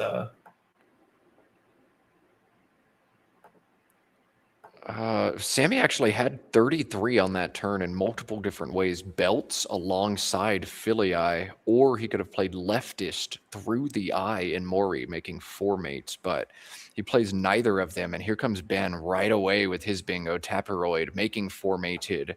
So this is huge in this game. Yeah, another game with a big momentum swing there. You know, Ben going from having absolutely nothing when Sammy had a nice balanced rack, and then here comes the Q at a time. I was going to say, well, now that you got the U, I guess you don't mind seeing it. Yeah, QG was terrible into BEST, but the U, the last tile out of the bag, is huge for Sammy. Now Qubit, 52 points. Looks very straightforward for him through the eye and Taperoid. Yeah, I was gonna say I guess the U wouldn't have, even if the U hadn't shown up, the rack wouldn't have totally been dead because you can just play QAT, take out or help blunt the triple and score 32. But that U, as it always is with the Q, a welcome sight, and I would expect to see Qubit for 52 any second here. Yeah, I'm a little surprised we haven't seen it yet, but you are still ahead in this game if you're Sammy, and you do want to think about the T and the A and Taperoid. Both of those could seed big plays. So, whoa, he's going to forego Qubit and play Cat and block here. Not many players in the room would make this play out of this rack. I just noticed that each player has BEGSU, which is not something that you see very often. And Ben actually had Besought to the T in Taperoid as a major bingo, and the block from Sammy seems very wise all of a sudden, especially as he draws Begines through the eye and Taperoid. So, wow. I guess Sammy's Spidey sense is working hard here. Yeah, and I totally missed Besought too, and I would have 100% played Qubit. But just goes to show. Yeah, I mean, that's the beauty of this game, is different people just feel different things at different times. Sammy feeling the TA dangerous, and he was right. Even though Ben had a random rack, he avoided the 90-something point bingo. And now Ben with a much tougher turn. TEUGH is 33 from the T and Taperoid. Does cash in the E he's got, though. Is that what you would play here, Jason? Yeah, I think you have to. I think it's the best play. I guess you could play Bow, making HMM, and keep that really potent ES leave, but I think that 33 is just too many here. Yeah, 33 is a lot. SOUGH and QATS, another strong option here for Ben if he wants to cash the S but keep the E back instead. So a lot to think about, but this was supposed to be a really easy, just play Besought and move on to the next turn, and now it's much tougher for Ben. Yeah, although I guess, when you play a bingo like Taperoid and you put the T out there, you never really bank on having that available to play Besought to your next turn, I guess. Right. I think for us, it's more that we know that Sammy had 52, keeping a very potent leaf with Qubits and passed on it. So here it comes TEUGH. Engine approves. Looks to be Ben's strongest option. Sims over 2 points above anything else. So TEUGH for Ben, Beguines through the eye and Taperoid, the only playable bingo here for Sammy. We'll see how much time he needs to figure that out. Yeah, another one that so many alternate spellings, especially in the Collins Dictionary. Obviously, a lot of people may be familiar with Beguines, but Biguines, also good. I believe solely to this lexicon. No, this is good in NWL as well. Oh, it is. Okay, all right. Yeah. So 74 more points for Sammy brings his lead to nearly 100. What is Ben going to draw to respond now? CEOSY could do some damage depending on how he rounds it out. An O and a B. Okay. So scores available all over the board for Ben now. Really cool option for him should he spot it and feel the need to open this board. GOOSEY from the G through the S opens that triple word. Does hold BCS, and none of those tiles help you hit that triple right now. But do you like that play, Jason, of Goosey? I don't at first glance, but I'm more partial to Boyo and drawing into the nicer lead, but then you're also taking out, the best bingo line on the board. So maybe Goosey is worth the risk here.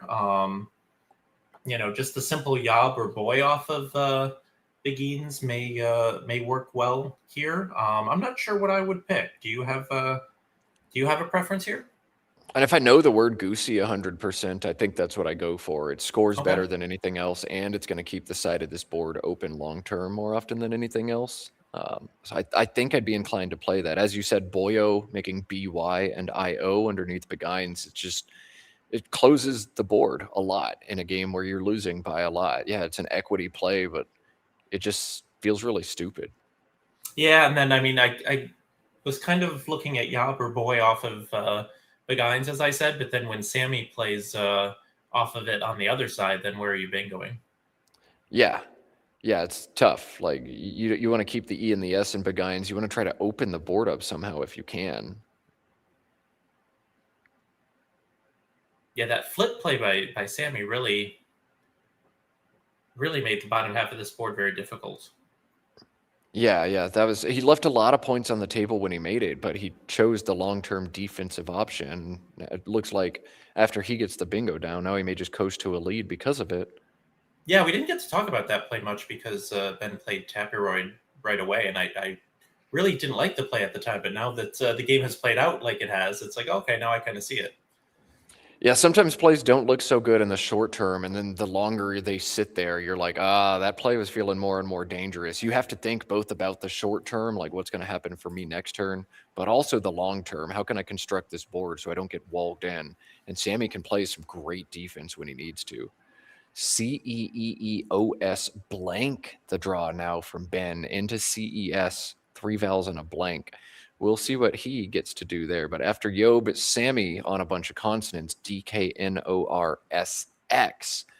Can't really do too much with this X right now. I wonder if he's going to play it at all, or if he'll hold it back and play something like condo to the S or to the O and formatted, or its anagram donko, perhaps. Are you keeping the X, or are you trying to shed it here, Jason? I think you got to keep it just because there's no great home for it right now. I'm just looking at Ben's rack, wondering if he's immune from the sideways blank alert. Yeah, it's like because Ben may be immune to sideways blank alert because all of his tiles are sideways all the time. But technically, I got to declare sideways blank alert. Okay. Yeah, I didn't know if you do have to declare it with its Ben, or if we just kind of skip it entirely. Yeah, I guess. How do you? Well, we saw. I think North American expert player Noah Walton just turned all of his tiles sideways so that he never had to think about sideways blank alert ever again. It's like that is one way to beat it. Ben showed another way to beat it. Yeah, I feel like it would just be simpler just to keep them all, vertical, I guess, for lack of a better term. But Noah marches to his. He's not going. Oh, he's going to go croon instead. Croon is interesting as well. Yeah, just keep that X back. Maybe KORO in the same spot to try to set up an X possibility. But Sammy's showing his patience and doing a little bit of defense, blocking the bingos that could play underneath the B or BI and begines. Sammy just continuing to build a wall, keeping the S, keeping the X, so that should this board open up, he's able to shut it back down. Doing all the things you need to do with the lead is Sammy Okasaga. Ben does not have playable bingos out of this rack. Don't know how much time he's going to need to figure that out. But once he does, he's still got a tough decision to make. How many of these vowels do I want to get rid of? But more importantly, how do I open this board back up? To me, there's one play that does this better than anything else if you see it. And it is not this. This is all right, CEE, but I think Cooee, COOEE through the O in Taperoid might be a little stronger here. Yeah, I would tend to agree with that. Although this play is not bad. Probably What's the second most best play. Yeah, what's most imperative is you open this board up, and now there's not one but two pesky bingo lines that are going to hang out. You can play from the C, or you can play CEES. So as long as you draw a bingo here, if you're Ben, though he's doing his best not to, you're okay. All right, the L is going to help him. Dixit comes down quickly from Sam. This is very strong. You just got to do it here. And EEILOS blank means Ben is going to get a bingo down and catch back up at least some. He's got 3 bingos into the D of Dixit. He's also got a bingo through the F in flight. Ola finds is 74, but 3 different 77 pointers up here. Ben opting to play Legion. I think I'd play its anagram as loined instead, just to try to keep that S more dynamic. I want to try to bingo from the S. I'm still trailing even after this bingo. So putting the S in space seems just a smidge wiser to me, but this is fine. Yeah, I'd be curious to see. I guess you're leaving LE. You can bingo from the L or from the S. Obalized, you could bingo from the O or from the B. I don't know if there's a clear winner there, but... It just having the S in space long term feels like it might be good for Ben, but the S is gonna get played from if you're by Sammy pretty soon if he knows and is confident on an obscure 6-letter word. Yeah, I was gonna say this is one that you would have to be really deep to study this one out. I mean, it takes the S, so maybe you study it as a bingo, but yeah, you're not going to see SWOWND too often. Swooned, SWOWND, playing that down from the S in Legend looks easily like Sammy's best play if he knows the word. So, a word knowledge check for Sammy Okasaga at table 1 here in Albany.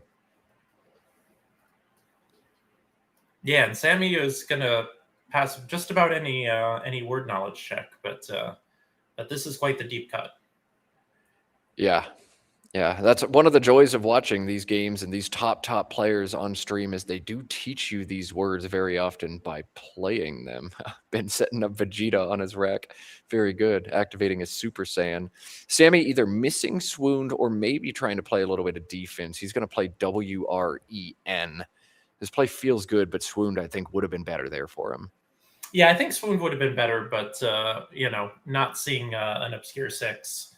or not playing an obscure 6 is not that bad, and I think Ren is not bad at all. Would be nice if he started drawing a little bit better. I'm sure he feels, but still in the lead and still reasonably in control of this game. All right, so 259 for Ben, 316 for Sammy. Ben back on turn. AEE GSTV is not going to lead to a bingo this turn for Ben, and he'll have to decide now how much he wants to score versus how much he wants to balance his rack. Ben has set up Vestige, though, VESTAGE. This is not valid, but plays right now with Wrens, and I think he's about to make a blunder here. Yeah, that's what it's looking like. VESTIGE valid, but not this. Yeah, and I actually thought he needed the I for Vestigia, but that's 2 I's, not 2 E's. You can see he's not sure. He wanted to pull the trigger on it, and now he's thinking twice about it. I think he's talked himself out of it. There's a huge decision for Ben Schoenbrunn, though. You cannot lose a turn in this game at this score. But you also can't miss a bingo. Yeah, that is the catch-22 that we all find ourselves in when we have those word knowledge checks. Like, sometimes you have to ask yourself, like, which is worse? Yeah. Outside of the bingo, then Ben needs to make a choice about what to do on this turn. He can score 40 right now through the L in flight.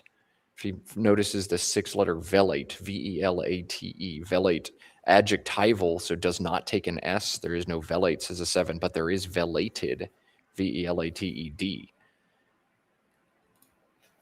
Yeah, you'd feel a lot better about playing velate if it took the S, since you have one. Right. You don't have a D in there, 2 unseen, but it is 40 points. He's going to play Vestige. Oh, no. I always like watching the players as a phony gets played. Sammy just challenges immediately. Ben nods like, I. Oh, shoot. Yep. I stepped in okay. it. I know what I stepped did. in. All right, I know what I did. But this is so much better than any other option. If you're 50-50 on this, it makes sense to try because this game's going to be hard to win otherwise if you're Ben. You can see it on his face, though. He knows this is coming off. Yeah, I think that's why he's standing like to the side of the screen there. Just yeah, just a little shake my head, acknowledge. Yep, yeah, okay. like I don't want to be seen on camera right now. So now Sammy has perfect knowledge of Ben's rack, and that always makes positions a bit more complex. Knowing your opponent has AEEGSTV, does he have any other real threats I need to block? Is there a way I can set myself up on this turn? And Sam's like, I got nothing I need to block. I'm just going to score a ton right now with Wisp. And keep the D in case Ben decides to play Velite next turn. So oh yeah, nice job seeing that pretty quickly by Sammy. This does give Ben the pretty easy VEG underneath the WI of Wisp, but Ben is going to play Velite very fast, falling right into Sammy's trap. Aha, I knew this was coming. I kept the D. All right, I'm going to smash that spot now. All he's got to do is just like draw a valid word. Yeah. Yeah, watch him draw like 4 consonants now, and we. I think he's going to draw like here. AAA. That seems pretty likely. Oh yeah, that would also make it tough to hit the spot, especially because there's 5 A's unseen. So yeah, and Ben's going to draw none of them. He might draw jingles. Oh, there's one. 684 okay. From O'Connor. 684. All right, Matthew's going to post that one for sure. Well done to Matthew O'Connor. Jeez, bringing the hammer down. And just 1 A on the draw for Sammy, as well as ZHR.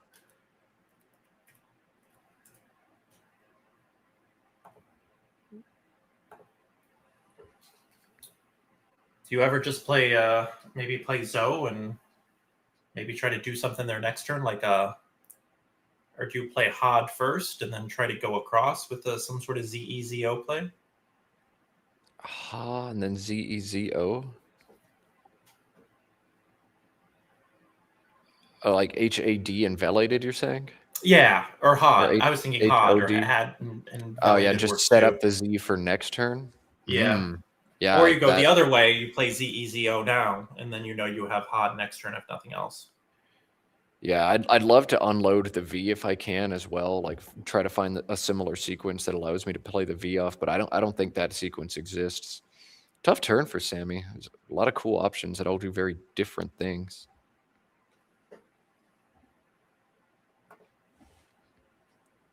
Well, that's an idea. You could play Velated and DZHO. It doesn't hit the triple, but it still scores 38. Oh no, Sammy might fall into a trap now. He set up VODZH, and there is a word like this, VOZHD and NUDZH. You might be conflating the two spellings of these, but VODZH is almost 100 points. Actually, I think it is 100 points. Yeah, it probably is.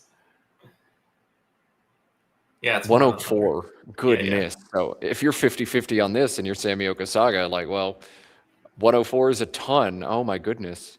But he's pulled his way out of it now. He's going to play Derv, play a lot of defense here. Okay, this makes sense. It's hard to lose the game after Derv.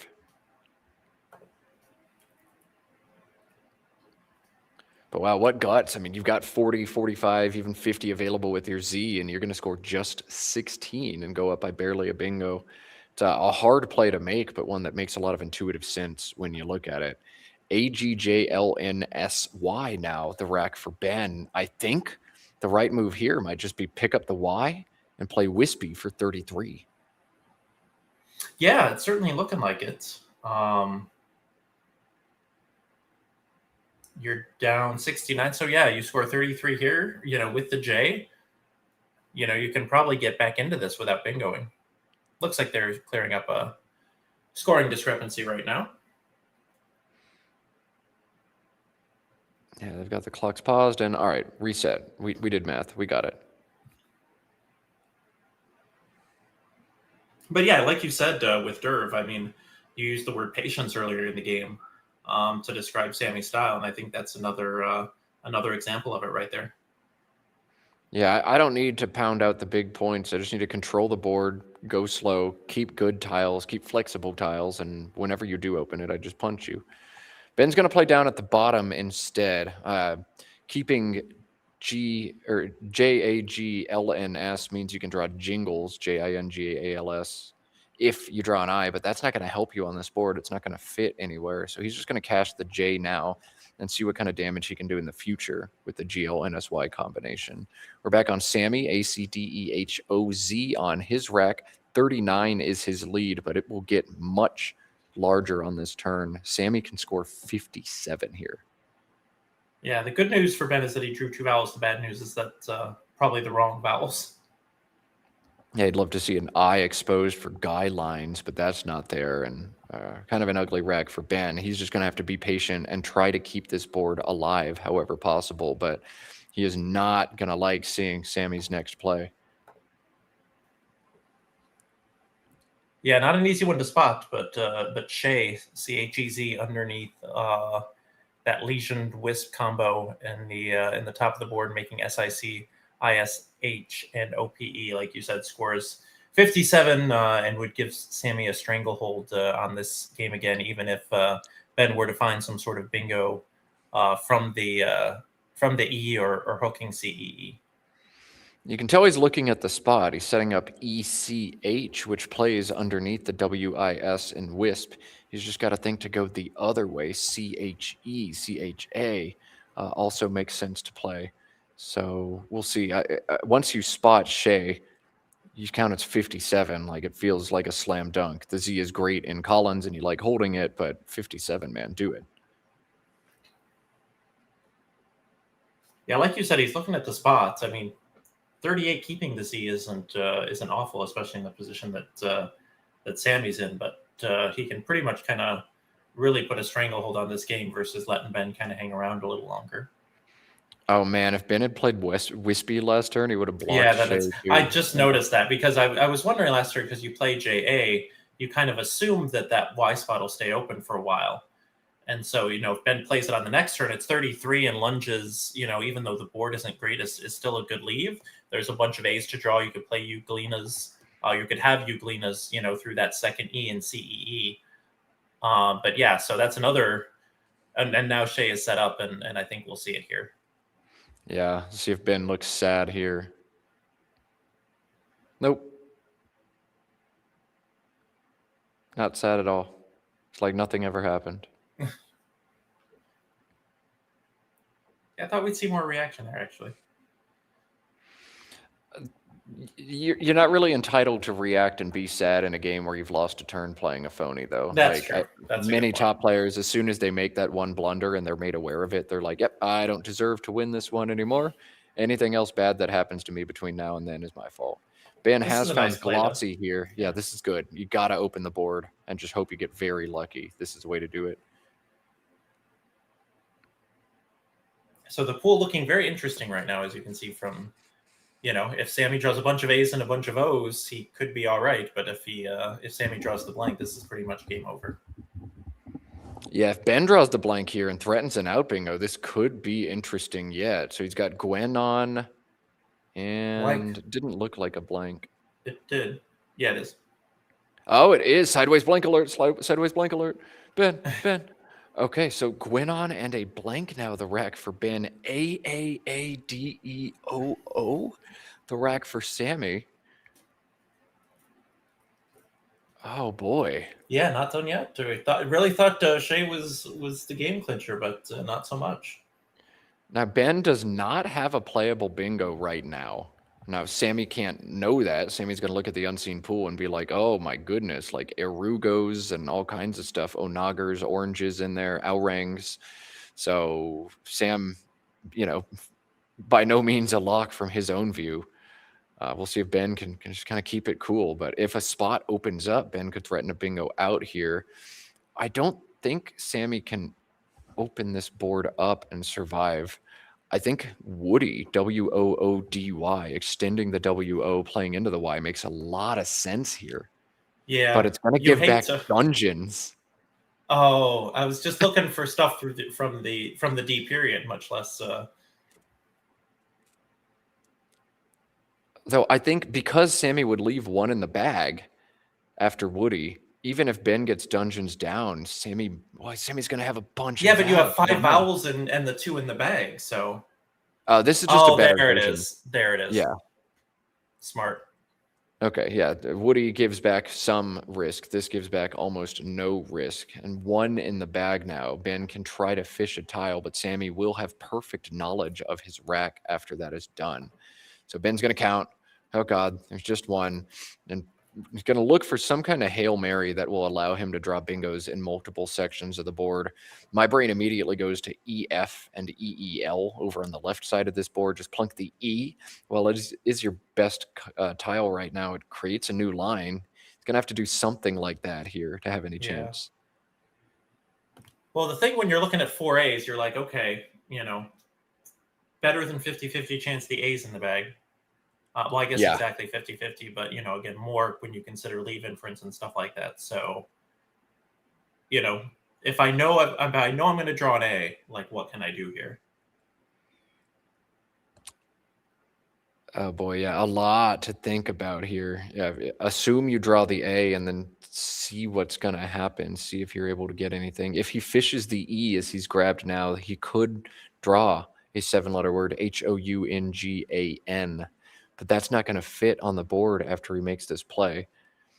So that's what Ben's thinking about now, but how does this actually work for him? Yeah, and there really isn't... Like, obviously, can you fish off the N somewhere good? Can you fish for like a 9 from OO, like Oegonium or something like that? What about a 9 through the UT making an OO some sort of outward? Oh yeah, OO is a thing. So maybe you fish for a weird out. Eaten? No, that's not quite there. Out eating. But you've got the U. Oh. Out eating. Oh no, but you have you that's have not quite there. Yeah. No, there's no auto tuning or something because you have to make OO. If that stupid N wasn't in the way, you could fish for outgunned. Yeah. Oh with man. With the D. Well, you would already have outgunned. Oh, you're right. Man, wow. I don't think there's a way for Ben here. Yeah, I don't think so either. Well, if he fishes the U, he'll draw any Agon from the E and C, but Sammy's just going to block that.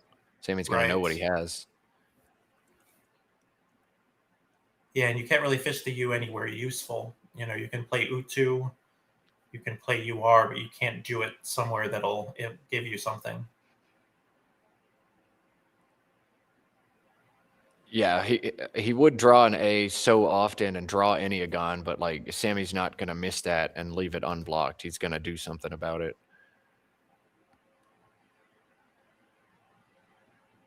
FLITE is a verb, so the D would just drop behind it, and he can play pretty much any 2, 3, 4, 5-letter word he wants to and knock out the threat. Yeah, just not dare, because then that would give him a different E.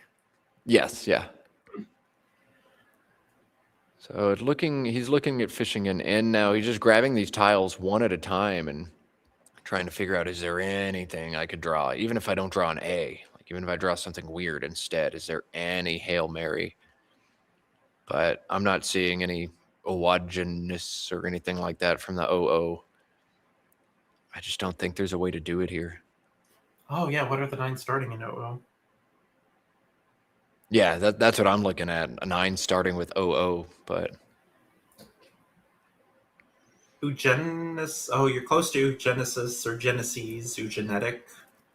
yeah, Oogenesis, Oogonium. Oogoniums. But again, just you're 2 tiles off and you need to be 1 tile off. Yeah. Oh man, if Sam had played Woody instead and Dungeons came down, this would have been absolutely crazy here. But Sammy's just put on a great like defensive master class in this game. This is how you take an early lead and then just hold on to it. Don't open stuff up, take the opportunities away. And the more you muck up the board and strangle the lines, the harder it is for your opponent to win. Now Ben's finally got a good rack, but Sammy's just played such great defense this game. Yeah, you don't often see boards in Collins that look like this. No, but defense wins championships in college, in Scrabble, and any lexicon, any yeah, book, in any division. lexicon, exactly. If you can jump out to an 82-0 lead, like all you got to do is defend it. Did he ever give it up, Tapperoy? No, because Ben got to such that bad start. Tapperoy came close, but yeah, Ben got close a few times, but Sammy never gave up the lead. You know. Yeah, 0 lead changes in this game. I know one of the features Let's Play Scrabble is hoping to implement in the near future is a live win percentage graph estimated based on like awesome. BOGO win. I think that'd be cool. I mean, Sammy was already above 50% going into this game simply by virtue of going first and never looked back. But, at times Ben was pulling a little bit closer, and at times it was looking like a slam dunk Sammy win. Just another feature we'd love to bring you, but Josh Greenway only has so much time to stretch his talents across, and he has so many things he wants to do. He's dreaming big for the future of Scrabble, trying to get 16 major Let's Play Scrabble events across North America each year. That's the goal. That's the mission. The man does not have that many hours in a day, so lots of cool feature ideas lined up, but the time to execute them is what's challenging now. Yeah, and the and the money, which is why again we haven't we did it this morning, but we haven't done it this afternoon. But if you are so inclined and want to become a super friend for $5 a month US, we would definitely greatly appreciate it. Yeah, Josh literally left his career making a substantial sum of money because he had this vision to make Scrabble streaming this incredible thing. And I know when he first started, he was getting a lot of weird looks like, what do you mean you're going to stream these tournaments and get 12 people to watch? But it has been really cool to watch the internet presence of Scrabble and the Let's Play Scrabble channel grow, the number of Let's Play Scrabble tournaments increase, the prize fund at each one increase, and all of that's possible in large part thanks to the Let's Play Scrabble super friends out there. That steady, reliable income that the team knows they have allows them to buy better equipment and to invest in tournaments like this to get exposure out there. So yeah, super important, super cool stuff. But maybe a win percentage graph coming at some point. I think Ben's going to fish the E and just lose, but pretty much any play just loses here. Yeah, he was looking at fishing the G, which actually, you can draw the A for to know, a few different things, but there's just no good. I don't know if there's a spot for the G period, much less a good one. Yeah. It just feels like Ben needs like one extra turn in this game. Not what he's going for here. So Ben's saying, I don't see it. Yeah, it's not there. I'm just going to go out in 2. Yeah.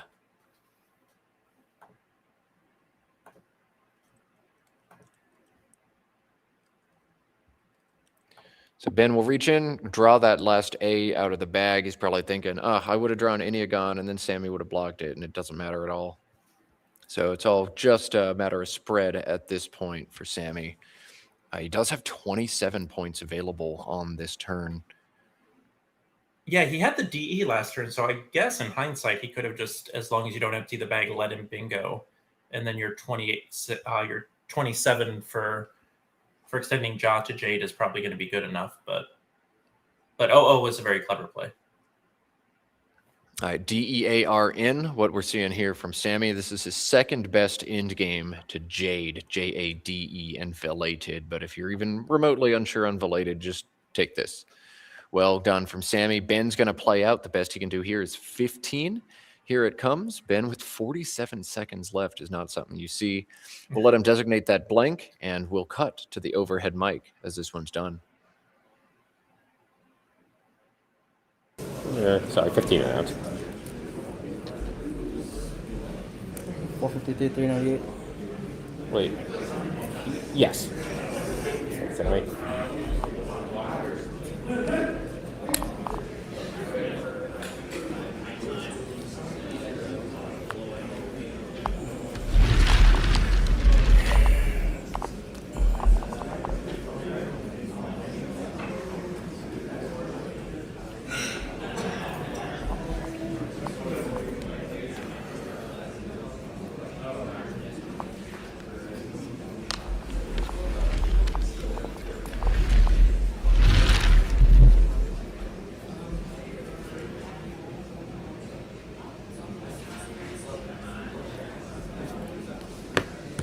Almost outgunned here, but again, it's not work. Yeah. Going to where? Almost outgunned, Oh, okay. but not quite. That would have been fun.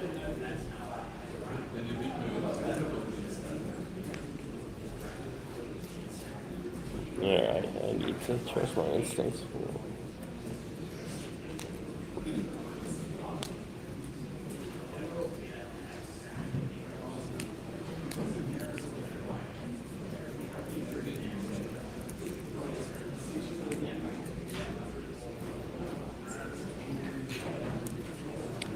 Where did you not trust your instincts? Oh, I played the phony.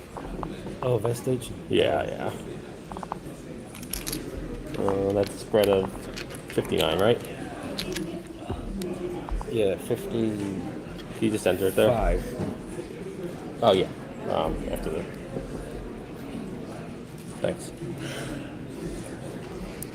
Yep, you're All right, good. well, not much of a post-mortem in that one. Ben Schoenbrunn Relax, simply Anna. saying, I should have trusted my instincts. You saw the hesitation before he pulled the trigger on Vestige, Vestage, immediately losing a turn and ultimately losing the game. It was always an uphill climb for Ben in that one, but he's going to look at that one turn specifically. All right, Jason, I'm hearing from production team that we are not even going to take a break. Another enticing matchup, and those players, I saw them lurking in the background. They're ready to go. So we're going to kill a little bit of time while we shoo Ben and Sammy away from table one and usher in a former world champion and an extremely strong player. Who's next, Jason?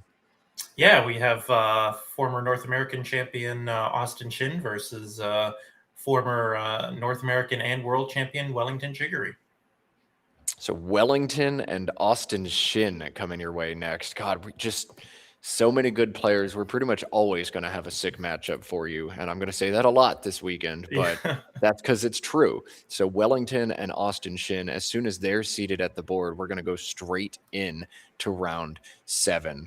Yeah, we're getting our electronic setup on the back end. I want to give one major shout out to an annotator who's off-site, Flint, coming from Thailand, working some crazy hours, running all of the score bugs, keeping the unseen pool live, updated for everybody at home. This used to be something that I had to do while trying to commentate, and it is extremely difficult. So Flint, I want to send you a lot of love from North America. I had the pleasure of working with him at the Causeway Championship where he crushed it all tournament, and appreciate you staying up crazy late overnight to help us run this one. Let's show some love for Flint in the chat if we could. Yeah, he 100% deserves it again. Middle of the night, I believe, in Thailand, and he's going to do it for all 28 rounds of this main event. So we appreciate him very much. No truth to the rumor that we started doing this only because I was so bad at updating the scores when that was part of my duties. It was just a happy accident, but it's so good to have somebody doing that behind the scenes and allow you, especially Matt, to focus on other stuff instead of making sure that the score and the unseen pool is updated and accurate. So many thanks to Flint with that. Yeah, much love to Flint. And it takes so many people behind the scenes to make all of this stuff work. I could talk for an hour and probably not thank everybody who needs to be thanked, but a special thanks to you, Flint, for pulling the crazy graveyard shift and keeping all of this going. Players are bagging the tiles. We cut over to the board briefly. You don't need to see them put the letters in the bag. It's all about taking the letters out of the bag. So as soon as letters are in the bag, we'll watch the players take them back out. We'll get some Scrabble going. But Austin Shin, Wellington Jighere coming your way. It's going to be excellent. Yeah, just looking at the standings, looks like Wellington lost his first game by almost 200, but that's been the only loss that he's had. He is 5-1, and it looks like Austin is 4-2. It's been a while since Austin has put up like a really stellar result. We've seen him, I believe, twice win the North American Championship, but it's been a while since he's put up that super good result that we're all used to seeing from him. Which is crazy because he's still like a really good player. He doesn't seem to blunder very much when I watch, and yeah, when everybody in the room is really good, like some of the players just have to tread water. Austin, EEOTUUW, this rack would have been an Insta exchange until UWU was added, UWU. You plan for 12, Jason, or are you still going to exchange this? I think I am playing for 12. It just feels so satisfying, right? Just get all that crap off my rack. Exactly. Yeah, the leave isn't great, but Uwu is one of those plays that what does your opponent do off of that? It's not like you're going to help him bingo at all. So now it looks like he's considering exchanging into ET. I'm curious as to which is the engine's choice, but he will exchange into ET. A short simulation has them right next to one another. So pick your strategy. Do you want to legalize a woo or do you want to exchange? Exchanging is what Austin's gone for here. Wellington then gets to play first. I saw AEIRS. Has he already exchanged the last? Yeah, he exchanged the UI. Okay, so AEIIRUS, exchange UI, especially after an opponent exchange, feels very right for him. That doesn't feel right for Austin, drawing CDGZE after his exchange. I think this is just G's, right? Yeah, I'm just trying to, if after an opponent exchange too, if there's anything differently that you want to do you want to keep the Z, hoping that they've maybe only got 1 or 2 playable bingos and it slots something for you, play something like GED, but that just feels a little too fancy. Yeah, I mean, you don't want to string the E out. That's like the most dangerous floater you could put after a short exchange, save maybe an S, but 28 points is a ton. I think exchanging again would be an overreaction here from Austin. I wonder if you think about placing G's in a different place, though. If you've got Wellington in like super bingo prone range, maybe you put the G on the star. Look at that. Look at you talking things into being. G's. Okay. Wow. All right. AEGINRS now, the rack for Wellington after his exchange 2. The G on the star is going to give him greasing or gearings for 83, but at least Austin will be able to threaten plays from the Z as he's drawn into at least dits and maybe more.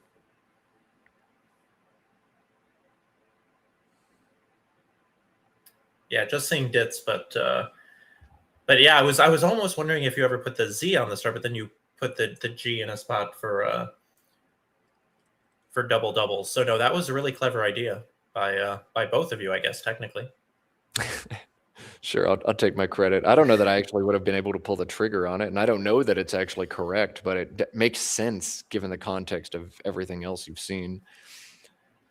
Wellington has not committed this play yet. I wonder if he's just trying to figure out if any of the anagrams in this rack, of which there are like 8 at least, if any of them fit snugly under G's, but greasing for 83 is his highest score.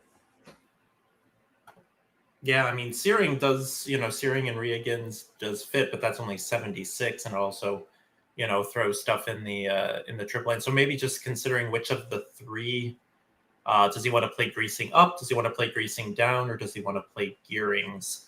I would think that gearings and putting the S where it does is not ideal. So perhaps just considering if he wants to play to the G or from the G. He could also score 68 with a non-bingo, SEAZING, also there for him. But if he were holding a blank or an S, maybe you do it. Holding just an R, I don't think it's worth it with 83 available. I'm surprised we're seeing Wellington take this long on this turn. Yeah, me too. But it looks like he's going to play from the G. He's going to play GR for 3. All right, here it comes, greasing.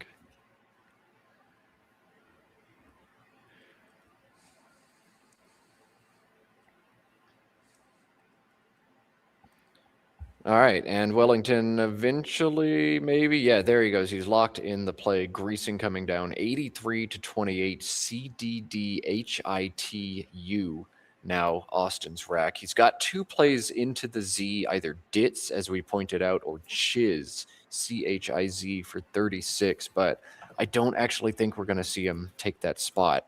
DUH alongside the ASI of greasing is 25, holds DCIT together. I like that a lot, Jason. Yeah, kind of counterintuitive to kill a lot of the floaters that you just got, but it does make a lot of sense. Ditz feels stronger than Chiz to me as well. Ditz 28, Chiz 36, but keeping CH together feels really, really nice. Yeah, especially gives you a nice spot to get rid of the HUD even. You know, you're going to leave CHUD and then you can play HUD next turn if all else fails. Yeah, that's not bad at all. Literally set up HUED and potentially even more. Yeah, I like that.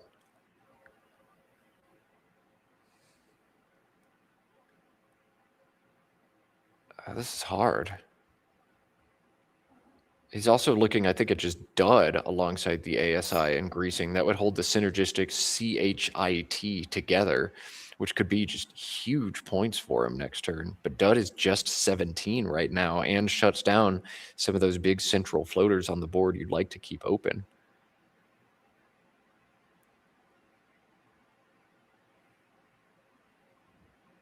Yeah, it looks like he's going back to duh. I think he's looking at Dunch now, DUNCH, through the N and greasing. This is 23 points, holds DIT, leaves the EAS all alone in greasing. And ING possibilities into that G are going to stay open long-term for you. So it doesn't close the board nearly as much with the deficit. This seems like a decent adjustment for Austin. Yeah, I'm sorry. I was just looking if you had a Q on the board, either 2 spots or 5 spots to the left of that I. I was just confirming that Quidditch is good. Oh, Quidditch? No way. He had 8/9 counting what the I on the I in greasing. He had 8/9 of Quidditch. Wow. But no, I think Dunch makes sense. All right. Wellington is going to play Oxen pretty quickly here.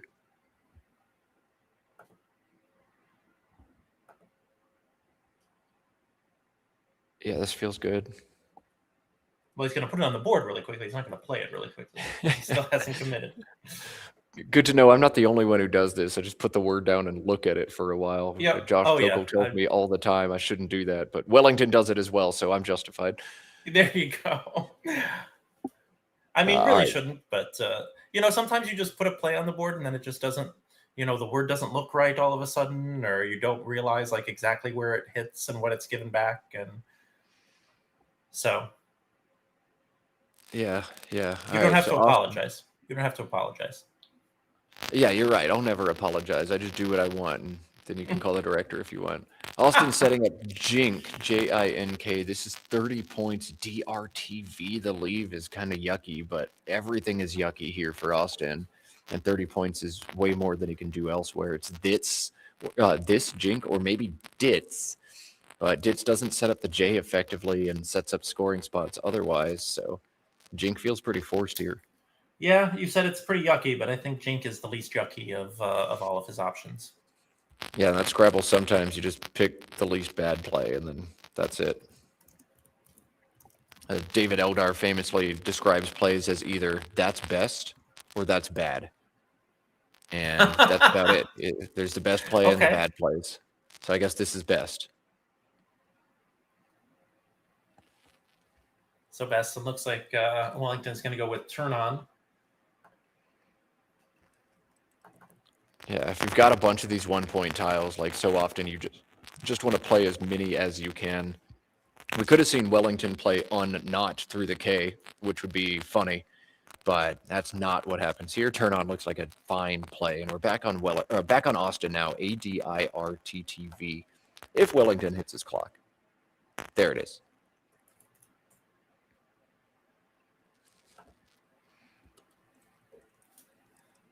All right, as you can hear, Matt dealing with a little static, a little technical issues, so I think he's going to work on those for a second, and I'll fly solo here for a bit. ADIRTTV here for Austin,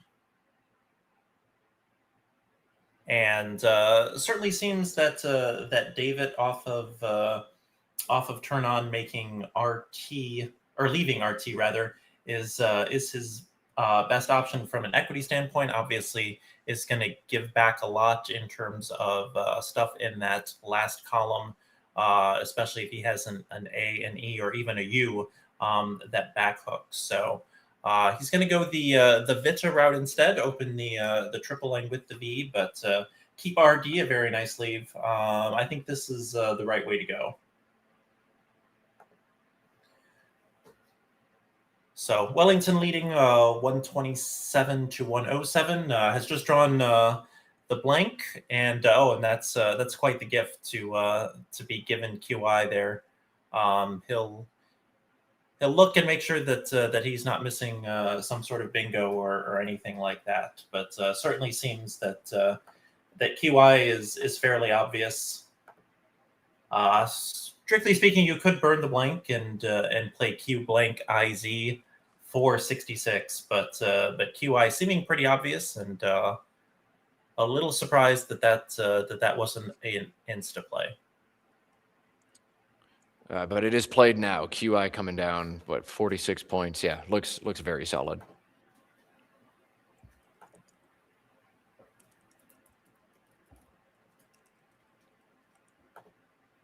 All right, ABDDGRU, Austin's rack now. He can score pretty well on this turn with just one play, and that'd be guard and ING in the bottom right of this board. GUARD is 30, holds BD. I don't even see another play that's generating that scores more than 19. So I think it's got to be this, right, Jason? Yeah, certainly looks like it. I'm not seeing anything that scores more than 19, so I think you take your 30 and hope. But the problem is that to stop his first blank from getting lonely, Wellington just picked another one. Oh, man, and he's drawn triples through the V as well, 2 of them available for him. So really big sequence in this game. I don't see reasonable plays for Austin that knock out the triple, but with both blanks on his rack, Wellington threatening 158 next turn.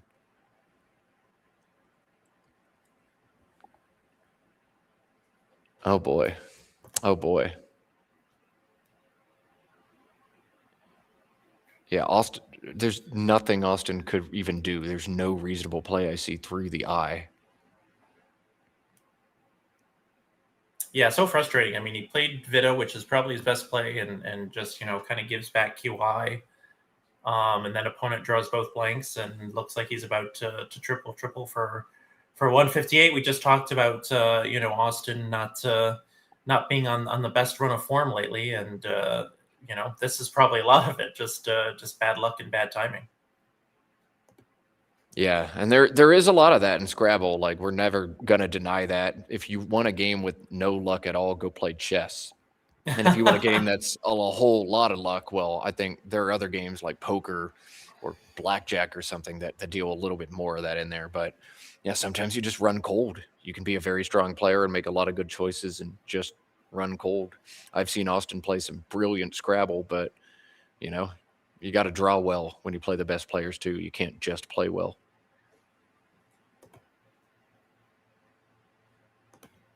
Yeah, I thought chat would point out the triples, but they have not yet. I didn't want to spoil them quite yet. Yeah, 2 of them, but a bunch of different permutations of where these blanks are going to go. So we'll have to have blank cam queued up, letting Josh Greenway know right now, because whatever triple Wellington chooses, we'll need to see what he designates these blanks as. 2 variant spellings of the same word here. They are Stevely and Stevely, Stievely and Steevely. Both Collins only, both deep in the lexicon. Stevely with an I, almost 14,000. Stevely with the 3 E's, 26,000. And a Steve is defined as a noun. So how could you do something in a Steve manner? I don't understand.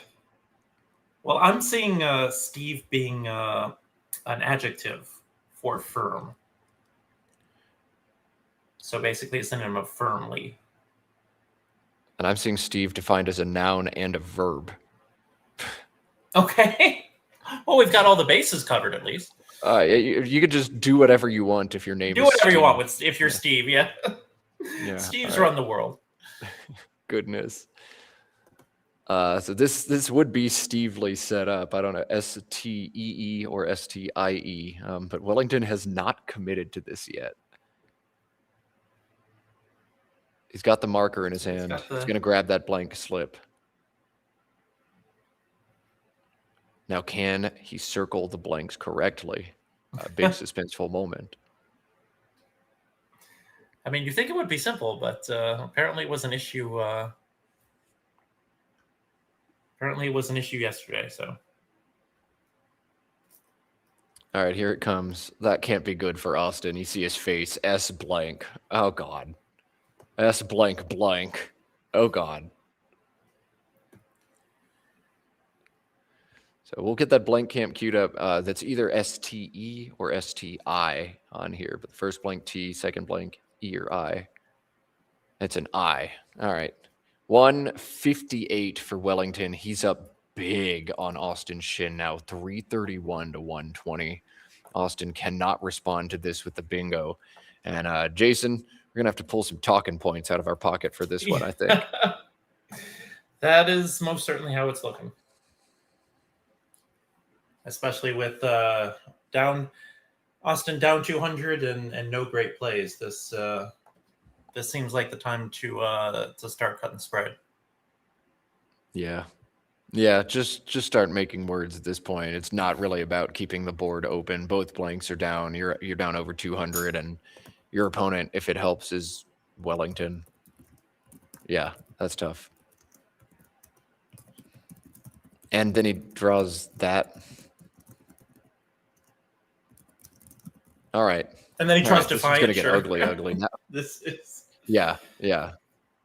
I guess I don't see the spot for Defiance or Fainted, but. Well, then you're not the first person to miss ST today. Oh my goodness, yeah. Oh God. I once missed Twirled in a Collins game just because I spaced on ST, and yet I still space on it occasionally. This is like the first time in my life I've seen it, but it took me commentating all of Causeway and most of this to be like, all right, ST is a thing. ST is a thing. It's a thing. It's a thing, and you can make it, and it's allowed.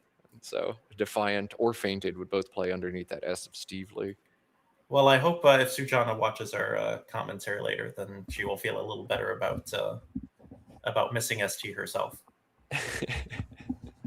Oh man, yeah, she felt it immediately as soon as she realized it. Like, oh, that's a terrible miss. Yeah, that's tough. Yeah, she just tunneled, I think, on blocking the C front, the S hook to C front. Yeah, at least that's how it sounded in the in the post game discussion. Which Lord knows I've tunneled many times and not realized that there's like better options. Yeah, yeah. I mean, that's the beauty of watching these things is if you've been in the chair before, you know that every single mistake that these players make are like mistakes that you would probably make or mistakes that you've made similar versions of in the past. Like it's really easy to be armchair quarterback when you never play, but once you're over the board a little bit, you're like, oh yeah, okay, I could totally see how even an expert player would make a mistake like that. We're going to see if Wellington chooses Defiant for 78 or tucks this word a little bit deeper into the board. Fainted is 76, but both play underneath Steve Lee. And you just put the D there, and Austin's like, all right, fine. It does feel like he's drawing it out, like just inflicting maximum psychic damage upon his opponent. I know. Well, the Nigerians are good at that, though. It is a psychological game. I was talking to Josh Sokol during the lunch break, and he said Scrabble is 50% psychology. So if you can stay within the rules but get under your opponent's skin, like, do it. Not that Wellington is even necessarily doing this to bother his opponent. He might just be thinking right now, but it's definitely the kind of thing that would annoy a lot of people, and that's why I love it. Exactly. No, that's another thing, you know, Josh Sokol has said as well, is that, you know, the Nigerians, like, they leave no stone unturned, right? Like, that's part of what makes them so good, is that, you know, they consider everything. You know, because we had talked about it, you know, when we had the Wellington Dennis game this morning, where Dennis is like the master of being like, you know, I'll be back in a minute, and then he's, you know, then he takes 5 minutes while you sit in your chair and squirm for 4 minutes. So, you know, and again, I'm here for it. You know, I'm here for stuff like that. You know, if you can make your opponent uncomfortable, and do it all within the bounds of the rules, you know, I have zero problem with it. Yeah, if my opponent has asthma, I'm 100% chain smoking a full pack of cigarettes before I'll sit down to play across. No, just kidding. Just kidding. Just kidding. That's a joke. Don't do things like that. I'm really trying to find ways to kill airtime, as Austin has a bingo prone rack and still no playable bingos, and Wellington is in range of another one very quickly. This one's going to get ugly.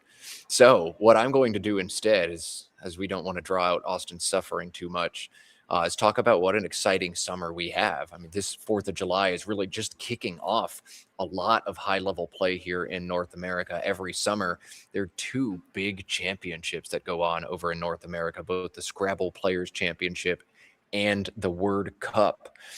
So the Scrabble Player Championship, the CSW field will be shown here on Let's Play Scrabble. The NWL field will be shown elsewhere on the internet. Word Cup will be all hosted right here on the Let's Play Scrabble channel. That'll be the first week of August. Lake George is a huge tournament every October. The Blanksgiving around Thanksgiving is another Scrabble stream, and a holiday party coming up on Christmas. So at least once a month for the rest of the year, you're set. You got a bunch of Scrabble all right here on Let's Play Scrabble. And if you haven't done so yet, you really ought to just click the subscribe button so you don't miss any of that. It's going to be sick. Austin looks like he's making what seemed to be his best play of Ho, drawing into reads. Should convert pretty quick. But this is Scrabble, and Scrabble's stupid. And this game especially has been pretty heartless. So nice job by Wellington seeing the 4 overlap Peart for 42. Yeah, that's his highest scoring play, and he's just crushed it immediately.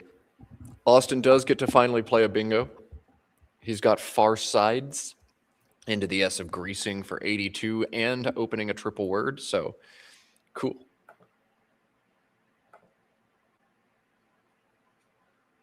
Yeah, also Safarid and Paradise through the A. Yes, yeah, those are backup options, but this is his highest scoring for 82. So, Austin, good news. It is possible for you to get a bingo. So what are your plans for these upcoming tournaments you just read off in terms of SPC and Word Cup and Lake George and all that? Any that you're planning to attend as a player? Any that you're planning to attend as a commentator? Or yeah, I've got a full-time job, and taking time off of work for Scrabble is very hard, especially when I just took That's 2 true. I weeks off forget to go that. to Bangkok. So SPC, I'm going to commentate the weekend, but Josh Sokol is going to hang out and be the primary anchor for that one. He's got the bandwidth. I don't. Word Cup, I really want to play. I miss playing Scrabble so much. And the more I sit here in the booth watching people, the more I'm like, yeah, I want to suffer like them. I want to go lose to Wellington by 290 points. This seems fun. And I don't know, like if I can find a way to make Word Cup work out, I might just play in that one. If not, Okay. I'll sit at home and commentate. How about you? Well, CSW division leader for SBC. And then keeping my I won't go to Williamsburg, but I will be available to commentate if I am asked, if I am needed. And then I keep saying I'm gonna do Lake George, so maybe this is the year for that.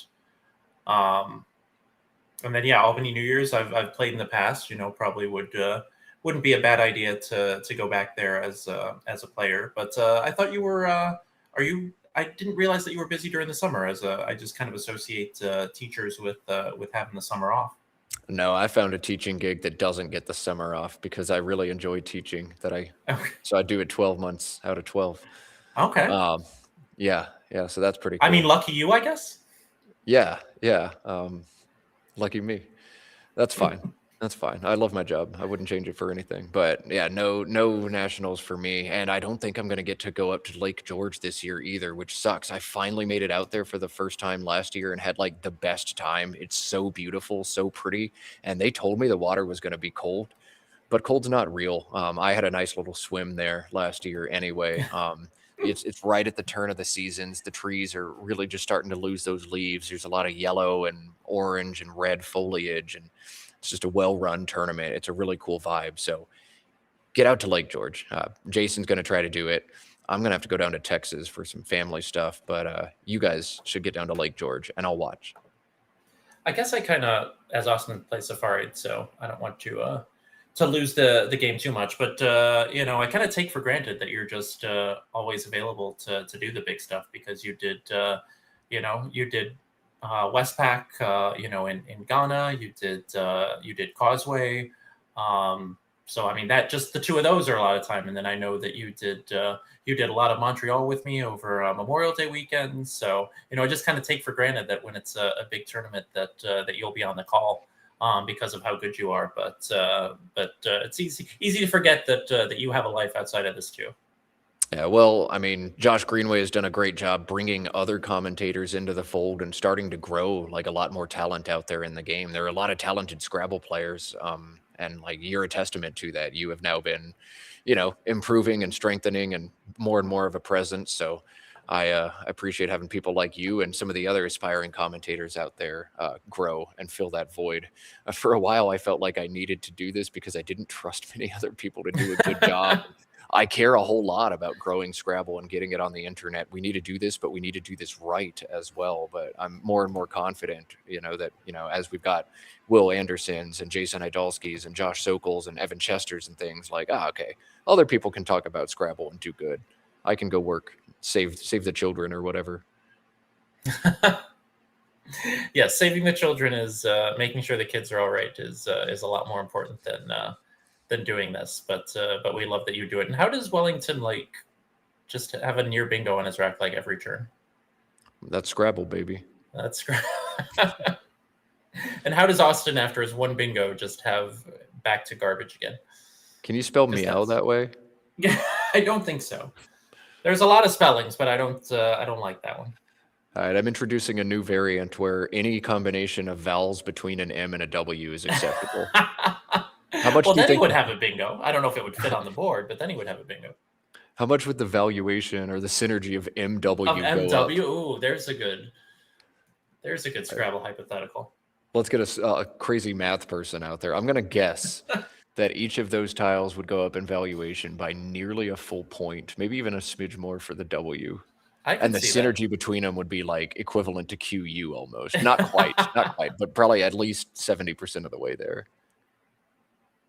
This is what we have to talk about when we got drubbings on the stream. Chat, help us out. Give us some questions or something. Please throw me a life raft.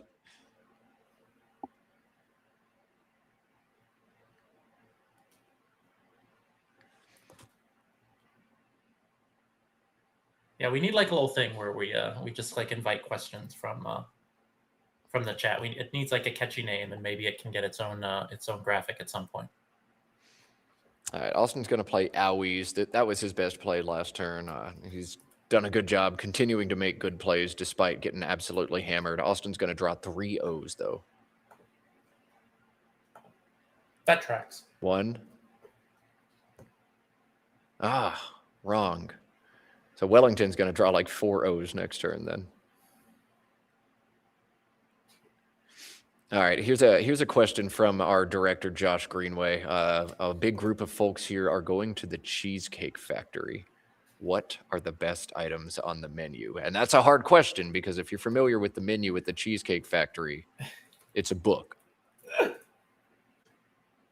I was gonna say I think I've read shorter novellas. Yeah.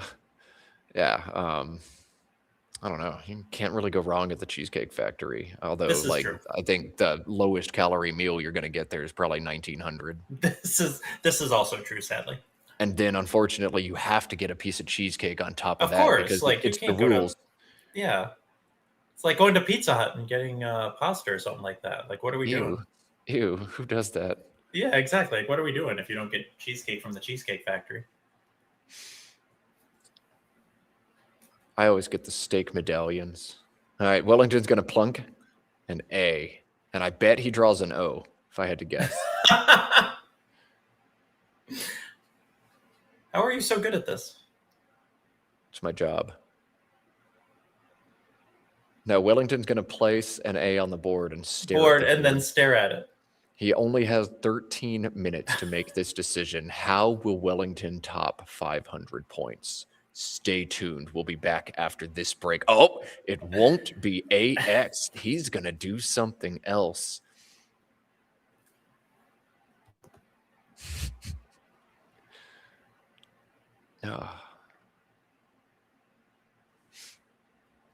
You know what? Instead of deciding what to get at Cheesecake Factory, I think we should 2026 this and just ask ChatGPT. Oh. I actually had ChatGPT do a whole fantasy football draft for me earlier this summer because I didn't know what was going on. So we'll see how that goes. I'll keep you posted. Wait, you've already done your fantasy football draft? Yeah, I'm in a dynasty league, and we just pick up the rookies every year and keep our rosters going forward. So we're able to draft really early. That still feels really early, but you're gonna have to. Yeah, you're gonna have to let us know. Yeah, if I can't watch sports anymore, then ChatGPT can do it for me.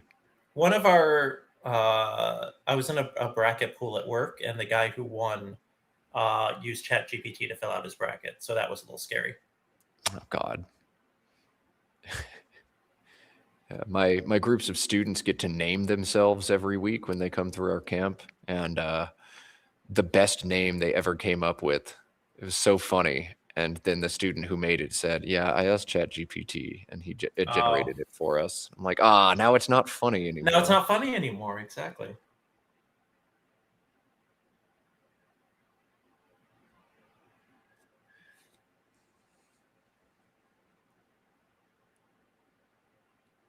Now I want cheesecake. I think Austin really needs a cheesecake after this game too. Austin needs cheesecake, a hug, and an England win whenever they play on the 5th. That's the 5th when they play Mexico in the round of 16. I'm all team Mexico on that one. Sorry. The fact that they've played 4 games, haven't given up a goal. That environment when they're at home in Estadio Azteca. I mean, I don't know what the odds are, but I would definitely throw something on Mexico in that one to advance, especially after England, was life or death against DR Congo for 75 minutes. England choking in the World Cup. Unbelievable. Like, feels mean to say stuff like this. Like, well, poor Austin is. We're just like Austin needs some good things, and now let's talk about how his national football team sucks. Yeah, sorry, Austin just can't catch a break today. Yeah, geez, literally can't catch a break as we just tear apart his team. All right, this is how Wellington is going to go over 500 points. He's not going to fish an A and draw an unplayable isolate. He's going to play Isle and draw 4 O's.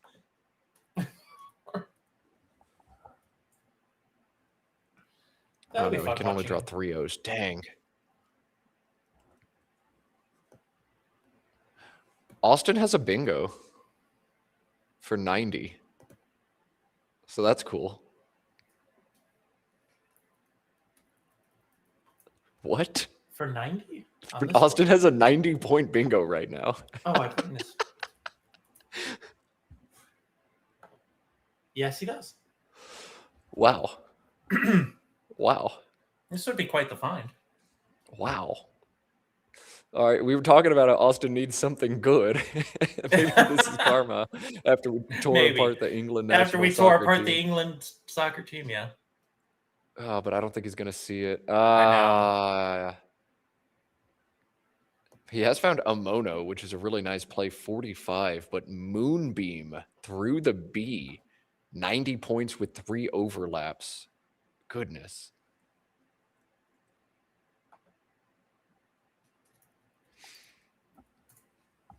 Austin will pull the last 4 tiles out of the bag. He's got A, B, E, O, R, which means this is Wellington's final rack. Mercifully, this one's going to end soon, but it's been all Wellington since about turn 2 in this game. Next match, already decided, will be Dave Wiegand, who's currently in first, against Enoch Nwale, who's currently in second. So big game coming your way to close out play today in Albany. You got to stay tuned for that one. Yeah, what a great note to end the day on. That's going to be cool. That's going to be really cool.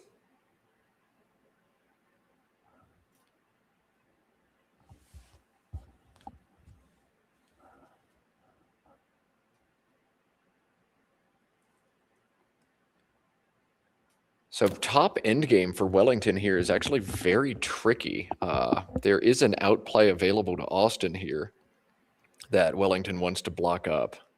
And that out is using the B in Budge, Ear Bob. He's also got a Bore, A-B-O-R-E, both underneath the B-U-D and above the E in Dunch. He's got Boreas, B-O-R-E-A-S, to the S as well. But Wellington could technically block all of them at once by playing Oblate, O-B-L-A-T-E, through the B and Budge and getting an extra turn. But that's a very odd end game.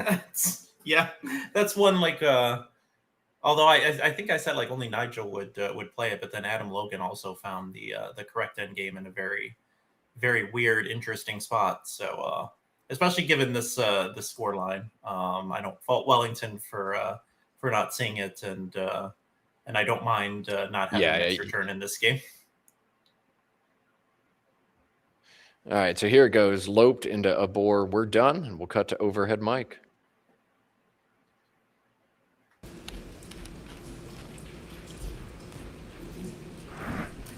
Three, 4, 8? 3, 4 each for you. 5, 4, 3. 5, 4, 4. Oh. Did you have 3, 3, 1? Yes. Plus 76. Yep. 4, 7. Then 42. 43. 43.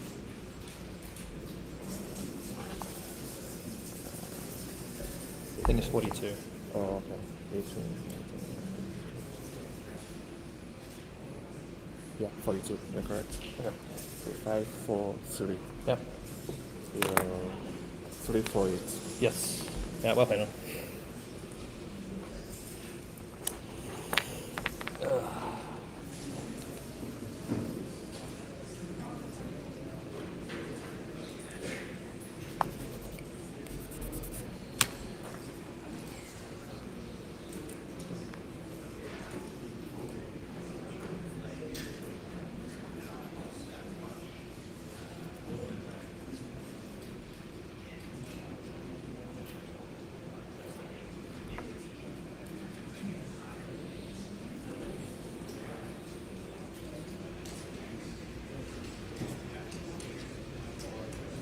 this postmortem about as action-packed as this game was, as both players stare directly at their screens at the end of play. Boy, it's like I'm teaching high school all over again. We just look at our robots and don't talk. Oh, shots fired. All right, well, one more game. As we said, it's going to be Dave Wiegand versus Enoch Namali. It's going to come as soon as we can get these two gents off the board and those two players wrangled. This commentator needs to stretch his legs. I'm sure that one ought to stretch his legs as well. You at home should probably stretch your legs, pet your furry friends, top off your water, but do not turn off the stream because one more game coming your way. You are watching Let's Play Scrabble. We'll be right back.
All right, just one more game to go today from day one of the Bob Linn Superstars Division here in Albany, New York. Yet again, Matt Kanik and Jason Adulski bringing you the coverage. Round 8, as we said, featuring Dave Wiegand and Enoch Nwali.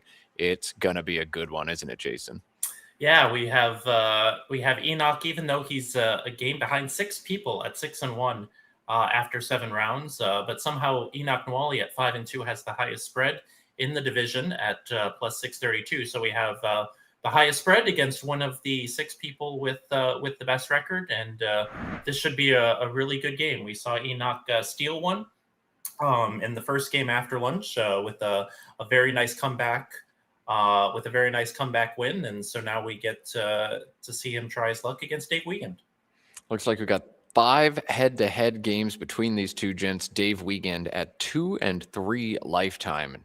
Not many players have a winning head-to-head record against Dave Wiegand. He is one of my favorite players to watch. He's just so sound over the board, such a great command of the word knowledge. So let's see it.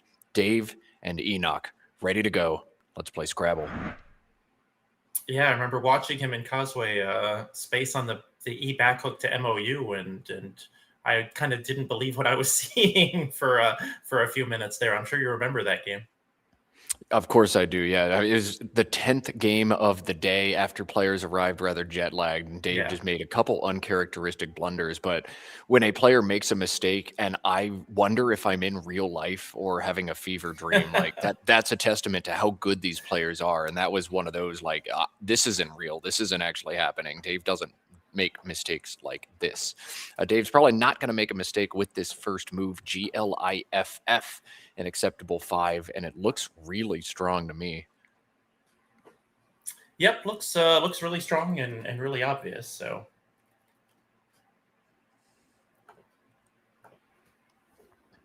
and here it comes. Dave gonna Dave. That's my catchphrase for him. He just kind of makes the correct play shortly after I tell you why it's the correct play, and it is so easy to commentate a Dave Wiegand game. And so, as we learned from our first game, Enoch very, very slow. So I just made sure he'll finish this game in under 10 minutes by saying that. Yes. What on earth is that draw? Whoa. OOUVW. I haven't seen that 5-tile draw maybe ever. Yep. That happened. Is this that real life? Was the thing. It's we're back to this again. That's more believable than Dave Wiegand missing a play.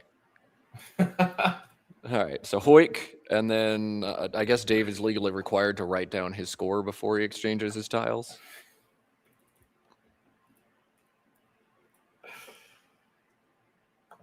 Yes, I believe by the rules you must do that. I mean, Upo does score 31, and sets up WoW for more on the next turn. I mean, I guess the spot's going to get taken almost every time, but.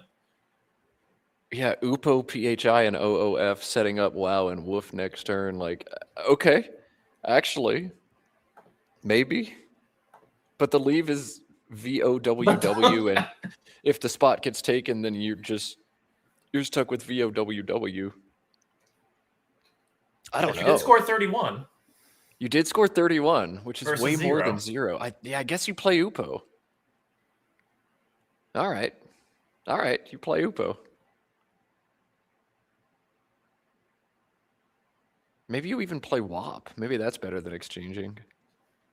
I was looking at that too.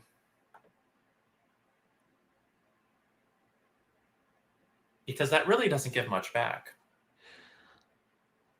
Yeah, unless my opponent bingo's like on top with the 7. Oh God, but VOUW is just so horrible. Huh. I think you play Upo, and then if your opponent doesn't have a front hook to OOF, like, that's actually really awkward for him and really nice for you. Man, I would have exchanged in 2 seconds, but unbelievable that, like, drawing WWOOVUP, you're going to play through. Dave's going to play WAP instead of Upo here. And keep the very potent UVW combo. Yeah, he's a lock Pretty to bingo standard. next turn. Pretty standard. Lock to bingo. Dave's bingo percentage is 0.8. I'm surprised it's that high. You could So have you're saying sold me on there's a chance. 0.08 before you sold me on 0.8. I saw the RS come out of the bag, and I'm like, no way did we get there. Overswum or something. We're actually very close to it. But no, not going to be a bingo for Dave. Enoch on ACEEGIN. He's picked up ING, and he's going to play glyphing. Wow. No hold from Dave? Yes, hold from Dave. Glyph defined as a noun, meaning slap. Glyphing still in the lexicon, though. So Dave is going to challenge this, but it is going to come back good.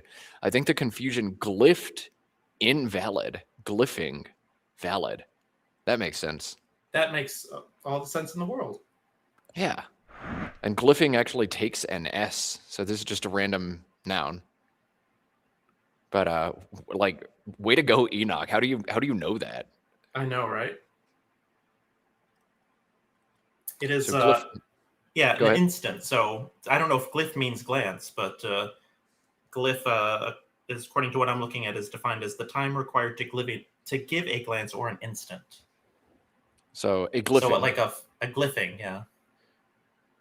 Okay, interesting, because glyph was defined as a slap. So you could do a glyph and a glyphing?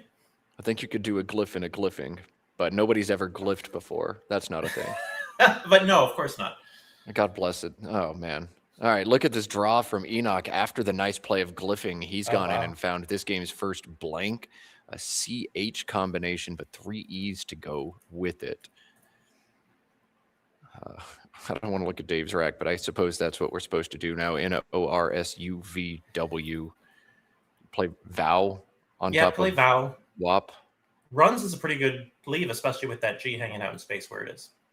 Yeah, I mean, you don't want to play vow without that A, because his board is just so tight otherwise, but you just kind of can't do anything else. I mean, you could play Vrow if you're really worried about the A hook, and understandable that with 9 A's all unseen. So yeah, you could play Vrow. Maybe you actually want to do that instead.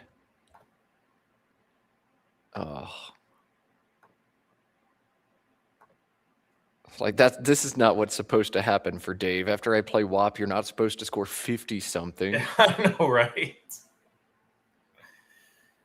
Yeah, because he would have done that even if he played Ubo, which just seemed like the spot was going to get taken every time. Yeah, but then we'd be seeing WoW on top of Upo.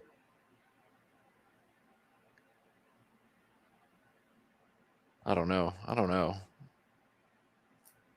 Dave has set up Vrow over Vow now. And I do think this is just going to be stronger in general without an A in hand.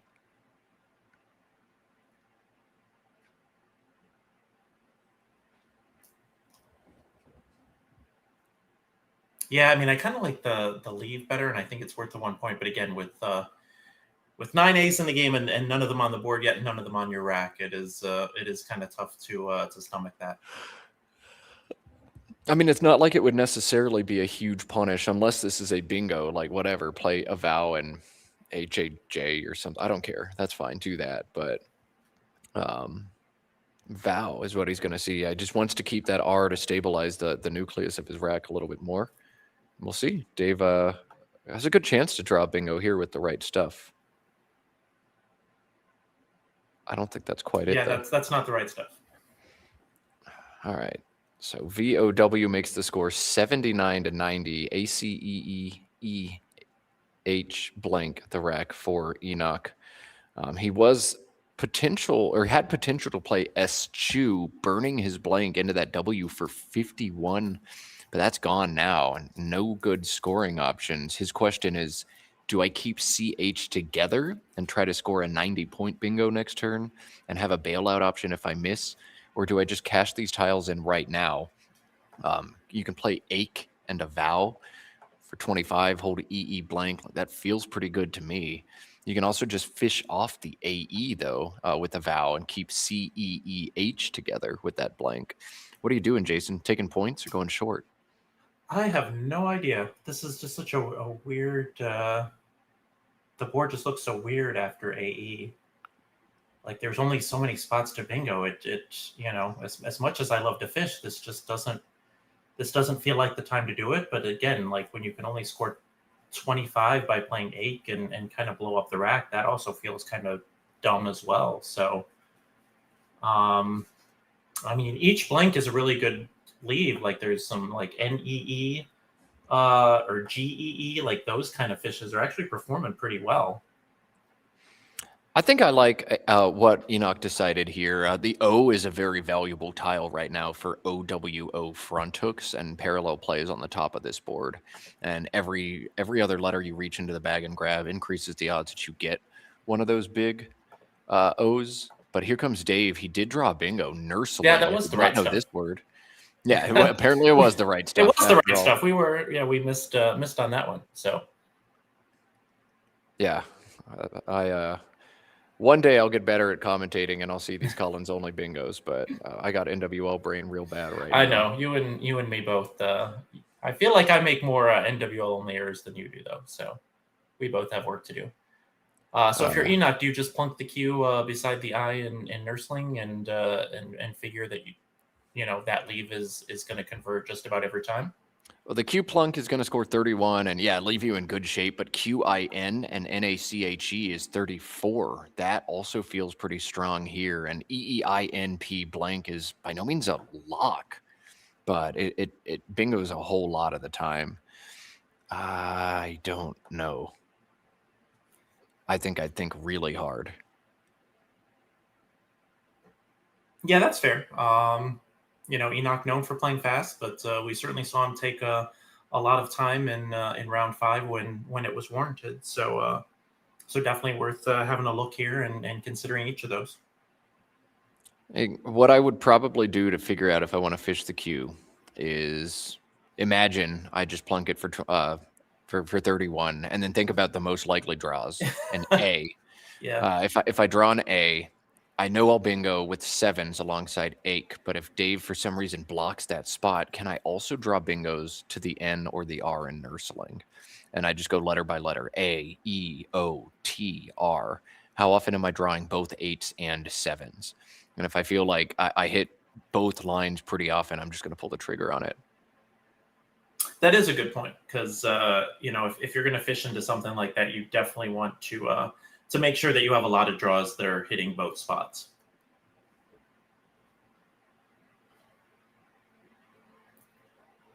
Oh my God, I'm hearing that Nursling is in NWL, so I'm just going to take off the headset, walk outside, and let you guys enjoy the rest of this game. All right, so Matt, we'll see you tomorrow, and I guess I'm taking it from here. Yeah, have a good night, everybody. Thanks for tuning in and listening to my dumb stuff. I probably should have known that Nursling was NWL as well.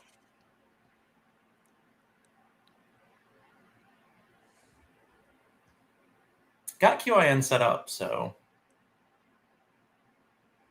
looks like he might be leaning that way. I think I'd actually plunk the Q here.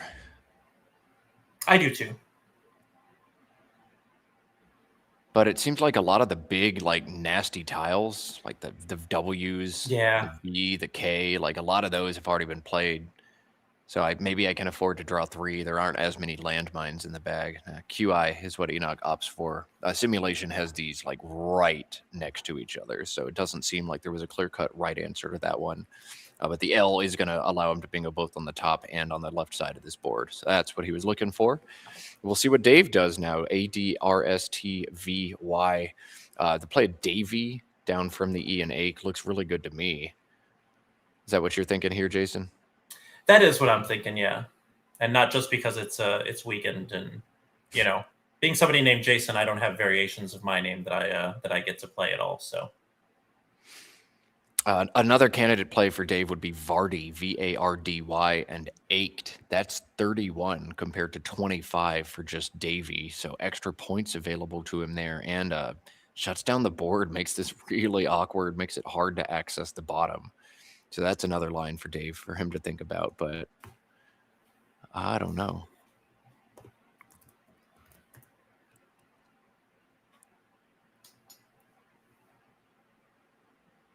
Yeah, this is a weird one. I think I don't know. I think Davy's pretty simple, but you're drawn to RST. The problem is again where you've been going on this board. If that R in Nursling gets blocked, it's not super easy. As you mentioned, the O still a pretty good tile with with that WO front hook still available. Some potential for some really nice, especially if there was some sort of JO play, but even a CO.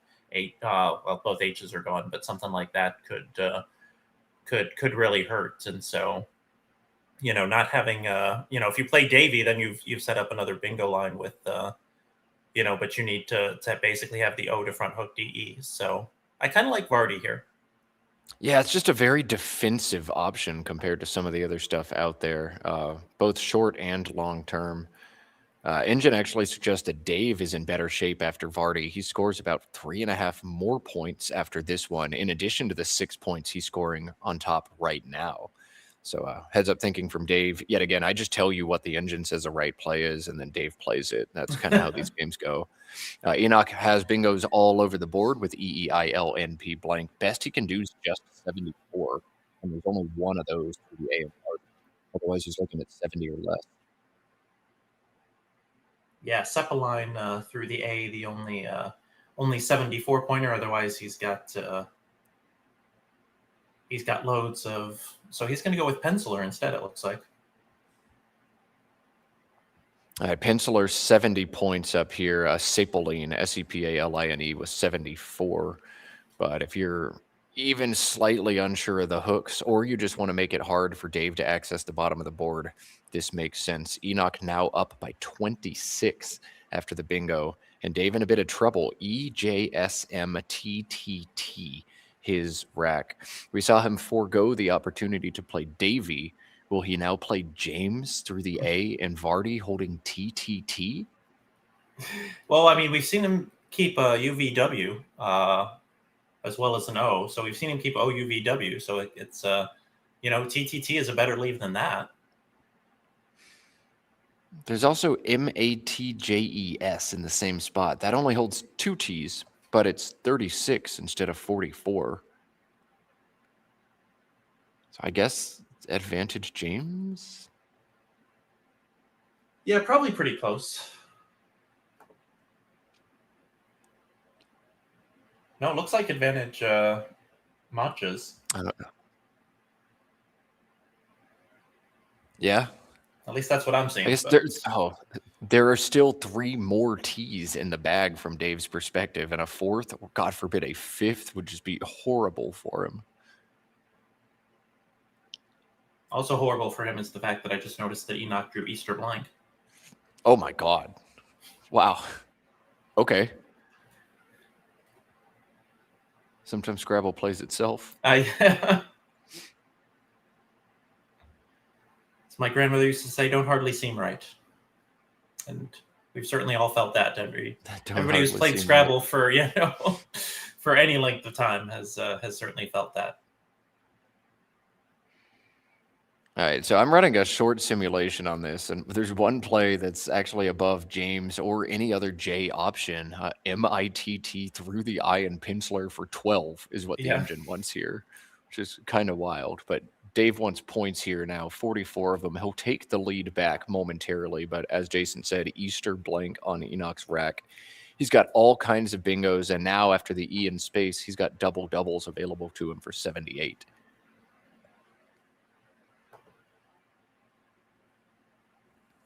Yeah, let's and here comes one of them. Eagerist. Yeah, Eagerist. Yeah. Eagerist, Etagiers, Eateries, Esterace, all possible here for 78. So just kind of pick one and do it. Ideally one that puts a consonant just above the double letter square above the triple word. So Eagerist checks all the boxes.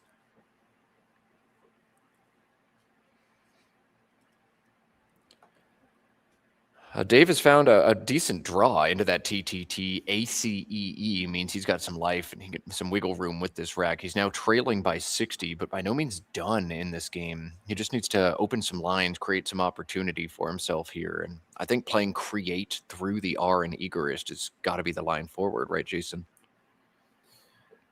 Yeah, I mean, tech hooking the C to 8 to make cashed is an option as well. But yeah, the board gets really yucky really fast after that. I think you do have to open things up with create, and your leave is getting better. You drew into 3 Ts last time, and now you're drawing into 2 Ts. So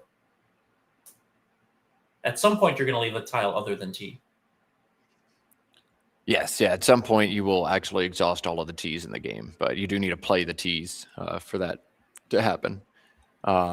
Maybe instead of create something like recta or react, just to get that C down at the bottom of the board. The C is a big threat for bingoing, and putting that further down makes it harder for your opponent to stack alongside it and puts the C somewhere you can do some damage with it. So maybe just react or recta here.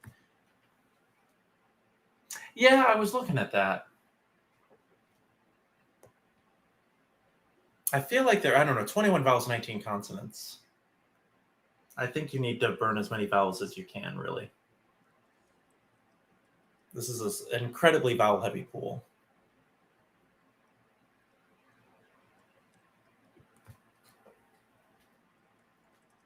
So I would still play create. I think recta just gives you the best long-term chance. Yeah, yeah, I see that. Because you can't, it can't be shut down with one parallel play like create can. Oh, look at that. Josh Sokol winning 4 straight games. He started this tournament 0-3, pulled 1 out before lunch, and I told him as we had lunch together, you're not allowed to lose another game today. Looks like he's taken my advice. So that's a potential post commentary career for you in terms of coaching. Yeah, yeah. Tell people not to lose, and then when they don't lose, it's because of me. And when they do lose, it's because of you. If they do lose, they should have listened. Yeah, yeah. Yeah. Nice work if you can get it. Yeah. Life coach or something like that. I'm still thinking pool aerobics instructor if this doesn't work out. All right, Dave's going to do what I said because Dave's going to Dave recta. And then does this give back? Yeah, it gives back uncoded. Brutal. Oh, yeah. Well, putting the C out in space was what you wanted to do because it's dangerous, but it's also dangerous the other way. Yeah, but again, after, a random rack should not be a bingo, especially for the second turn in a row. Yep. But that's Scrabble. Oh, whoa. But Dave's drawn a sick response. Even after uncoded, Dave has a bingo through the T, and this doesn't block it. So we're not done here.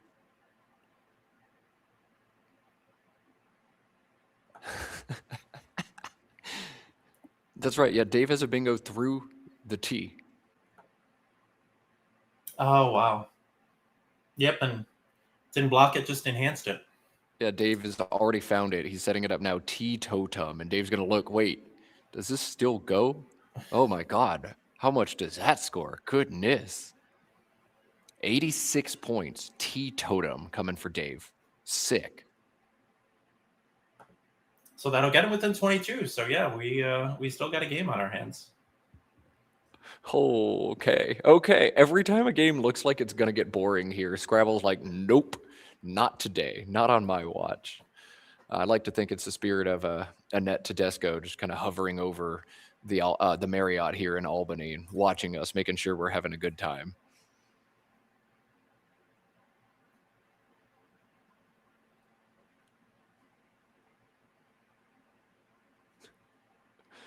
Play is on hold. This is a second spelling. There's also the 7-letter T-totem, T-E-T-O-T-U-M. But this is an alternate spelling of it with a second E. That's perhaps the confusion here for Enoch. He does have 51 points, just zig on top of the ED of uncoded, but one more bingo for Dave, and he could be in some trouble. And if you look at the unseen pool from Enoch, yes, there are a lot of vowels, but there are definitely bingos lurking in there as well. I don't want to give any more points to Dave if I can avoid it. Yeah, especially because you've got Zig or Ritz or something like that off of uncoded that could, really take the game over. Now you win the game, immediately, if this comes off.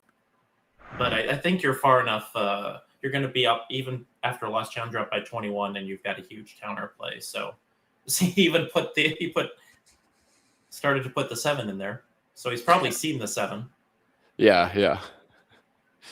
Oh my God, yeah. Dave Wiegand just saw that in like 2 seconds. It took longer to count it than it did to find it. My God, my God. I know, right? Okay, okay. Stuff like 90. that makes me feel better about being on this side of the the screen, and I think chat seems to agree. Yeah, yeah. It's like, how do I beat people like that who have that superpower to like? Wait, I know. what? But Enoch is showing us how to beat Dave Wiegand. He bingo 3 turns in a row. That And is then pull Ritz, which plays for, or play the Z, which plays for 50 song. yeah. Yeah, it might be Ritz on top of the ED of uncoded. I think Zig more likely, or ZORI. He's going to see 12 vowels, 10 consonants in the pool. So maybe try to hold on to the consonants. But Zig holds BORT. That's plenty of consonants. Yeah, yeah, you're very well insulated from the vowel heaviness of the pool.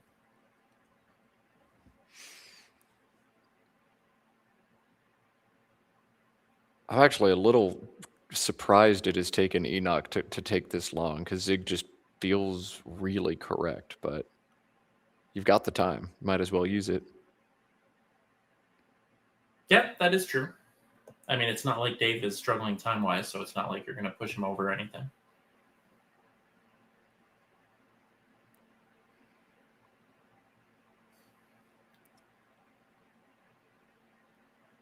Yeah, what is he thinking about here?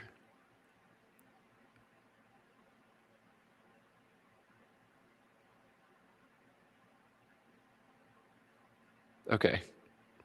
Enoch glitches for a minute and then plays Zig for 51. And Dave just exhales. All right, bingo, bango, bongo, Zig for 51. Ow. Yep, kind of like what Laurie Cohen did to Adam Logan this morning. Yeah. Oh boy, and another great draw for Enoch right here. Jeez. Okay, not quite gonna convert here, I don't think, but whoa. AABEELO, the rack for Dave. He can score at the bottom of the board. ABELE 31 looks good, but it is really crunch time for him. He needs to get a bingo down in this game. He needs to try to open something else up, but he also has to score well enough that a high scoring play from Enoch doesn't just slam the door shut on him. I don't see a compelling way to do that. You could try to play BOP down to the P and penciler and draw an able bingo, but that bingo is only going to score like 60 if you get it. So I don't think that's a good sequence for him here. Anything jump out to you, Jason? Nope. You know, I'm trying to see if you can run with ABELE at the bottom there, but then that leaves AO in a vowel heavy pool. I mean, I guess, you know, at this point, you just kind of have to assume that you're going to draw really well. So maybe you're not as, you know, concerned with your lead, but it's still, even after like what you're going to draw, that gets you back in the game here. I guess that was the problem with that kind of Vardy James combo that, and so weird that that the soccer player is called Jamie Vardy. Now that I've said that, so with the James, not Jamie Vardy combo, you know, you really kind of closed off that upper left quadrant of the board that you now need to open and really have no way to do so. Yeah, that VJ together just like really forks off that side of the board. I don't know how Dave gets back into this one. I think you might stare at this for a few minutes and then throw in the towel and play a Beal here. It looks like Dave is thinking of exactly that right now. It's possible you get like insanely lucky and draw Satyron and it plays at the top of the board or something, but you're probably just done. You're thinking about spread at this point. Yeah, maybe some sort of OR, something ending in OR, something ending in O at the top, but yeah, maybe just kind of make the equity play and hope for a miracle. Yeah, that seems like about it. I don't know what else you really could do. Just score a bunch and hope you get exactly what you need. Maybe you draw SCXY and play Sexy and Zigs for 60 next turn too. That's true.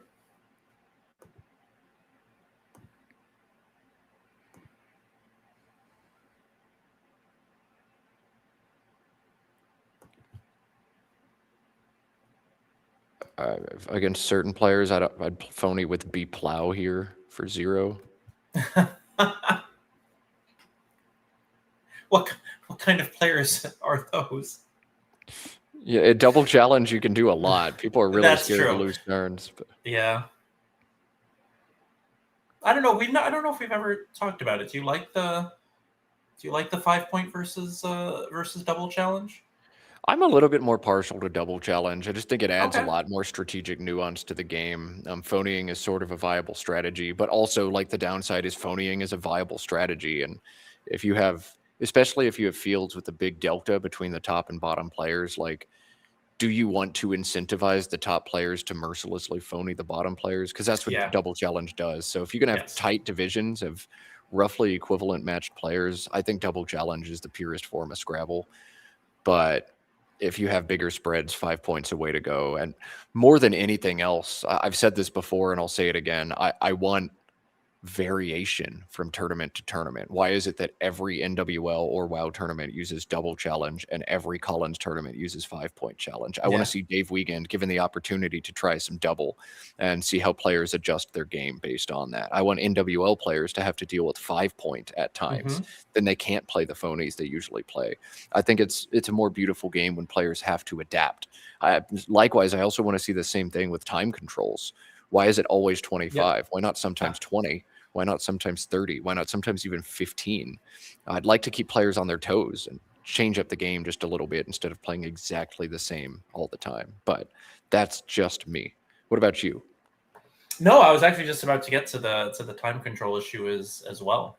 I think that you did a good job kind of outlining the benefits to both challenge systems, and yeah, we've got multiple organizations and multiple lexicons and all that, and so yeah, there's certainly the room for experimentation, and we probably should be taking advantage of it more than we are.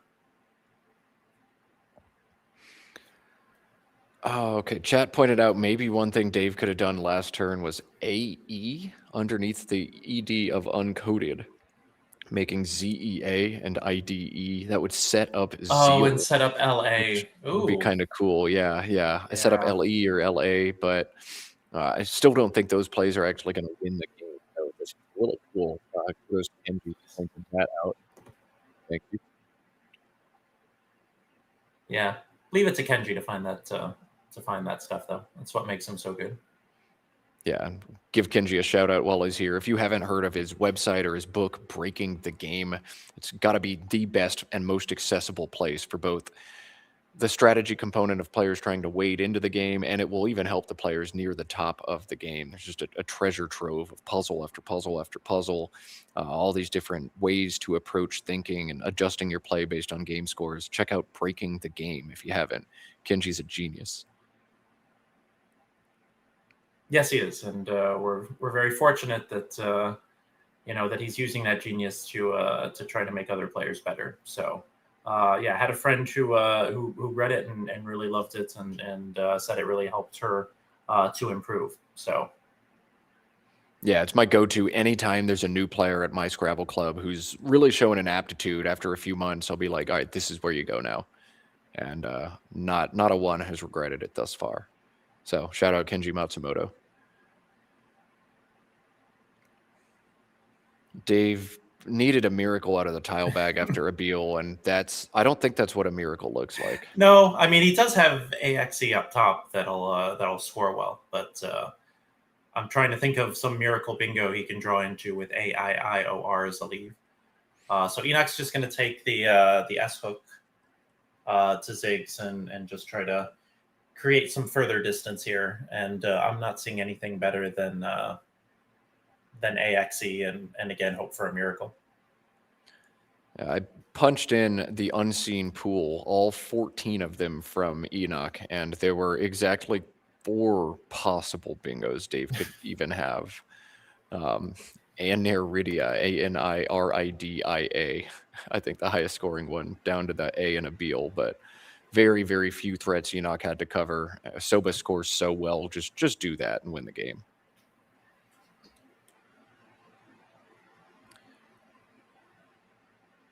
Dave now going to count 3 tiles unseen to him. AXE down into that E and penciler seems perfect. Just leave one in the bag, and I don't know. There's probably nothing I can draw, but I want to play 2 tiles, and I want to get points, and that plays 2 tiles and gets 40 points. Yeah, probably do that. Yeah, certainly not a winning play, but it's a good play. So Will has just won 5 in a row. That's good So for is that all a the 7? Will Anderson fans at home. That means we're probably going to see him on stream tomorrow if he's near the top of this one. Yeah, the first one in at 7-1, beating Wellington too. So you see Wellington's streak broken at 6 in a row.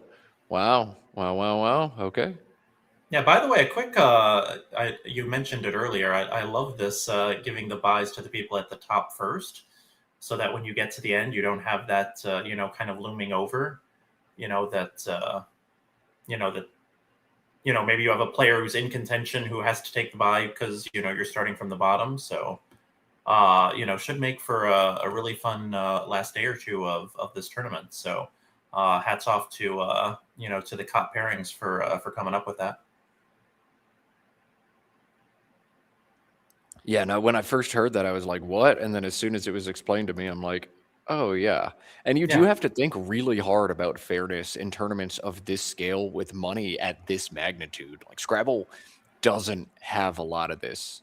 Tournaments with 5 figures for the first prize, and it will be a minimum of $13,333 for the winner of this one. It could go as high as 20 grand depending on some stuff. Fine print I'm not interested in going into at this time, but huge prize funds mean the directors need to be extra sure that things are fair and everybody gets their fair stab at it. So a good idea by them to just give everybody in the top 28 a buy. That way nobody can complain about it at the end of the day when one of their opponents played one fewer game, got a free win. Okay, it sounds like I said COP. It sounds like it was more AUK in terms of Matthew O'Connor's idea. Ah.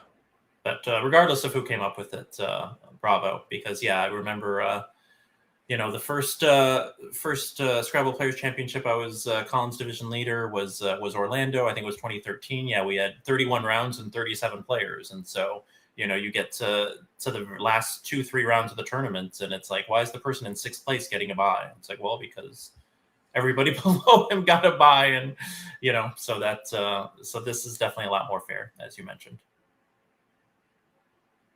Yeah, and apparently it was actually Matthew O'Connor who made this suggestion, just give buys from the top. That way you don't have to think about it. So I guess if you're player number 29 and you thought, I still had a chance to cash here, like that's a bummer for you. But, when tournaments are this long, yes, there's luck in Scrabble, but like the cream always ends up rising to the top. Yeah, it'll be interesting to see how it plays out, over the last couple days. But I expect it to work well. Yeah, that's one of my go-to flagship metaphors. The cream rises to the top, but nobody drinks milk where the cream actually rises to the top anymore. All the milk is homogenized. So I think I need to start buying whole milk or something and actually seeing that cream rise to the top yet again. Or I was like, can we modernize the saying? Instead of saying, what can we say instead of the cream rises to the top? The cream remains evenly distributed within the mixture. It's less catchy. Is that what you'd like? Something catchier and more science. about and more about something we can use for good players being good. But it's a start. There are no bad ideas when brainstorming. I like that. I like that quite a bit. Is there cream at the Cheesecake Factory? I mean, Cheesecake Factory has everything, so. Yeah, I would imagine your cheesecake is going to come with whipped cream on the top, if I had to guess. God, now I'm starving. I was going to say, you need to. I had a very small lunch, so you need to stop doing that. Dave is looking at Ixia through the eye and penciler, and my engine gives this a 3% chance of winning, but I'm certain that's wrong. Yeah.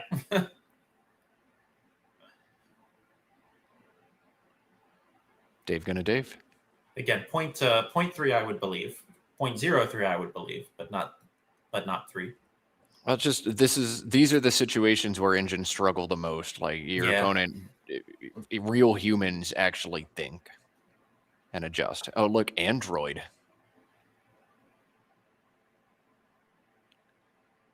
But no spot. Yeah. I wonder if that was there some sort of disconnected 9 or something through the eye that was going to be difficult to block? Although anything through the eye is easy to block, just play to the P or through. So I don't know. As Quackle runs its simulations, depending on how you set it up, it just always makes the equity move. It's never going to consider blocking. It's just going to do the best points plus leave combination. So any human will correctly track and block the out bingo, and Quackle won't in simulation mode like that. I guess I did just notice the bingo line at the bottom on top of Eucharist. So you could have potentially fit something there. Yeah. A consonant, vowel, 7. All right, here we go. The plastic floats to the top of the ocean.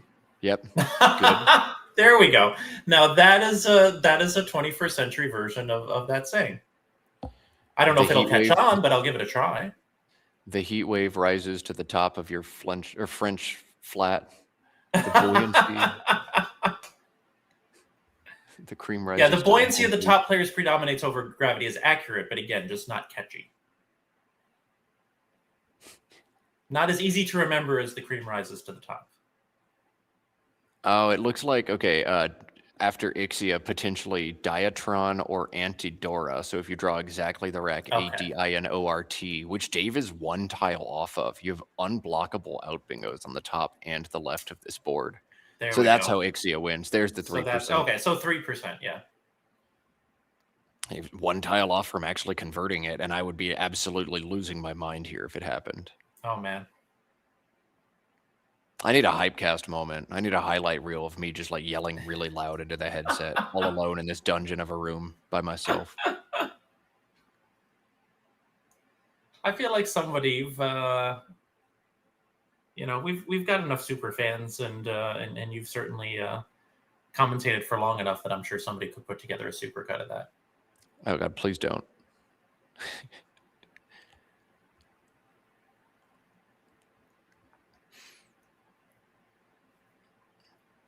These are the moments where, when you're a 1700 player, you're still very terrified. But only when you hit the 1900, 2000, you're like, I have this much confidence. I know my tracking is right. I know that my opponent doesn't have a bingo. I don't feel any need to block. I'm actually just good, and I'm not going to freak out.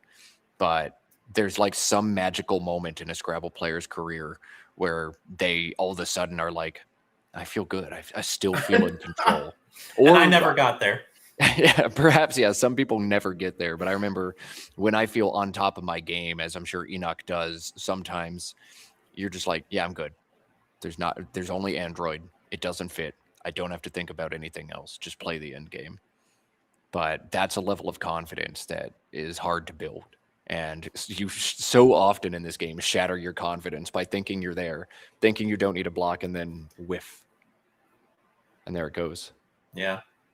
I mean, I'm trying to estimate the amount of spread that I've lost over the years by blocking non-existent bingos in a 7-on-7 endgame. And going back to the double challenge rule, especially when you add in letting deliberate phony stay on, because the only way I could... the only way I could lose was to challenge and be wrong, then we're probably into the thousands. Yeah. All right. So Yort is what Enoch has set down. This guarantees an out in 2. That IR is going to go out all over this board. So this does the trick for him. Yeah, and then Dave should play Android through that the eye. eye. Ixia, yeah. Yep.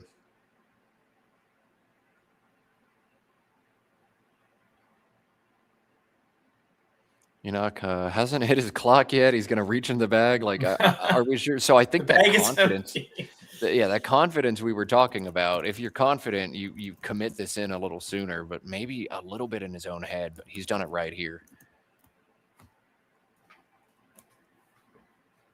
And Dave is just going to play Android through the eye. That's his best end game by 10 points. Very straightforward. IR is going to go out in a bunch of places. Yeah, also blocks the best. What seems to be the best RI spot. Yes. Grip for 15. Yes.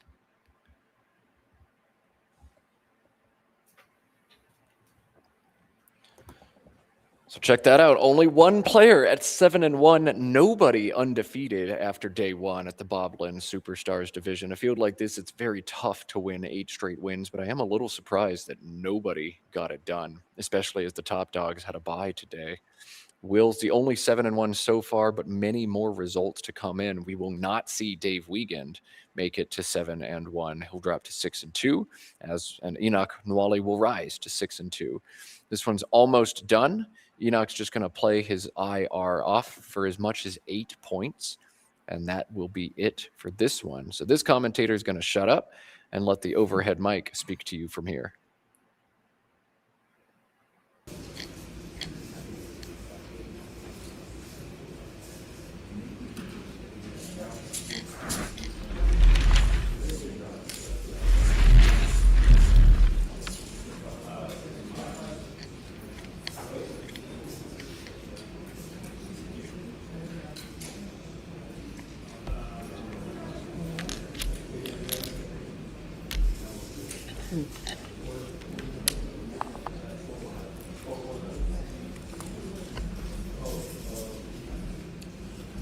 Wait, 41. This game? Yeah. This also good. It's good to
All right, well, not much of anything in that post-mortem, but we've seen Enoch defeat Dave Wiegand. Both players now 6-2 at the end of play through day one.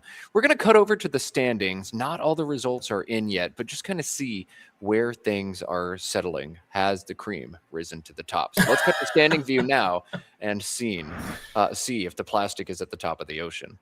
Well, I mean, one plastic that is not at the top of the ocean, I have noticed, is that through 7 rounds, Nigel Richards just quote unquote, just 4-3 plus 165. So you will not see him on the list that we have right now. But yeah, with only a couple of round 8 games in, Will Anderson 7-1, Ben Sammy, and Charles Rinke are at 6-1. So Sammy and Charles playing each other, so at least one of them will get to 7-1. So 2 or 3 players will end the day at 7-1 and be tied for the lead on record.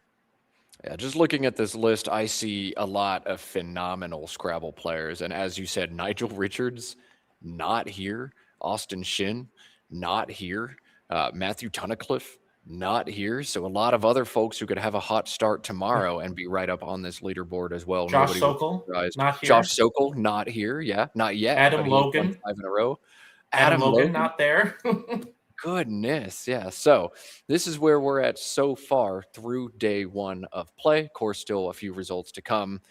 Day 2 tomorrow coming your way. We'll have 8 more games, 4 and 4, just like we did today. So hope to see plenty of you around over there. Check out some of these high scores. Already we've got 600 points scored 4 different times.